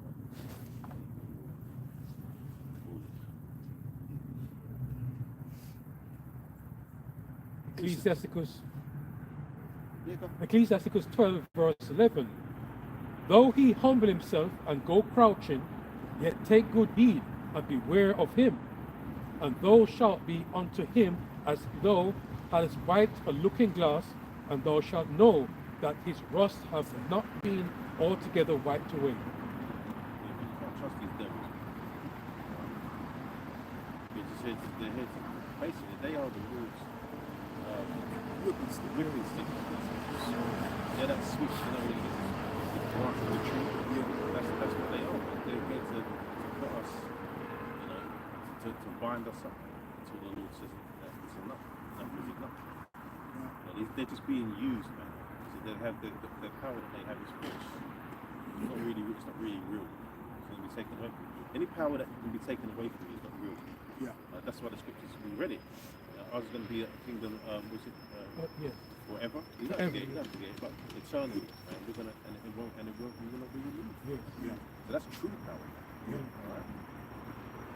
This is Zechariah 2, starting at verse 7. Deliver thyself, O Zion, that dwellest with the daughter of Babylon, for thus saith Yahweh of hosts, after the glory hath he sent me unto the nations which spoiled you, for he that toucheth you toucheth the apple of his eye. Oh, that's the spirit. Yeah, man. We were talking about children, what they did in slavery, you know. And that's how I would feel. You know, if you was to touch my seed, man, like I don't even want to say what. Right? You understand. And it's not to say that if we don't have children, we don't understand, but even more so when you have them. So what you have to the Lord feel? Your house is just waiting for the word to come down and just deliver us and destroy this place, these devils, put them in their rightful place, which is under our feet. That's all I'm going to say. Really deserve it. Any more precepts, man? Well, this is Psalm 17 and 13. Arise, O Lord, disappoint him, cast him down, deliver my soul from the wicked, which is thy sword. Obviously, we said that. The Lord is, and we're asking the Lord to deliver us from what He sent upon us. You know, correction had to be corrected. And that's it. Yeah, so with that, that's all we got to say. And we give all of the praises and the glory to the Most High and the Son. Yahweh, Ba'ashem, Yahushai, Ba'ashem, HaKadosh. You know, double honors to the elder apostles of the great millstone that taught us this truth. And the elder bishops on down, and how about you not shot that come? To the elect, who the gospel is for, the 144,000, and as well as the rest, who is the one giving fathers. And we out. Shalom. Shalom. Ba'ashem Yeshua B'Rakathan.